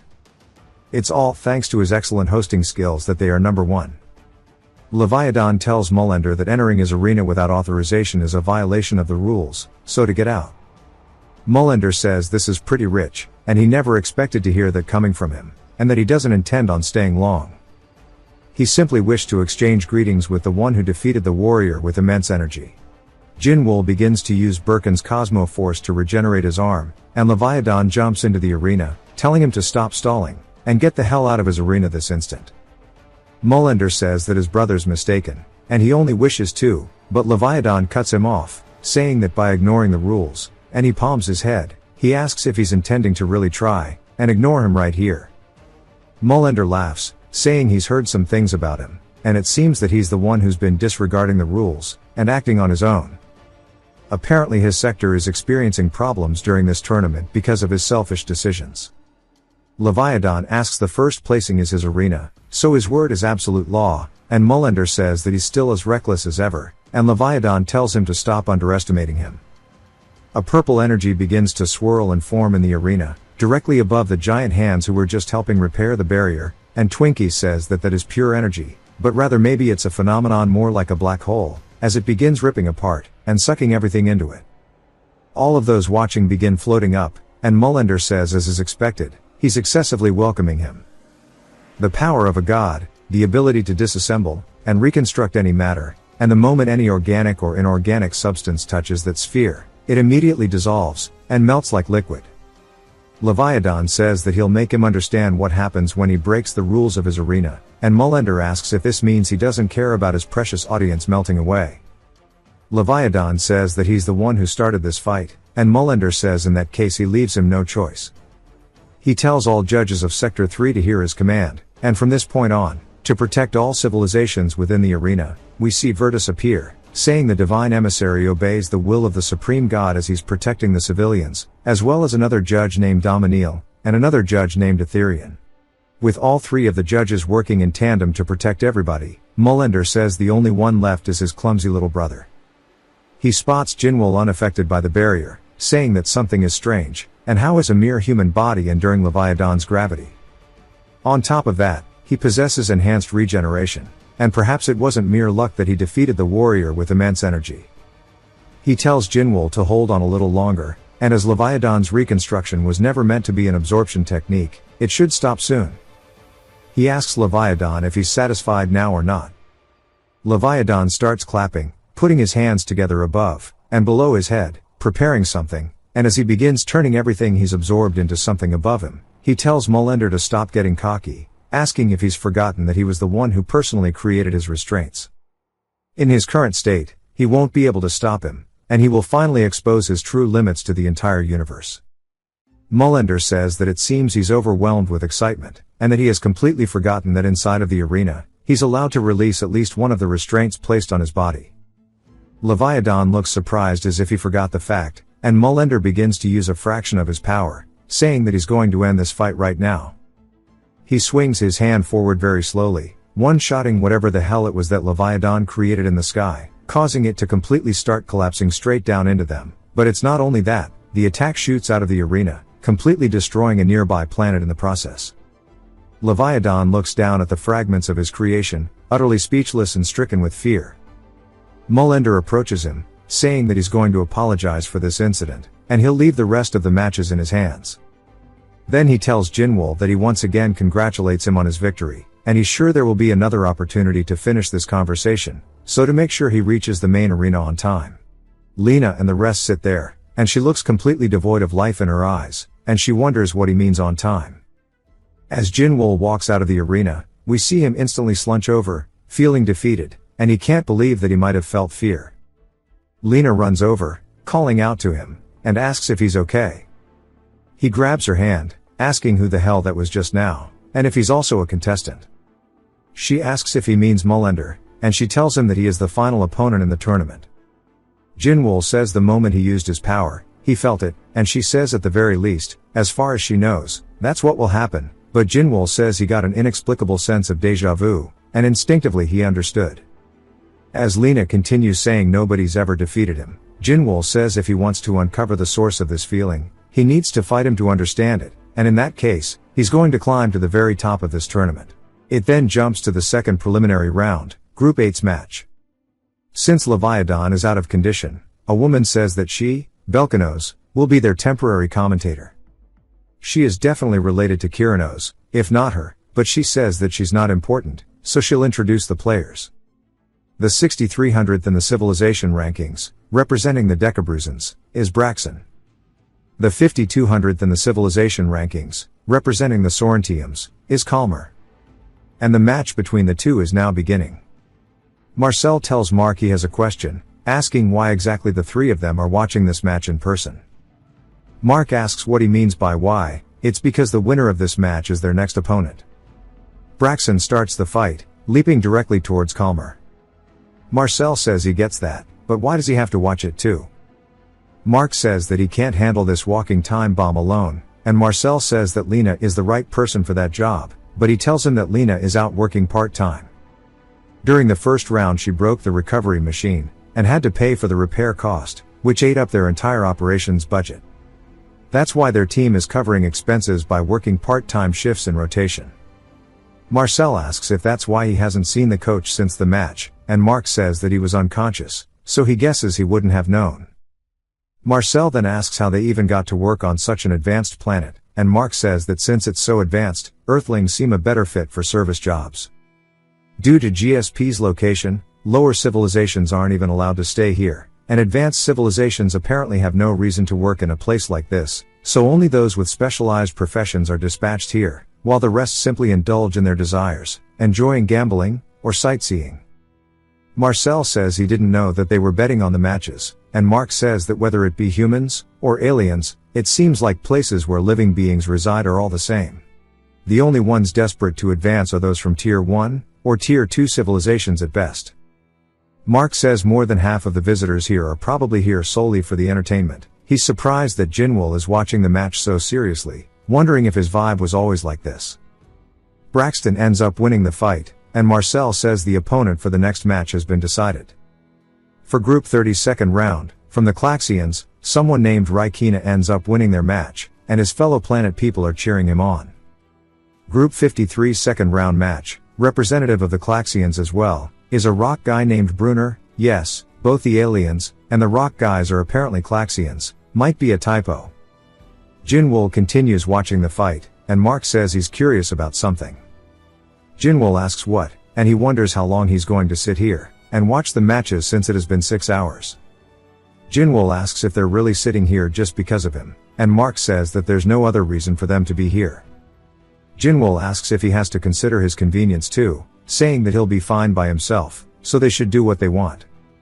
Mark says that if he suddenly disappears like last time they'll be in trouble, and Jinwoo says that's not a problem, as he's got his own reasons to participate in this tournament now, so to stop thinking about unnecessary stuff, and leave him alone.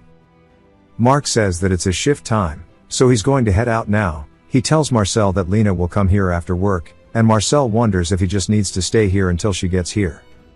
As Mark heads out, he calms himself down, wondering what that was. He didn't particularly say anything impressive, but for a moment, just like Lena said, he really looked like their savior.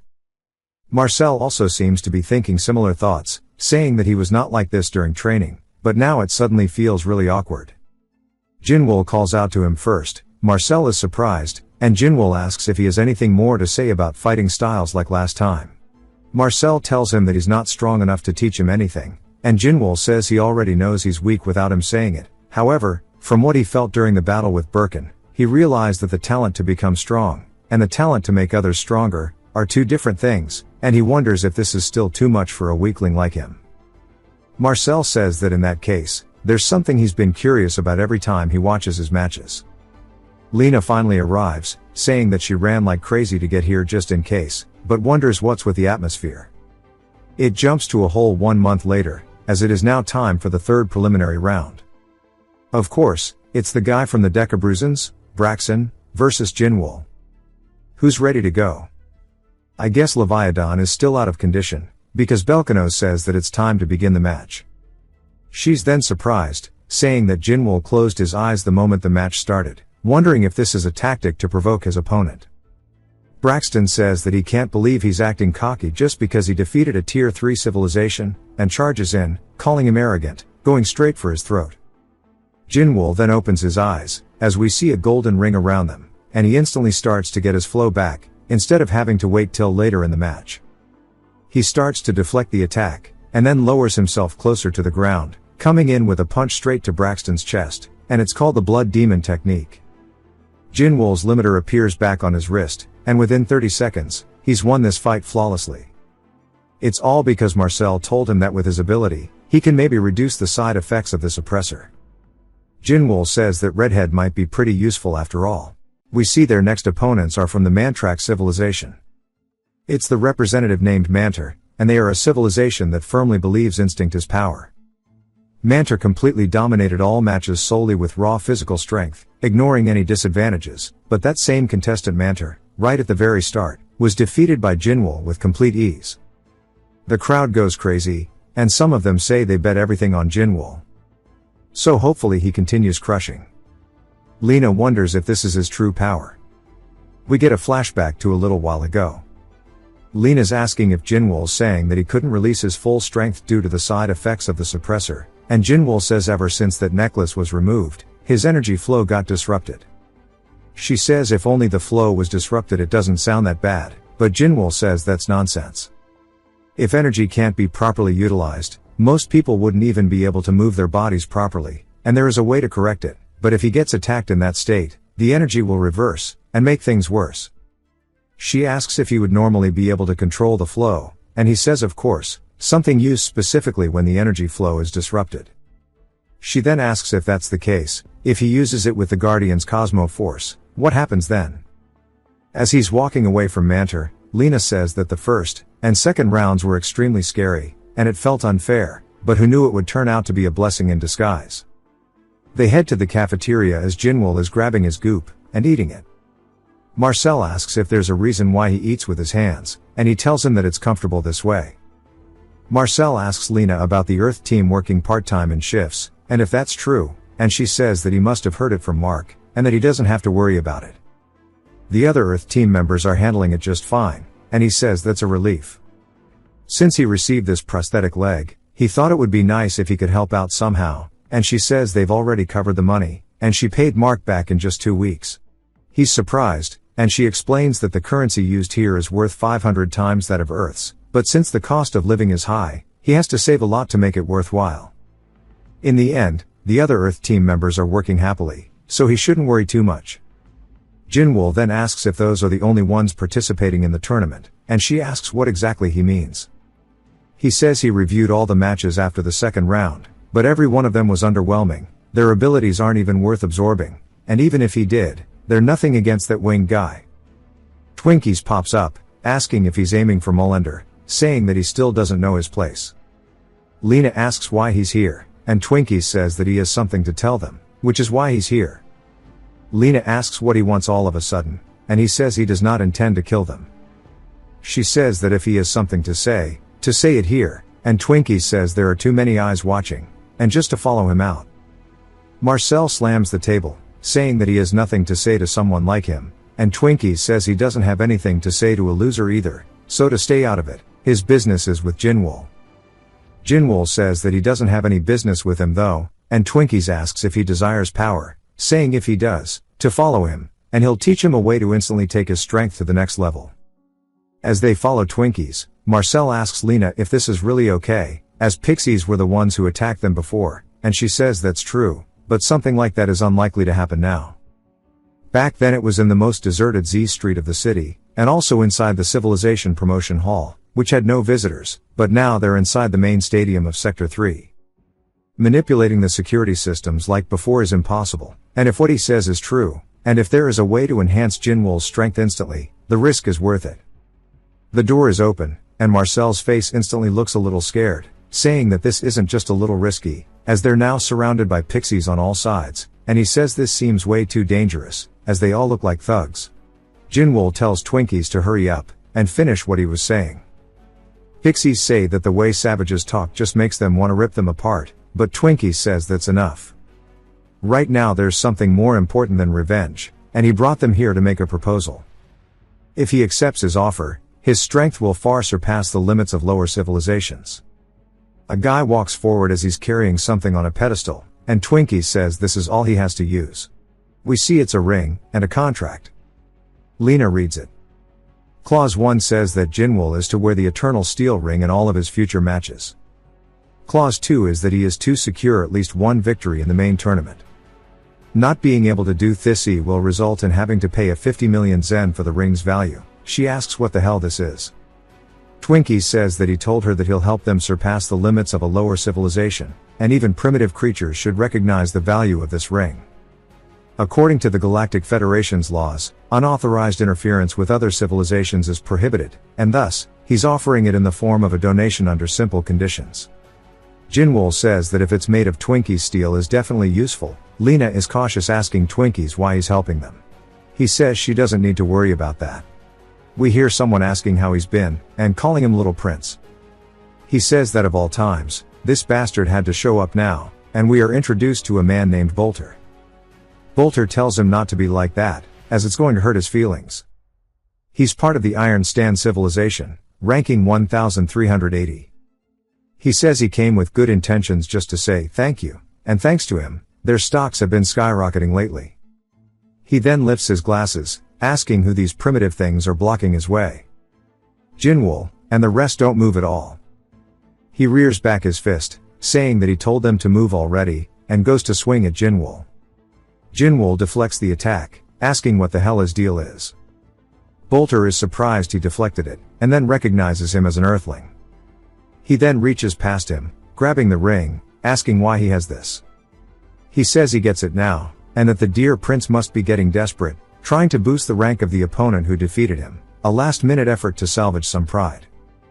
Bolter walks forward, saying that he sure put a lot of thought into this, but ask what he can do. Eternal Steel has already been exposed as trash everywhere, but hey, since their civilizations have had a close relationship for generations, he figured he'd at least give him a heads up. He then asks if he would like to take on that Earthling in a match. Bolter asks if he's lost his mind all of a sudden, and Twinkies doubles down, saying that if he wins he will serve under his civilization for the rest of his life. Bolter says that he better keep his word on that, and that he'll do it, so wait for him. Twinkies is obviously frustrated, saying that surely they heard that, that's an additional condition. Jinwool, though, grabs the contract, and rips it, saying nah as it's trash. Twinkies asks why he's still talking like this even after their match. Jinwool says that it's just a rock, and there are plenty of ways to get strong without it. Twinkies gets pissed, asking if he's forgotten where he is right now, telling him to sign the contract. Lena shows that they shouldn't do that unless they really want to meet the arbitrator. Twinkies, pissed that he can't do anything, and Jinwool taps the ring on his head, telling him to listen up, as he wants to set the terms of this deal, and that he'll graciously use the useless hunk of rock, and also fight that bastard from earlier. Twinkies says he underestimated him. He thought he was just a brute who only knew how to fight, however he actually has intelligence to pull off a threat like this. At the practice arena of the 300th floor, Jinwool can't believe there was a way for him to remove this damn collar. Bolter says that he doesn't know if he's brave, or stupid, but he'll give him some credit. He knew he was up against him, and still didn't run away. Jinwool asks him who the hell he thinks he is, and flips him off, showing Twinkies' ring on his finger. Bolter breaks his finger in an instant, saying that dealing with primitive civilizations is always humiliating, and as a handicap, he'll let him in on a secret about his Cosmo Force. Jinwool swings, punching him in the face, and we see it break his hand really badly. Bolter says that he has the ability to give his body the same hardness as any metal they touch, and this is his ability, that goes for the insides of their bodies too. In other words, there's nothing in the universe that can defeat him now, since he is touching the Eternal Steel. Jinwoo laughs, saying that means he believes what he wields is more important than how he wields it. The era he lived in was completely different. Back then, lunatics dedicated their entire lives to splitting boulders with mere twigs, and of course, only a handful ever succeeded before dying. Just before he was sealed away, he met one of them, as he starts to turn the ring into a blade. Bolter asks if he's really trying to say that the prince lost to some primitive fool, and laughs at him. Jinwoo dashes past him, saying that he'll find out himself. He says that it turns out that it actually worked, as we see Bolter starting to crack, before he lets out a scream. His body begins to crumble, and Jinwoo says that it turns out to have been true. Bolter's comrades can't believe what they just witnessed, and Twinkies looks pleasantly surprised. Jinwoo says that he's glad he didn't waste his time training for this. We then see Clarice saying that it's hard to believe that a small thing like this ring has such crazy value. Lena says she's already accepted it, but she thought she should at least inform him. He says from his perspective, anything that strengthens their forces is welcome, but giving such an expensive item to them, their former opponents, seems a little odd. She says there's no need to worry about that, and they ultimately made the best choice for their civilization, and, if anything, the contract was signed in favor of them receiving payment instead. Jinwoo asks if there's another match coming up, and Lena says there is. He says he wants to drop the discussion, and go watch the match. She then looks to Clarice, who says it's fine, and he'll hear the explanation later. Jinwoo and Lena leave, and Marcel says he's truly an incredible guy.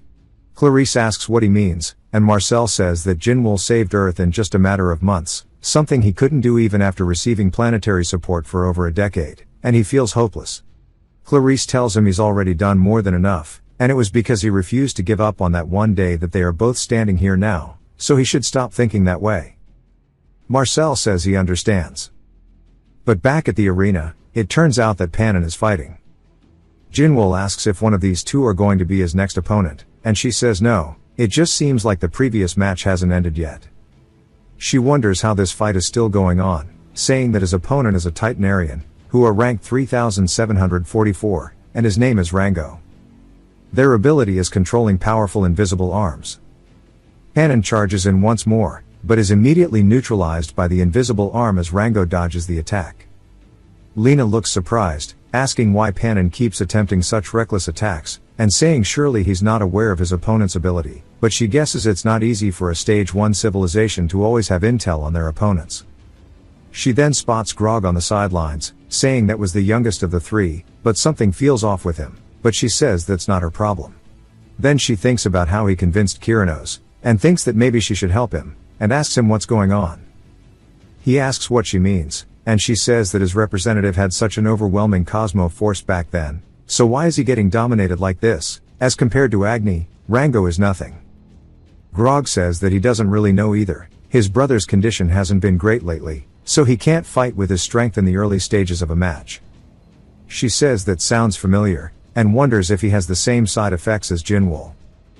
Panon is being completely dominated, and he says it's faint, but he's starting to see that there is a presence behind Rango. That means that his strength is slowly returning, and, if he holds on just a bit longer, he'll be able to manage, but he gets hit straight in the stomach, and it launches him all the way into the invisible arena wall.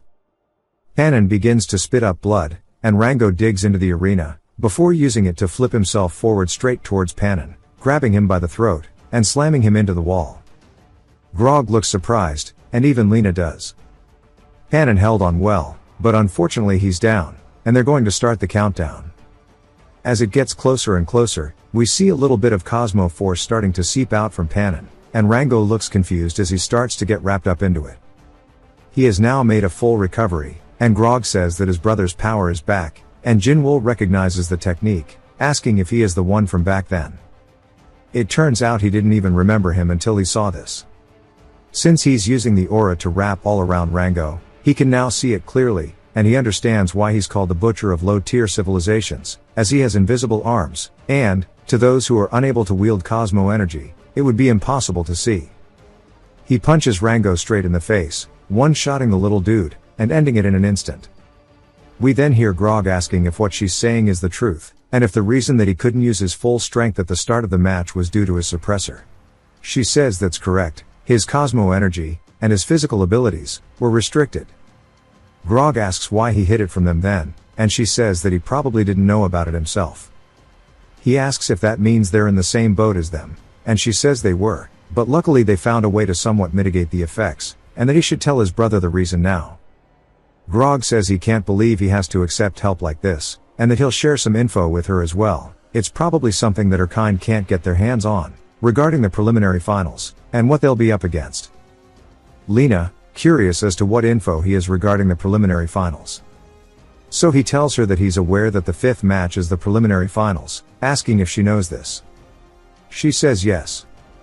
He tells her that the intel says that the match format will be different from what it is now, and she says that they haven't received anything like that, though. He says of course she hasn't. The information is due to be announced only after all 4 throne matches are done. She asks how he possibly knows all of this, and he says among the 3 civilizations that advanced, it looks like some of them got their hands on this information before her, they approached them, and that's how he found out. She asks why they would approach him in the first place, and he tells her that they are gathering allies. They refused their offer, so he didn't get the exact details of the rules, but it's likely that it won't be the one-on-one matches they have currently, but he thinks he's repaid his debt, so he's going to head out. She looks a little nervous about the match format changing, and we see that the battle is now finally over on the stage. With this, Group 22, Serpent will be advancing to the preliminary finals. Jinwoo asks her if that's the average level, but she's still lost in thought, saying if that's true, then why didn't they approach them? Jinwoo asks if she's listening, and Lena's still lost in thought, says even if their civilization's ratings are higher, Jinwoo's performance wasn't inferior to theirs. She tells him to follow, as she has something she needs to check, and he asks why she's ignoring him. They head to Zone 3 on G Street, and Jinwoo asks if she came out into the streets to lure them out. She says that's right, it'll be easier for them to approach them here than inside the arena. She doesn't like the idea of teaming up with aliens, and if the rules are going to change, they need to team up with the strongest players, and increase their chances of winning. The ones who already know the rules are likely to be strong. He asks if that means the ones approaching them will be strong, saying that's perfect timing, as he was just getting curious about the levels of those who have made it through. 3 days later on Z Street, Jinwoo asks when these strong fighters are meant to show up, and Lena says that they've come all the way to the outskirts with nobody even making contact, and she wonders why nobody's approached them. Ackerman chimes in, saying that's obvious, and she freaks out, asking when the hell she got here. She says that she was interested in their fighter. It looks like they're searching for someone to propose a team up for the final match, but too bad, no matter how long she waits, no one will approach them. She asks why, saying even that Grog Groups was approached. She says it's not about his skill level. Everyone in Zone 3 knows about Jinwoo's absorption ability now. Who would want to risk having their abilities absorbed? Of course if it were her, she would consider teaming up under the condition they share his information. After all, she's also a competitor, representing her civilization. Lena says based on her reaction, it is certain that the final match will be a team match, but she finds Ackerman uncomfortable. Jinwoo laughs, asking if she's the only useful fighter that have made it through the bunch. Ackerman laughs as well, saying that she's supposed to be one of the stronger ones left if he wants to get into it, and we learn that her civilization rank is 925. Jinwoo says that she seems quite confident, wondering if she's hiding her ability. Lena tells Jinwoo not to get close to her carelessly. She does that I'm shy pose, saying that she does have the abilities that might make him a little tempted to take. Lena says that she can't get involved with her, she's far more dangerous than the others, but then realizes that she's dangerous, and says that she doesn't have a single team willing to take her in, does she? Ackerman freezes up, asking what she's talking about. Just based on combat ability alone, she's in the upper rank, so why wouldn't she have teammates? Lena says earlier she said no one will want to team up with her, and that applies to her too. Her civilization has spent its time developing technology to steal information. Jinwoo asks why it would be a problem then, as everybody knows his information. Lena says that she has stolen everything about him, not just his abilities. Another civilization builds its foundation by trading stolen knowledge, lurking in the shadows. If his information gets into her hands, the entire universe will have it too, and she says within his information, there's probably something there crucial that the Earth has missed. There's no way she can let that precious information fall into their hands. Ackerman says officially her civilization's strength lies in its tools. Combat abilities are a separate matter. Jinwoo says it sounds like she has quite a few tricks up her sleeve, and that makes him want to team up with her even more, as he really wants to find out what she's hiding. Lena can't believe he's crazy like this, She says come to think of it, even in the underworld, nobody tried to mess with her civilization. This could be a gamble worth taking, but she can't help but feel sus about it. Ackerman then gets close to Jinwoo, saying that in regards to any information or ability theft during the preliminary finals, both sides will not object or complain about it. Jinwoo says he already planned to do that, and she laughs, saying that she likes him. Lena says there's no point in her worrying, the final decision is up to Jinwoo. She says that since it's a team match, she wonders if there is a way to get more teammates for such an unpopular team. Ackerman asks what she means by team match, saying there's no way she came here without knowing the full details. The exact rules haven't been announced yet, but the preliminary finals is a solo death match. She says that the real goal of teaming up wasn't victory, but survival. Ackerman calls them idiots, telling them to turn around and go back to the arena without even looking back. Lena wonders why she's shooing them away, saying it's just a death match, and Ackerman says that it's already started. Lena asks what they mean, and we see somebody's hand getting pulled around the corner, and we hear a voice say that damn Spider always has to pick up on things so quickly, but there's still plenty of time, as we see who I'm assuming is going to be the final hurdle for this death match. Back at the Team Earth waiting room, Clarice wonders what Lena called him here for, and why they needed to have this meeting. She says from now on, he needs to refrain from leaving the stadium. Back before when they were all leaving the alley, Ackerman says there's a psycho murderer amid Zone 3 preliminary teams. He's currently taking out those who made it to the preliminary finals one by one. Lena asks if she means outside of the stadium, and Ackerman says yes. He has the upper hand fighting outside of it. Lena says that she thought it was required for everyone to wear suppressors outside, and she says, as she may already know, you can still manifest your kind's innate biological traits even with a suppressor. Their species' unique ability is hypnosis. They use that to lure the prey into their den and hunt them down. That is how the psycho from Zone 3 operates. As a result, aside from the first match, he advanced through every run by default. A place as heavily guarded as the stadium is relatively safe, but they will stop at nothing, so they can't let their guard down, and she needs to watch over her own kind as well. Clarice asks if that means that there could be hostages, and Lena says there's a real possibility of it happening. Therefore, they need all external personnel to return as soon as possible. Mark says that there's a little bit of an issue, and they have not been able to get into contact with Director Marshall Steele since this morning, wondering if it could be related to what they were just briefed on. Steele mentioned that he had some business outside the perimeter, saying that surely there's no way, as we see him being devoured by a female from the Hypnosis guy's civilization. Lena says that they should report this to the Federation immediately. Ackerman says it's useless, as they don't leave traces behind, as they're the best specialists in the field throughout the entirety of space. The Federation is not some charity organization they can rely on. Missing persons reports, searches, and so on are pointless if there's no evidence, and this is just her civilization's fate, just like all of his previous opponents. Now she asks how her civilization will respond, and the answer is simple: they need to abandon Marshall Steele. Instead of a foolish decision like allowing a civilization's representative to be a mere fool, they just need to wait for the preliminary finals to begin. Marcel Furious says that he will go do it, but Jinwoo says he'll be the one to rescue that fool. He's been wanting to meet him since he heard about him, so there's no reason for him to refuse his invitation. She says that he's gonna be fighting him wearing a suppressor, and wonders if maybe he found a way to fight with that Cosmo Force. Jinwoo says that's what he wants to find out. She says even if he found a way to fight back, once he's hypnotized and dragged into their den, it's gonna be futile. Jinwoo says that she shouldn't worry about that, as long as he's not the one being dragged off, it should be fine. On F Street, we see an obvious Marcel in disguise as Jinwoo, as he's clearly under the hypnosis being lured to their den, heading straight towards the man. The serpent opens its mouth, and Marcel enters, and the guy says his expectations were too high for this prey. As expected, without Cosmo Force, it inevitably doesn't mean much, as it's just another ordinary inferior civilization's member. The serpent goes to finish the job. Jinwoo comes out of the shadows, asking what he means by inferior, as he's starting to use his eternal steel blade. He says he's not the same as those creatures, as he slices the serpent clean down the middle. The man is surprised that there are two representatives, and says there's no way, and Jinwoo says they fell right into it. He knew it would work because he also used to fall for this trick all the time. The information a pursuer can gather is quite limited after all.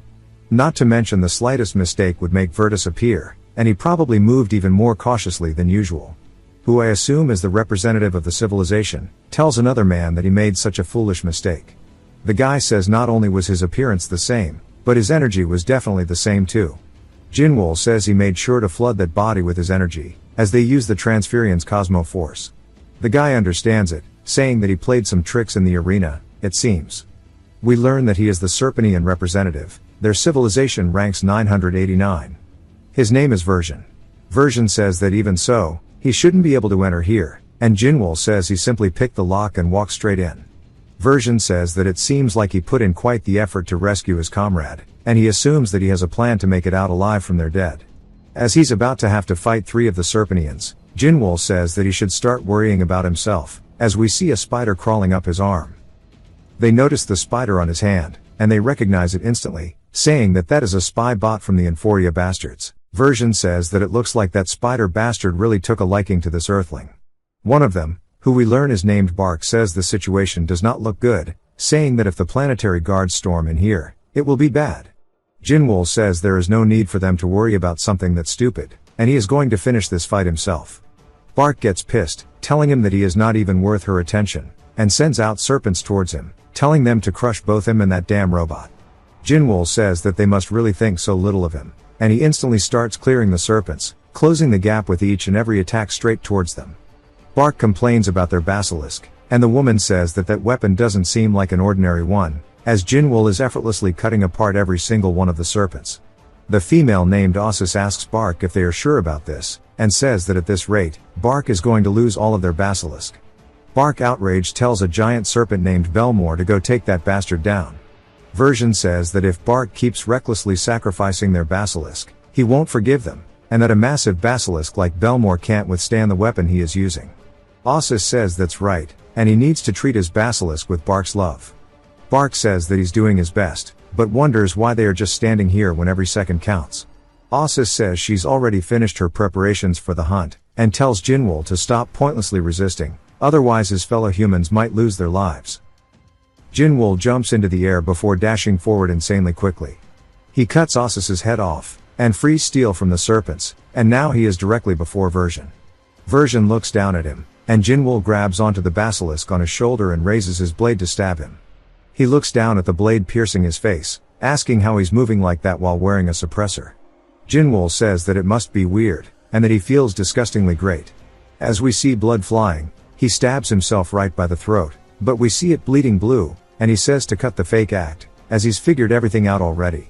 Version starts to melt on the spot, and Jinwoo says that Mushroom Head yapped until his ears fell off. If the suppressor isn't working, then it's all just an illusion.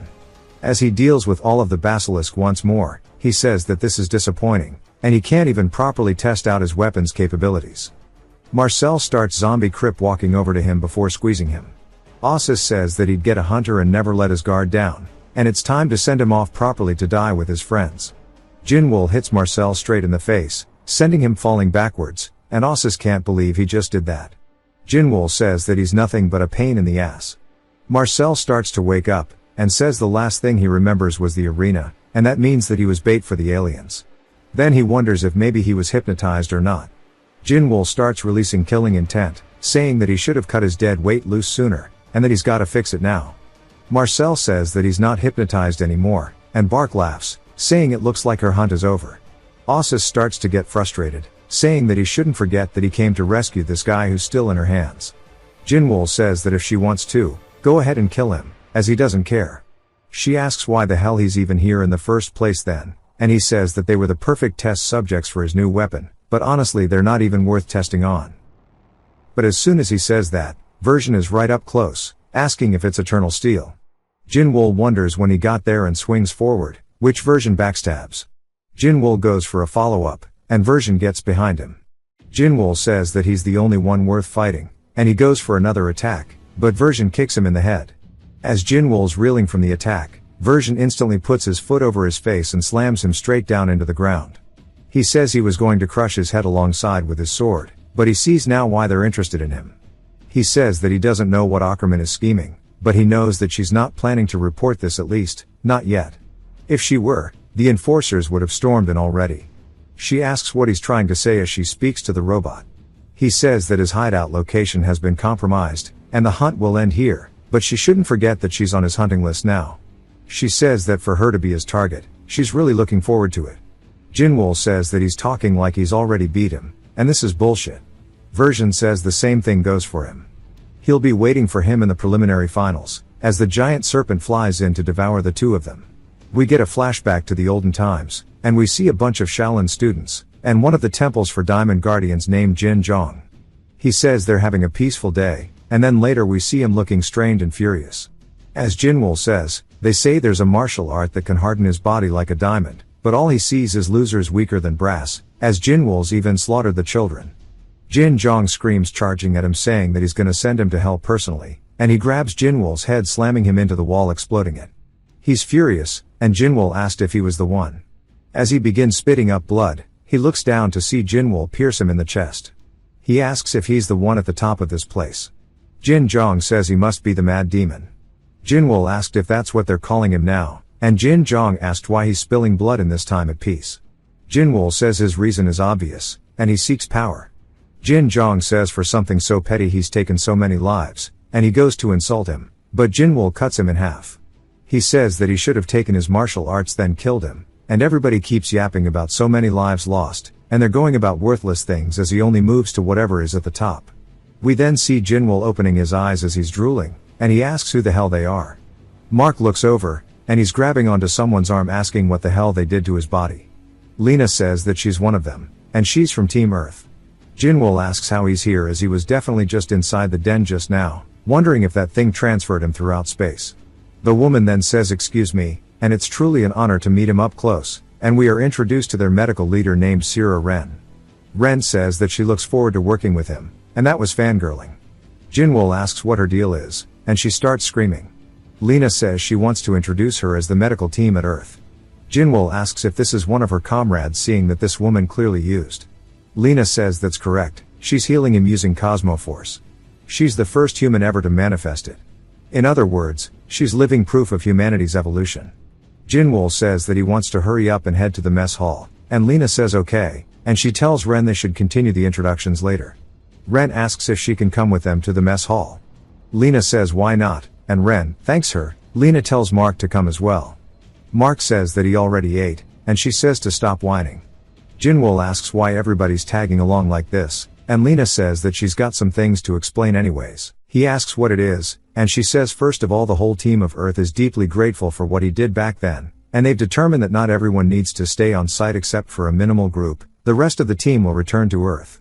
The original purpose of this mission, the infectious disease research, thanks to Ren, may have a potential solution. So in the end the team members who will remain on this planet to support will be her, Mark, and Ren.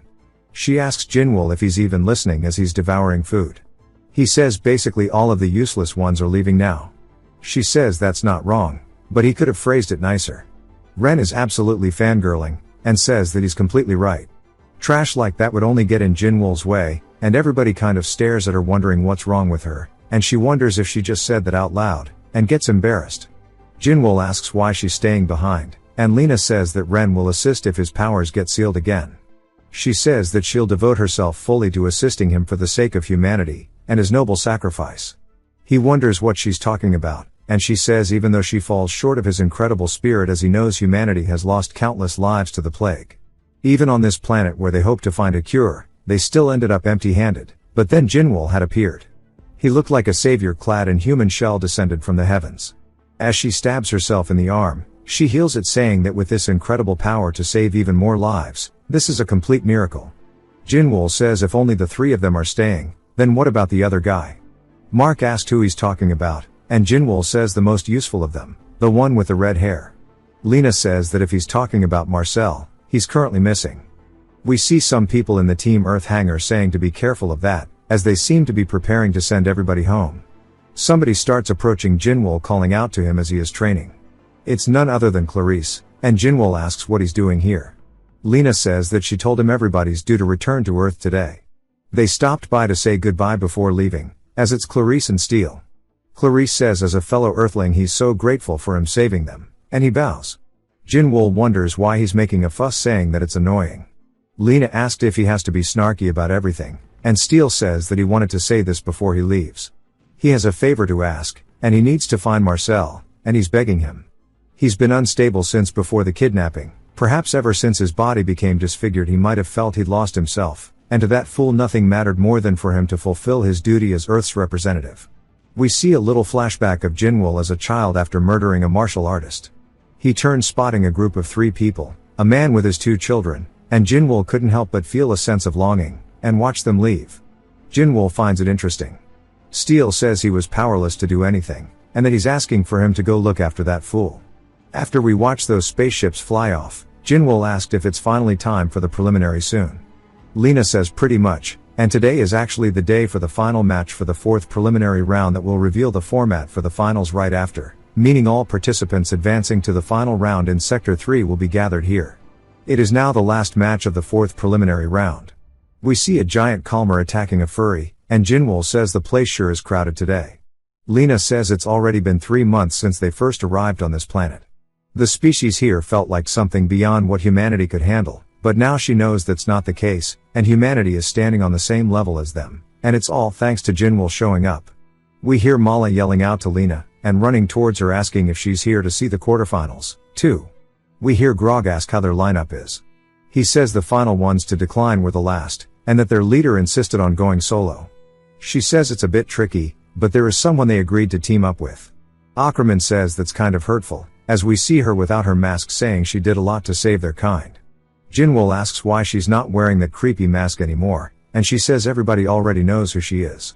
Grog says that she's the annoying mushroom head from last time, and Lena asks if they know each other. He says not really, they ran into each other once before. She totally miscalled the entire fight, and then vanished. She says she wasn't feeling well at that time. It looks like the match is about to end. The final qualifying ticket goes to this big Minotaur dude named Taro Khan of the Bellamina Star. Belkano says that wraps up the 4th preliminaries for all sectors, and now the rules for the final qualifying round will be announced with everyone here, and to take a look at the nearest monitor. We hear a man congratulating them all on making it this far, saying that here's how the preliminary finals will go. To keep it simple, the final qualifying round will be a race. Lena says now what Mullender said to arrive without being late, now makes more sense. She says that the race will begin on Z Street at the edge of each sector city. All suppression devices will automatically deactivate at the signal start, and each participant must find the entrance to the main tournament grounds. The entrance will be hidden somewhere on the planet excluding the cities, and once they enter the main grounds the preliminary finals will end. Anything goes during the race, and they need to source their own food and water along the way. We hear some people shit-talking Ackerman for teaming up with these primitive fools, and they say maybe she's not all that after all. But it really is suspicious that she's been working with them, and maybe they can take her out when the time is right. Ackerman glares at them asking when the time is right, and they look down seeing a spy bot on their hands, and they wonder when it got there. She tells them to stop yapping, and stick to the plan. Then they say that the plan will remain as is. Belkanos thanks everybody for waiting. Since the preliminary finals will begin shortly, all representatives need to move to the starting line, and the race will begin as soon as everyone is gathered. Inside of District 6 in the city area, we see a man asking about the race saying that he wonders how many will survive this time. He's part of the Astrogaianian civilization, which is rank 117, and his name is Deveria. Mark spots Jinwoo, and Ren instantly yells asking where he is, and she starts cheering him on holding up a little poster she made. Jinwoo says that there's surely a lot of strong guys here, and Ackerman says that it doesn't matter, they're just as strong. He asks why she keeps including him as they already rejected her offer. She says that he's acting cold even though he enjoys this. He tells her to shut up as he does not trust top-tier civilizations like her. Belkano says that before they begin she wants to lay out the rules. The preliminary finals will last a week, only the first 100 to reach the finish line will advance to the main event, but the last tournament only had 42 finishers. Live updates of the participants will be shown on the stadium screens in each district, and she hopes that they all give it their best. Lena finds it a bit weird that not even 100 people made it last time. The countdown now begins, and tension grows. People start getting ready. One guy says that if the preliminary finals is a race, then it's not gonna be bad for him, as he starts running like that dude from My Hero Academia saying that first place is his. He dashes off extremely fast compared to everybody else, and Belkano says as expected of the representative of the galaxy's fastest civilization, Sparak of the Dark S species takes the lead. He then hears a sound, saying explosion activated, and he wonders what that is as it starts beeping on his chest. He realizes, but it's too late, and an atomic bomb pretty much just goes off right there. A dude laughs saying that he's showing off at the start, and it was just a rookie mistake. That same dude then gets his head flattened by a giant rock guy, and a full-on brawl is now broken out.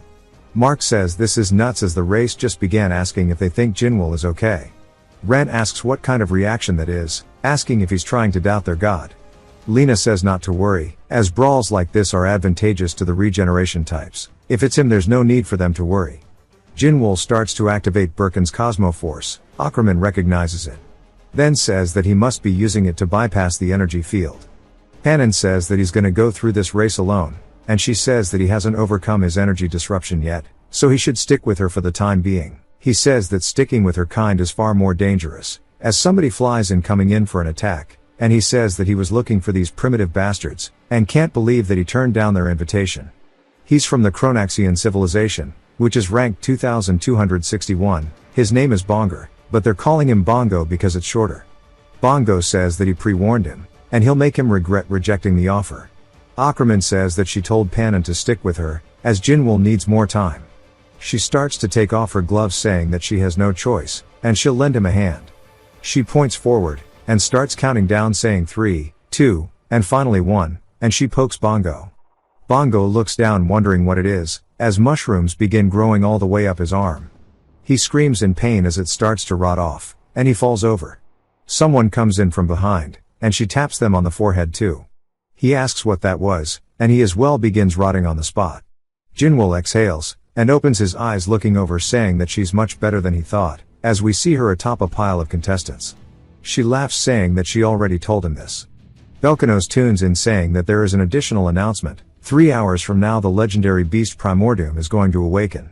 Everybody freaks out at the name Primordium, and Ackerman says that Jinwoo needs to run as fast as he can now.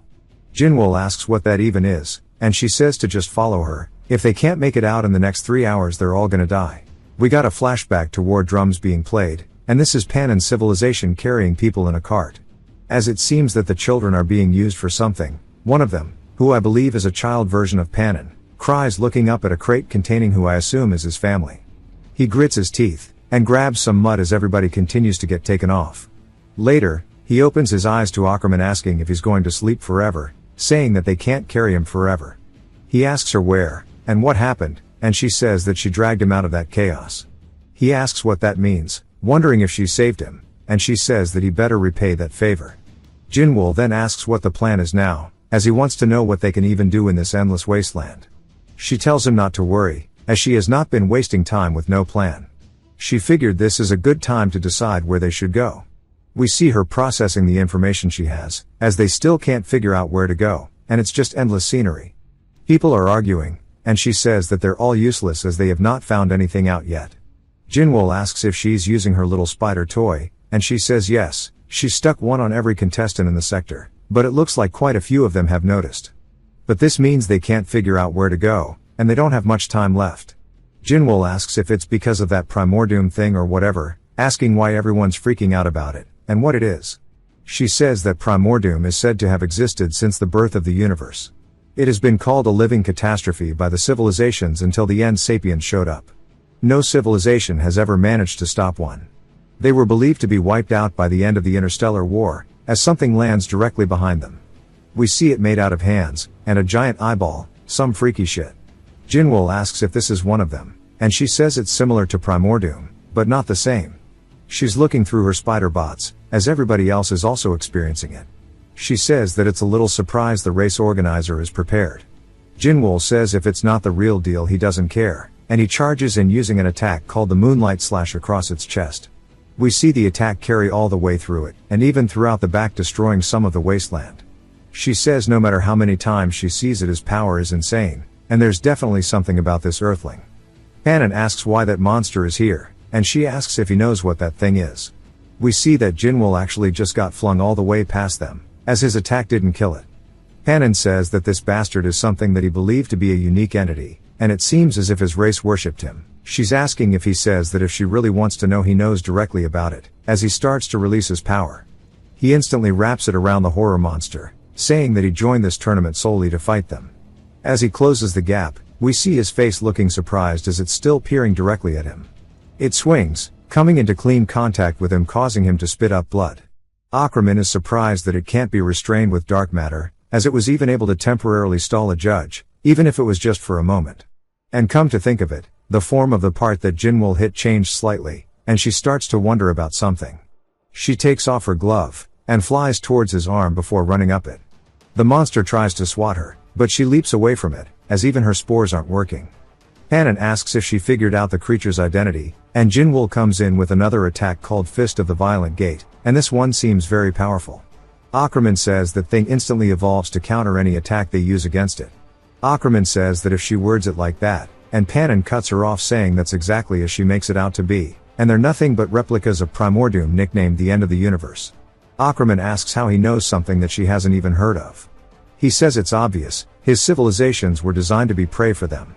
We get more flashbacks of his species as they are all training. We see Panon fending off against multiple opponents, and he's doing it pretty easily. The rest are surprised, saying that he's so strong they couldn't handle him even with 3 of them. We see one of them who looked just like Panon saying that he guesses all the time wasn't wasted after all.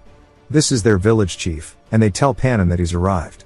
He says that he can't believe Panon is still playing street thug, and this is the chief of their civilization named Dorman, also his older brother. Panon asks what brings the chief all the way out here, and Dorman says they need to go somewhere quiet as he has to tell him this. They head into his hut, and Dorman says he'll get straight to the point. He should stop chasing his foolish dream at the cost of the blood of their kin. Panon asks if he's talking about himself, asking how long they plan to worship that monster as a so-called god, and offer their own people to it. Dorman says the only way they can keep a god under control is by making offerings unless he has a better idea. Panon says that thing isn't even a god to begin with, and Dorman says he's aware of this. Panon can't believe he knew, and Dorman says that if they call it something else the results won't change. If they stop making offerings, the thing will starve, and come crawling out of the cave, and if that happens their civilization is wiped out. Panon says that is why they should grow strong enough to defeat it. Dorman says that his brother is foolish, and it's perhaps the time he learns the truth of their civilization. Long ago in the universe, there existed the Neoviums, a 4-stage civilization who specialized in biotech. They were obsessed with creating a monster that had gone into hiding at the time. They were artificial organisms created during that process. They needed high-quality prey in order to keep the monsters in control. Within their bodies there's a substance that calms those monsters down. All those monsters were disposed of by the Incipients, but it seems one managed to escape, and make it to this planet. Panon asks if they're nothing but food born for these things, and Dorman says that's the truth. He didn't tell the others because they wouldn't be able to handle it. Panon says there's no way he'd believe the words of a fanatic like him. On the next offering day he'll go crush the god that he worships. Dorman says that he should stop trying to fight fate. Panon says that he'll destroy that fate too, every last bit of it. Then the day arrives, and he sees a red mist in front of him that paints his face. As his comrades are being helplessly destroyed, they scream for help saying that the god has been angered, and they never should have gone against it in the first place as it is consuming them left and right. One of Panon's men says they need to escape together, and we even see Grog. That might be Kulak, I'm not sure, it's been a while since we've seen him. But he tells Grog to take everybody he can away from the cave, and as they start leaving, it chases directly after them. As he's being walked out, Kulak turns.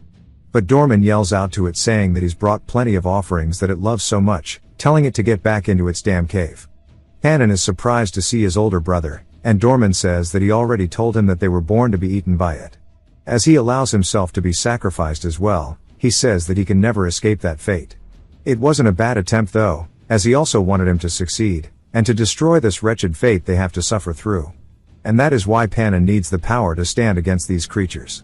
Ackerman says that this is actually some really interesting info, wondering if it's all a coincidence that this amount of valuable information is gathered here. She then sees something with her spider bot as there's a wall, and she points telling Panon that is the direction as the entrance of the final preliminary is over there. As Jinwoo, still having an all-out brawl against this thing, begins to shoot lasers at him. As Jinwoo is regenerating from the attacks, how does he always look so damn cool when he does it? Ackerman says all that's left is bringing that monster with them. Panon says it's impossible. The only chance to escape from that thing is when it's completely focused on eating. She thinks about it, and Jinwoo still is just ready to fight it forever, and he says that it's finished before Ackerman flies past him. He asks what the hell she's doing, and she says there's no time to explain, so she's going to be borrowing his arm. And she throws it high up, causing the monster to look up at it. It then starts to grow into a spore bomb, and as the thing begins consuming it, she says that the fungus will endlessly multiply, and it's going to buy them a bit of time. So they need to get away as far as they can before the real one appears. As out from underneath, the sand comes claws that completely devour the monster, leaving nothing but a hole in its wake as this giant eyeball begins to peer out of it. As they all three begin running away, Jinwoo asks how long they have to keep this up for. She points forward saying that that is the entrance to the main stage of the preliminary finals. Inside the area, we hear some people asking what they are meant to do. Where exactly is the entrance? He says the traces of life end here. He is part of the nomadized Saint civilization, ranking 4122, and his name is Arden. He says that another group is approaching. Jinwoo asks what that is, as up ahead we see a guy yelling, calling them outsiders of the desert, saying they have already claimed this place, and to back off, as Arden is hiding below him. Jinwoo asks if that is really the case, and he starts using the Pixie Cosmo Force. As they all keep running in, Ackerman turns towards Panon, and trips him, causing him to fall over. As he eats shit, he asks what the hell she is doing. She tells him to stay low, as an attack flies by completely cutting Jinwoo in half in front of them. Arden is surprised that he got crushed in a single shot, and tells everybody to quickly take cover behind the wall, as we see a sniper from far. He says that they sure are lucky, but whatever, he still managed to take out one of them. Ackerman looks over at him, and asks how. Through her spider bot, she says she has known about his existence for a while now. Once a sniper's position is revealed, it is basically over. He values his life, and he needs to reveal himself, and surrender.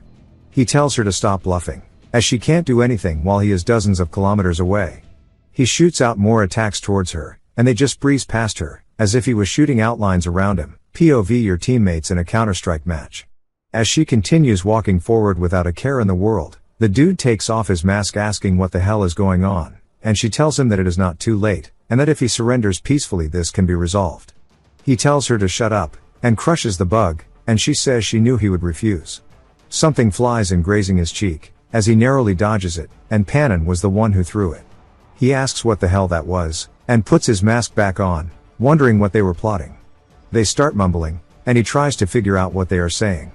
Ackerman and the other two are still in the same spot. Ackerman is telling him to, if possible, bring him back alive. We see what they threw is actually a piece of Jinwoo, as he starts to regenerate directly behind the guy.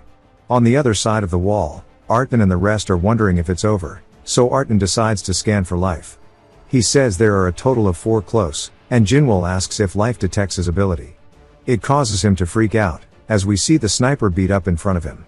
Ackerman also appears, saying that she has a proposal for him. Turns out that the entrance only opens when there are 9 or more players gathered. She says it's not 100%, but it's the most likely. Arden asks if she's really not certain, and she says that her children's connections was cut off every time 9 or more gathered here. Arden asks if that means that happens as the entrance opens, and she says for now that's her theory. Arden says that when he checked, a large number of life forms disappeared in an instant as well. Some other person says that they need at least 2 more people, and then he detects signs of life. He says numerous life forms are rapidly approaching, but something strange. Jinwoo touches his forehead, and Arden instantly distances himself asking what the hell he's doing. Jinwoo says that's interesting, and now he can sense signs of life all around him, and he looks over saying that he can detect them approaching. The bat person says that there's no way he'd just copy his ability like that, and Ackerman says that's strange the other zones haven't been keeping up, as that's Jinwoo's ability. The dude says for him to copy Cosmo Force is crazy, and Ackerman says that they should go, and welcome their guest. Arden tells them to wait a moment saying that the people coming now are dangerous. She asks how, and Jinwoo says they're dragging something huge along. Ackerman says she can't actually see them, because her spy robot must have been dealt with, and if it's something huge it must be one thing, it must be the so-called Primordium. But it looks like a dune worm for some reason. Jinwoo says they're a lost cause, and Ackerman says they have to wait for others to arrive. Jinwoo says that they shouldn't give up. As he starts to use Twinkies as Cosmo Force, Arden says that Jinwoo's right. Aside from these guys, there's not a single life form within hundreds of kilometers. If they lose them, it'll be impossible to gather 9 here. Jinwoo says if she understands that now, he's going to go fight it. She yells telling him to wait, as it is a universe-level disaster, but he does not care. Belkanos says that the legendary beast Primordium has begun his rampage. Players who haven't made it through the entrance were helpless now, and she wonders who will be the final participant to make it past. As Marcel is on the streets he looks up watching it. Wonder what's wrong with bro. Primordium continues to chase after the participants, and one of them says that this wretch will all be eaten by the monster. He is part of the Dulbarm civilization, which is ranked 573, and his name is Oldimer. He turns saying if that's the case it's all or nothing, telling Primordium to come at him, but instead something lands on it piercing through the top of its skull. He's surprised, wondering what that was, and he spots Jinwoo asking what's his deal. Jinwoo begins to use a technique called the Earth-Shattering Heavenly Army, and we see the beast actually form another mouth where he's standing, and turns him into pieces. Jinwoo laughs saying the head was something that can grow anywhere, or he's now regenerating. What a crazy-ass monster. Ackerman says that that bastard is single-celled, and such an idiot. Artin says that they should join in since things have gotten to this point, and Ackerman asks if he really thinks things will change if they do, as Artin and the Bat Guy aren't civilizations specialized in combat, and it seems like they got lucky making it through the preliminaries from a weak zone. The Bat says that's a pretty cocky thing to say, but Pannin is surprised by something.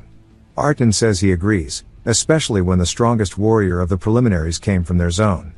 Jinwoo is still fighting the beast, and we see him land directly beside Oldimer. Jinwoo says that this thing doesn't have as many openings as he thought. Oldimer says that he has something to tell him about that monster, when its eyes turn blue not to make a sound.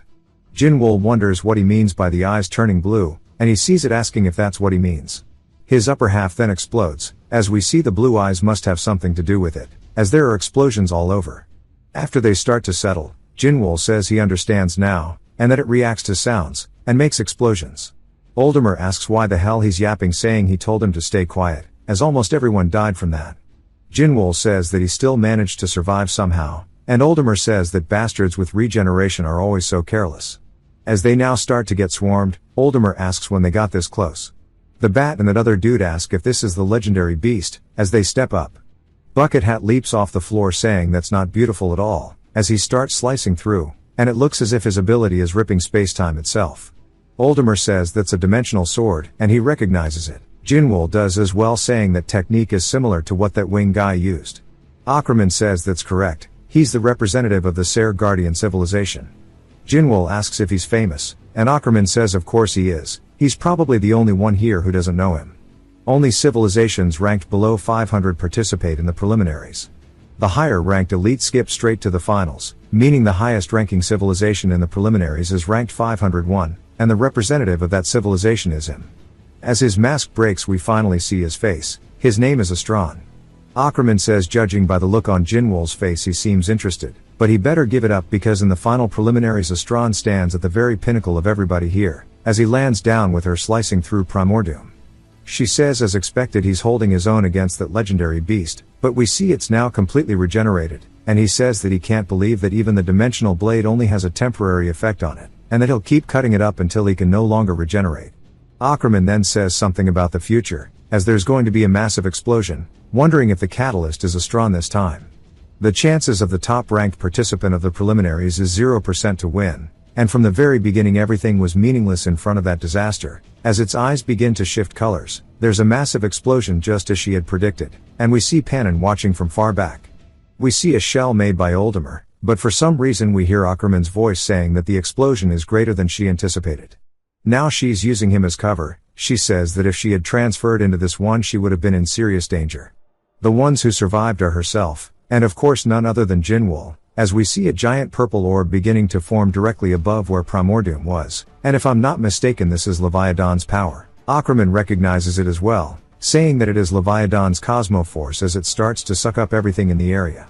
She says that she can't believe it, as he absorbed the technique of a god, saying that that type of thing wasn't meant to be possible.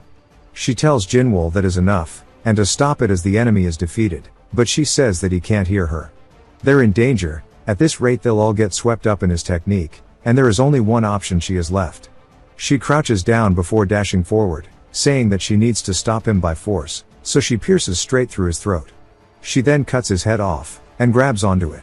The force begins to weaken on the attack, and she says that it's time for her to run straight to the entrance.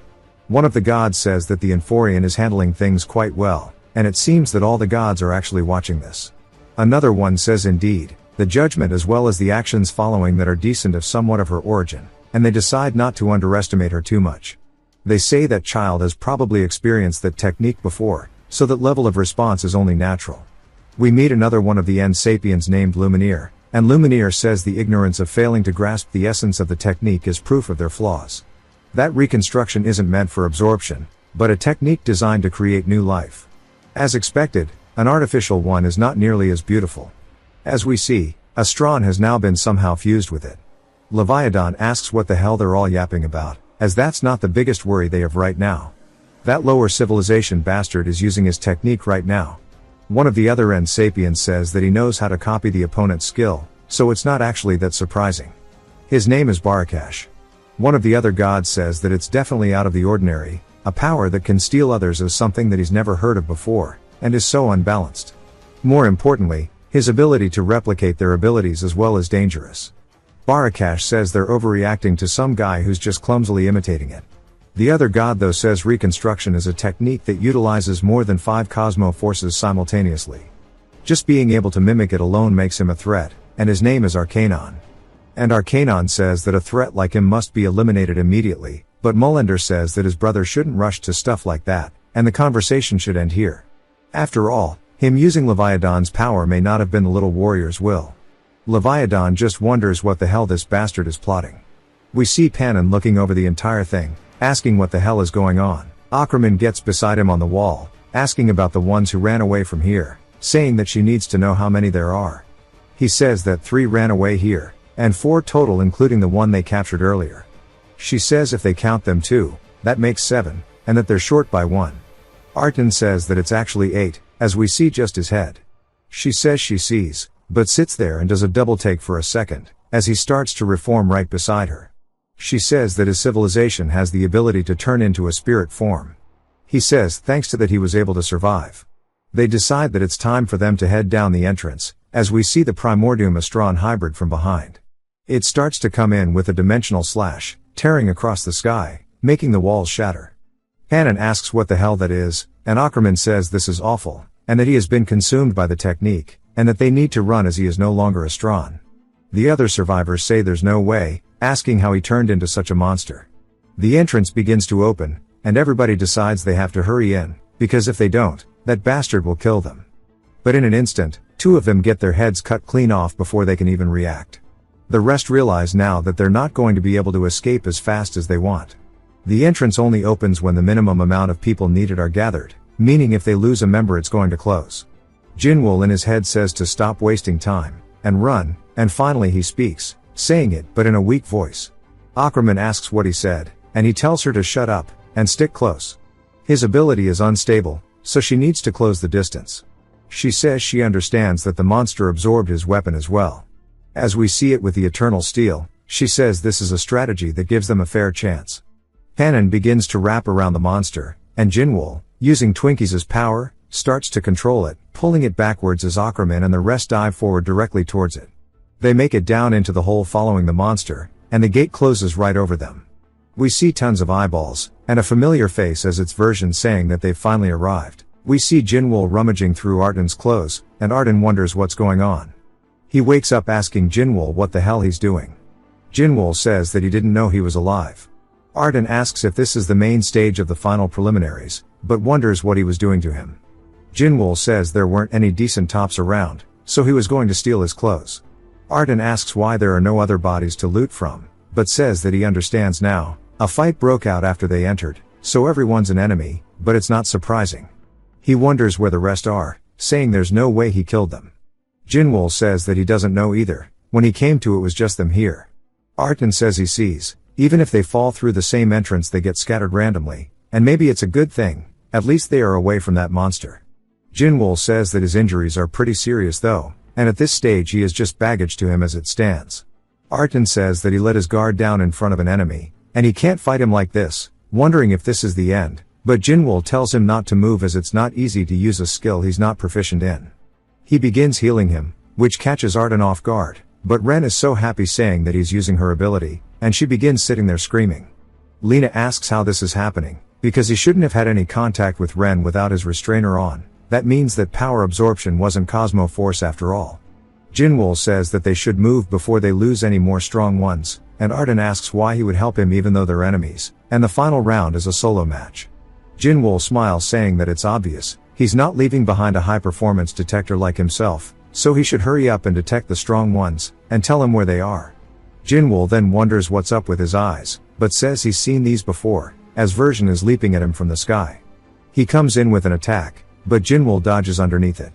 Version says that now he has lost his only decent weapon, and he's become easy prey to him.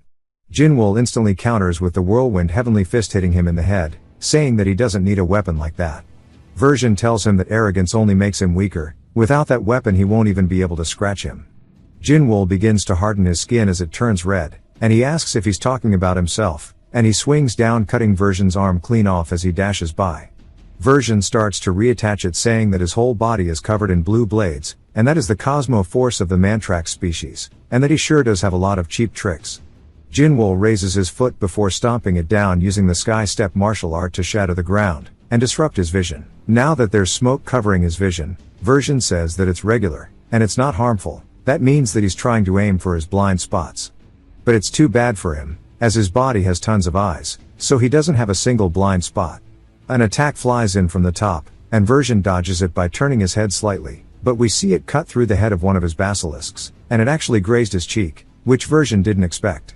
Version asks what he threw, and then sees in his hand it was just an ordinary rock, and says there's no way. It begins to have a purple glow to it, and Jinwoo swings forward, cutting Version's head clean off. Version says that it's the cosmo force of the Decabruzans. Jinwoo says that even without that hunk of metal, he can create weapons from any inorganic material anywhere, asking if he understands, as we see his eyes are now under the hypnosis. So maybe the entire thing was just fake, as he's about to be consumed. Version says that takes care of one of them for now, but Jinwoo in an instant rolls back up, and starts running away from him. Version is confused saying that the hypnosis should have worked perfectly. He then realizes there were two of them, and says that must have been what it was the work of the other person with him. As he leaps over, he swings down, shattering the cliff that they're on, sending Jinwoo flying below. Jinwoo begins running away, saying to stop chasing him. And Belkano's shoutcasts, wondering what's going on as this is an entirely different match from a moment ago. As Jinwoo is doing literally nothing but running away from the giant basilisk that is chasing him. Jinwoo wonders why he's in this state. Even Mark wonders why he's acting totally different from usual. And Lena says that's not Jinwoo. Mark asks what she means and who that is then. She says that that is part of the nomadized species. They turn their bodies into spirits and possess their enemies, and control their bodies freely. Their brutal fighting methods are quite infamous even in the underworld. Mark asks what that's even supposed to mean. And Ren says that through that brutal, why are they using his body to run away when it's such a powerful bottle? Lena says that the brutal thing about their fighting style is a little different from others. They harm the stolen body and destroy it to take down their opponent. So they're not actually good in real combat. More importantly, something's off. They're known as an extremely individualistic civilization. So why would they use a method they're not even familiar with? Only to help Jinwoo. Now that we're caught up to when the cliff was destroyed, Jinwoo, who's really, Artin says that all of his organs are twisted up, and he shouldn't have done something so out of character. Even when he himself said it was a solo match, he asked Jinwoo why he helped him, and Jinwoo asked what kind of idiot would leave a wounded comrade dying here. Though I'm pretty sure Artin just misheard what Jinwoo was saying. Because Artin said that eventually they have to fight, and Jinwoo says they can worry about that later. It was the first time that someone reached out to him with such warmth, so he really wants to save this person.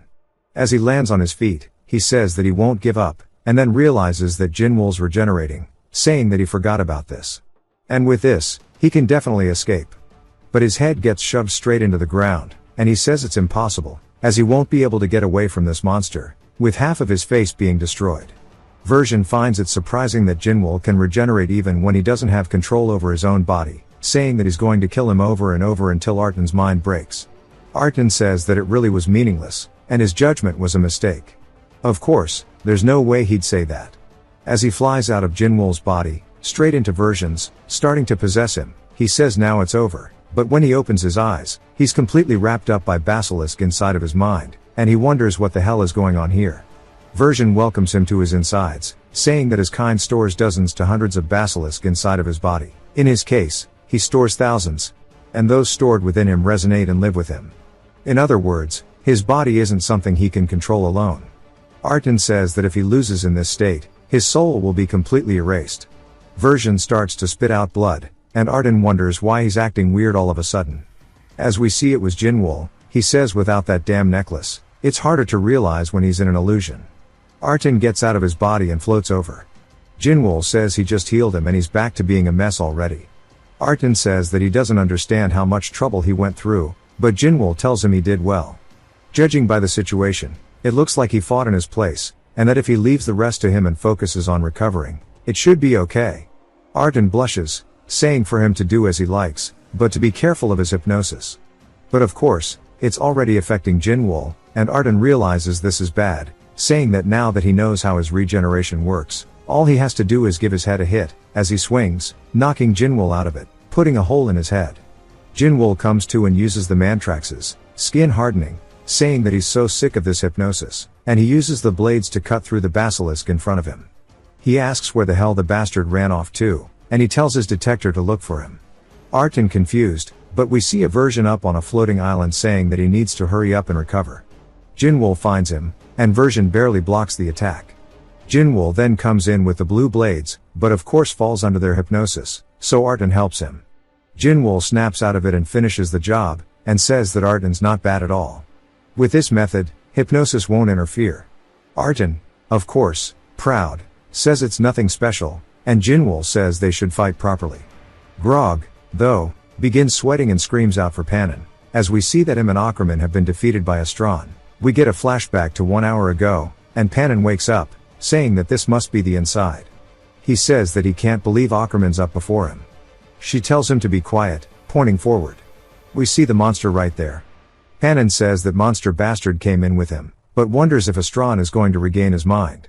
Ackerman says that they should use the chance to run, and we hear the sniper from earlier yelling at them, asking how they dare to disgrace the most radiant being in the universe. Ackerman tells him to calm down, and they can talk about it later. He says it's too late for regrets.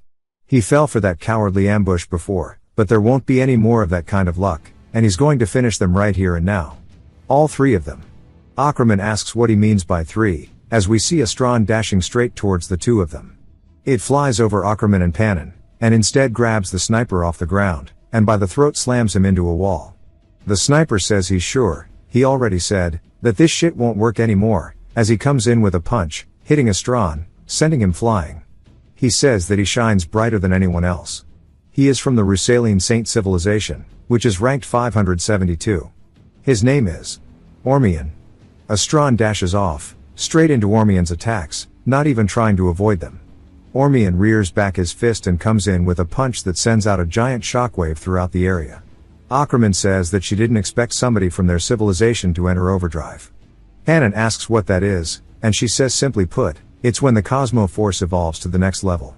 Only those who perfectly control their Cosmo Force can reach that realm. Civilizations that can control it that well, at stage 3 are very rare. Panin asks if that means he might be able to defeat that monster, and she says of course not, as that's an impossible feat, given what it is. As its evolution has long surpassed their understanding, in the end, there's no way for them to defeat it. Even if they can't defeat it though, there's still a way for them to escape. Panin asks what method it is, and she takes off her glove, touching his face. For some reason, Astron just walks up beside them, glares down, and then walks away, as both of them are now covered in spores. As Astron's now looking for his next enemy, it leaves the two of them where they are. She says as expected, it only chases strong energy. Panin asks if they can return to normal, and she says that it'll be okay after an hour, as the mushrooms will return the energy they absorbed, and that they should just think of it as a short break. More importantly, she wonders if the others are safe, as we see Jinwoo and Version going into a full-on brawl. Version kicks off Jinwoo's jaw, and Jinwoo says that this bastard is still strong, and he grabs onto one of the rocks using Cosmo Force, and starts to turn it into a blade, and he goes to swing, but of course meets the gaze of the basilisk and his eyes start to fall for the hypnosis. Arden flies in from the back, telling him to snap out of it already, but it was a little too slow as a knees flying in, hitting Jinwoo in the face, sending him flying backwards into a nearby wall. He says that thing is much trickier than he thought, and Arden asks if it's really the time for him to be acting so calmly, as that thing's #1 target. And Version won't let him go until one of them die, and he's got to think of some way to escape. Version says that he's overestimated him, and that Jinwoo is not even worth hunting anymore. He hopes for his unique ability, but it seems like he can only use one power at a time at best, and for him now, Knowing this, it is over for him. Jinwoo asks what he means by one at a time, and realizes that he's right, and he says that he can't believe that he had never thought about that before, as he starts to dual-wield both the DECA Bruisin and Mantrax's Cosmoforce. Version looks surprised, and Jinwoo continues, as he's now using Birkins as well. He puts his hands together and comes in with a palm strike that deletes the basilisks right in front of him. Artin says that fusing the transfer ability with another technique caused an internal explosion. If that's the case, then his overdrive is already stage 5, and he might be rivaling a god. There's another explosion, and Artin is still just speechless. He says that he thought this guy was from Earth, asking if it's possible for someone from a lower civilization to get stronger this fast. Version starts to try to slither away, and Artin says that the bastard is still alive, and that he needs to go after him. If they lose him, he'll definitely escape. Jinwoo tells him to forget it, as he's not interested in him anymore. If they meet again, he won't be a problem, and they need to check if the others are nearby. Artin asks if he really thinks he's some kind of detector, and Jinwoo says exactly, he's an insanely good one. He told him roughly about his detection range before, and now that he's used his ability himself, he gets it, just how incredible he is. Artin, of course weak to compliments, says that's nothing, and if he wanted he could scan double that range, and decides to check it out. Here Panin is saying to listen up, this is the last time he's going to humor her, and Ackerman hits a stretch saying that she's sorry, but it was an emergency, and he saw it too. Panin says that as much as he hates to admit it, she's right, if she had not stepped in when she did it'd be over. She senses something, as it begins flying and landing beside them, she's surprised, and an attack comes out. Since we know it's Jinwoo, she sees the blade and recognizes it from the Mantrax, and swings kicking it away. Jinwoo says that he can't believe that they just read the exact trajectory of the blade, and Ackerman wonders who she's fighting. The smoke starts to clear up, and she instantly sees his face. As they go to attack each other, she stops, asking him what the hell he thinks he's doing. He says that he can't believe it was her, and he's hoping to fight a bit more. They tell Artin and Jinwoo about what happened, and Jinwoo says playing dead is pathetic, and he knew he should have been over here. Panin says that he should stop underestimating that monster, as even if he was here nothing could change. Artin says more importantly they're too relaxed right now, as they're probably the last group in. Panin says that doesn't matter, down there is probably where that monster is, as they hear the fighting. Jinwoo flies straight in, and they ask where he's going. Ackerman says that she really wanted to take it slower, and that she can't believe she has to do this because of this idiot, and nothing is going according to plan. Artin says that he's been meaning to ask about that idiot. She wonders what it is, and as they're flying down, Artin tells her about what happened earlier. When they land on the ground, she's yelling, asking if that's true.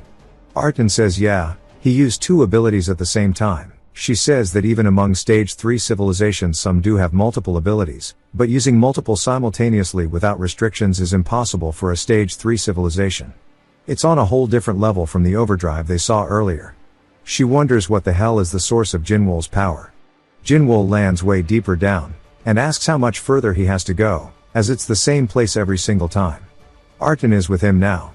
So he tells him to scan the area. Artin says he's been doing it since earlier, and that there's no one within his range. Well, to be exact, there's no life signals. It looks like their race for the lead was fiercer than they thought. Someone else then lands, asking how much further he needs to go, as he lands in between all of them. Ackerman looks over, and Jinwoo does as well, as the dude yells telling him to get the hell out of here now. Panin wraps him up with his Cosmoforce, and after his explanation it turns out that he's voluntarily dropping out of the tournament. He says if they understand, then take the restraints off, as he'll leave quietly without doing anything. He is from the Reditel Saint civilization, ranking 610, and his name is Zenobi. Panin says that it'd be much safer to eliminate him right now, so why shouldn't they? Zenobi says that he's serious about this, though. Ackerman asks if it's because of the monster, and he asks how they knew, and that it'll be easier to explain now. The lower levels of the arena are basically hell, all because of that monster. More than anything, it felt like the monster is getting stronger as it fights. Artin says that's interesting, but they all agree that with his powers he could have avoided the fight. He says at first that's what he thought too. The tournament was about reaching the finish line anyways. He figured he'd just avoid it, and go down faster than it, but the moment their eyes met it felt like every cell in his body was screaming, telling him to run away. Even he doesn't know why, but something about that monster is terrifying. He then stares at Jinwoo, saying to wait, as he looks exactly like it. Something then comes out from underneath the ground piercing him, and it tries to get the others, as it hits Artan in the head, and Jinwoo in the arm. Ackerman and Panin manage to dodge, and they wonder if this is the Carceran civilization. But Artan says it's not over, and they can't let their guards down. Something huge is coming. There's an even bigger thorn that shoots out from the ground exploding. Artan says he can't believe it, and Jinwoo recognizes it as none other than Virtus being pierced in the chest. They wonder who he's fighting, and it's none other than Jinwoo flying straight at him. The spectators all wonder what's going on, as a being not even listed among the players is overturning the entire match. Even the strongest from each sector who pass the fourth prelim round are completely helpless. It's a chaotic battle where nothing can be predicted. This was a little before Virtus's interference. Mark says that's the monster that was chasing Jinwoo, and Lena says that she wants to believe this isn't true, but she notices something. Ren says that she did too. The monster looks different, it's becoming more and more humanoid as time goes on. One of the gods is yelling, asking the others what the hell they are doing, as this is not the time to stand around doing nothing, and they need to act, as that monster bastard is ruining the match schedule. This is another End Sapien named Regen. Mullender says that the situation clearly needs to be addressed, and Regen says good, he can't wait long, it needs to be solved in 10 minutes. Lumineer asks Mullender if he's seriously thinking of intervening, as they cannot intervene for any reason, as it is their match. Regen asks what kind of nonsense that is, as that monster wreaking havoc isn't part of the match either. Barakash says that it's being made from that Earthling's technique, so they can't say it's completely unrelated, or maybe it is. Arcanon says that any more debate seems meaningless, and they should go with a majority vote as usual. Lumineer says that she votes against intervening. Barakash says that he doesn't care, both sound fun to him. Arcanon is in favor, and Leviathan says he's against, letting the lower beings keep watching the broadcast, and they should see what happens when a creature imitates a god. Regen says that he's in favor, and he's going to start the countdown, but Barakash reminds him that it's 2 against, and 2 for, since he abstained. He tells Mullender it's up to him, asking what he thinks. Mullender smiles saying this will do, and he summons Virtus right behind him. He says that Virtus should go take care of it, and that is how we got to where we were. As it spawned behind the Jinwoo-like creature, he says that he accepts the will of the god, and he shoots out a laser beam absolutely annihilating everything in the area. He says that this Cosmo energy is something he's felt before. As the monster's leaping at him, he dodges the attack, saying that it's the same as that Earthling from before. He then points his finger directly at the monster's face, and its eyes start to shift to blue again, and an explosion occurs. Now that is how we got to where we are. And Jinwoo says that that string bean is back, as that is what he calls Virtus if you remember. Jinwoo says he wants to scrap right now, and that he'll return the light he gave him that day. Virtus tells him to silence, calling him lowly one, as he is only carrying out divine orders. Panin says that means the End Sapiens are intervening. Ackerman says that monster's power is disaster class to the participants, but even so it's strange that the organizers made a decision this quickly. She wonders what the hell she's missing here. The monster looks over calling to them, saying something about a Psycharian, asking if they're also in the tournament. Panin wonders if it's talking to them, while Ackerman is zoned out. The monster wonders if her memories are sealed, and vanishes landing directly in front of her, saying that he's going to release her memories right now. She comes in for a punch, but it dodges to the side, and starts whispering into her ear. Virtus appears behind the monster preparing 2 attacks, and the monster says he'll leave the rest to her, as he once again vanishes in an instant, blocking both attacks, sending Virtus away. Panin quickly runs over asking if she's okay, as that monster's aura suddenly just changed. He then feels a sharp pain, and looks down, as she is pierced through his chest. He asks what she's doing, and why. She says it's a very simple reason, and that it's disgusting that he's trying to act familiar with her. Artan says that he truly can't believe it. He thought that Jinwoo, that fought evenly with Version was strong, but it turns out Ackerman has been hiding so much of her powers. They're fighting equal right now, and he wonders why she didn't fight earlier, and why she decided to betray them. Jinwoo comes in with a punch using Cosmo Force, and she dodges backwards. He asks what's her reason for doing this all of a sudden, as he thought she was suspicious, but this is beyond what he expected. She smiles saying that her reason is something he doesn't need to know, as fools like him will never understand his will. Jinwoo wonders what she means by his, and wonders why the hell she looks so happy right now.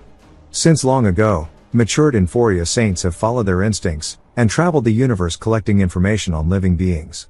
The scope of collected data includes everything about civilizations previously unencountered. The data is transmitted in real time to their planet. They came to possess over 97% of all known civilizations' data, but the most important civilizations' data was missing. Where did they begin, and how did they evolve? What is it that leads them to seek knowledge? She was the only one to question this missing link. She entered the tournament to find out this answer, and finally, she will collect the lost information, the birth of their civilization, and their true master. And the reason they were gathering all this information, even why they forgot the history. We see a guy saying that it's troubling they figured out his goal, and it seems like he'll have to seal all memories of him from them. Orphan asks if he's trying to dispose of his loyal servants, and he says of course not, it's to avoid losing them. It seems this conversation won't end easily, so fortunately the others seem unaware of his presence, and he thinks that he can plan for the future, so she should keep gathering data without involving him. She says without their lord the data they collected is meaningless. He says not to worry as he'll return, and not to forget this code, and its access code Zara. As she's staring at Jinwoo, she says to hand over that body that belongs to the creator. Jinwoo says that she's been yapping about this for a while now, and he doesn't give a damn about any of that. He sends a Kamehameha, and she sidesteps it. She then comes in for an attack which hits the side of his face. He says that she's been moving in an irritating way since earlier. She then puts her palm on his face, and says that if he's going to try to use someone else's power he better know how to use it, and it's too bad, but the blade ability can't be weaponized in his head, as she knees him straight in the face sending him flying backwards. He says that she's dozens of moves ahead, and this is a whole different approach from just reading movements. Version also starts to appear in his shadow, and summons his serpents, and says that this hunt of his is far from over. Jinwoo says that no matter how far ahead she's predicting, she couldn't have predicted this guy's stealth. She wonders why he's interfering, and Jinwoo says that even if she's fast, with that persistent snake interfering she won't be able to go all out, and that they should have fun together, and he'll deal with Virtus first, and come back, and he'll take his time with him then. Orphan is annoyed, calling him a nuisance, saying that she's going to go after him, telling Version not to get in her way. If he does she'll crush him. He comes in with a kick, pissed off, and she asks if he's really working under that earthling. He tells her to shut up, as he's going to hunt her down first, and kill him after. Back to Virtus and the monster, they're having a clash of Cosmoforce that is destroying the area. Jinwoo then calls out to him saying that he's come to repay the debt from last time, as he's combining Cosmoforce like he did earlier. He calls it the Blood Demon Exploding Force, as it shoots out a giant orb, but the orb actually turns into a beam sending Virtus flying. The monster looks over, as Virtus's mask is broken, and his eyes start to light up. He says that he should stop expecting any mercy from him. Jinwoo says that he's ready too. If you've watched till the end, comment Red Bull to let me know. Subscribe for more videos like this, leave a like or a comment to help the channel out. Thanks for watching.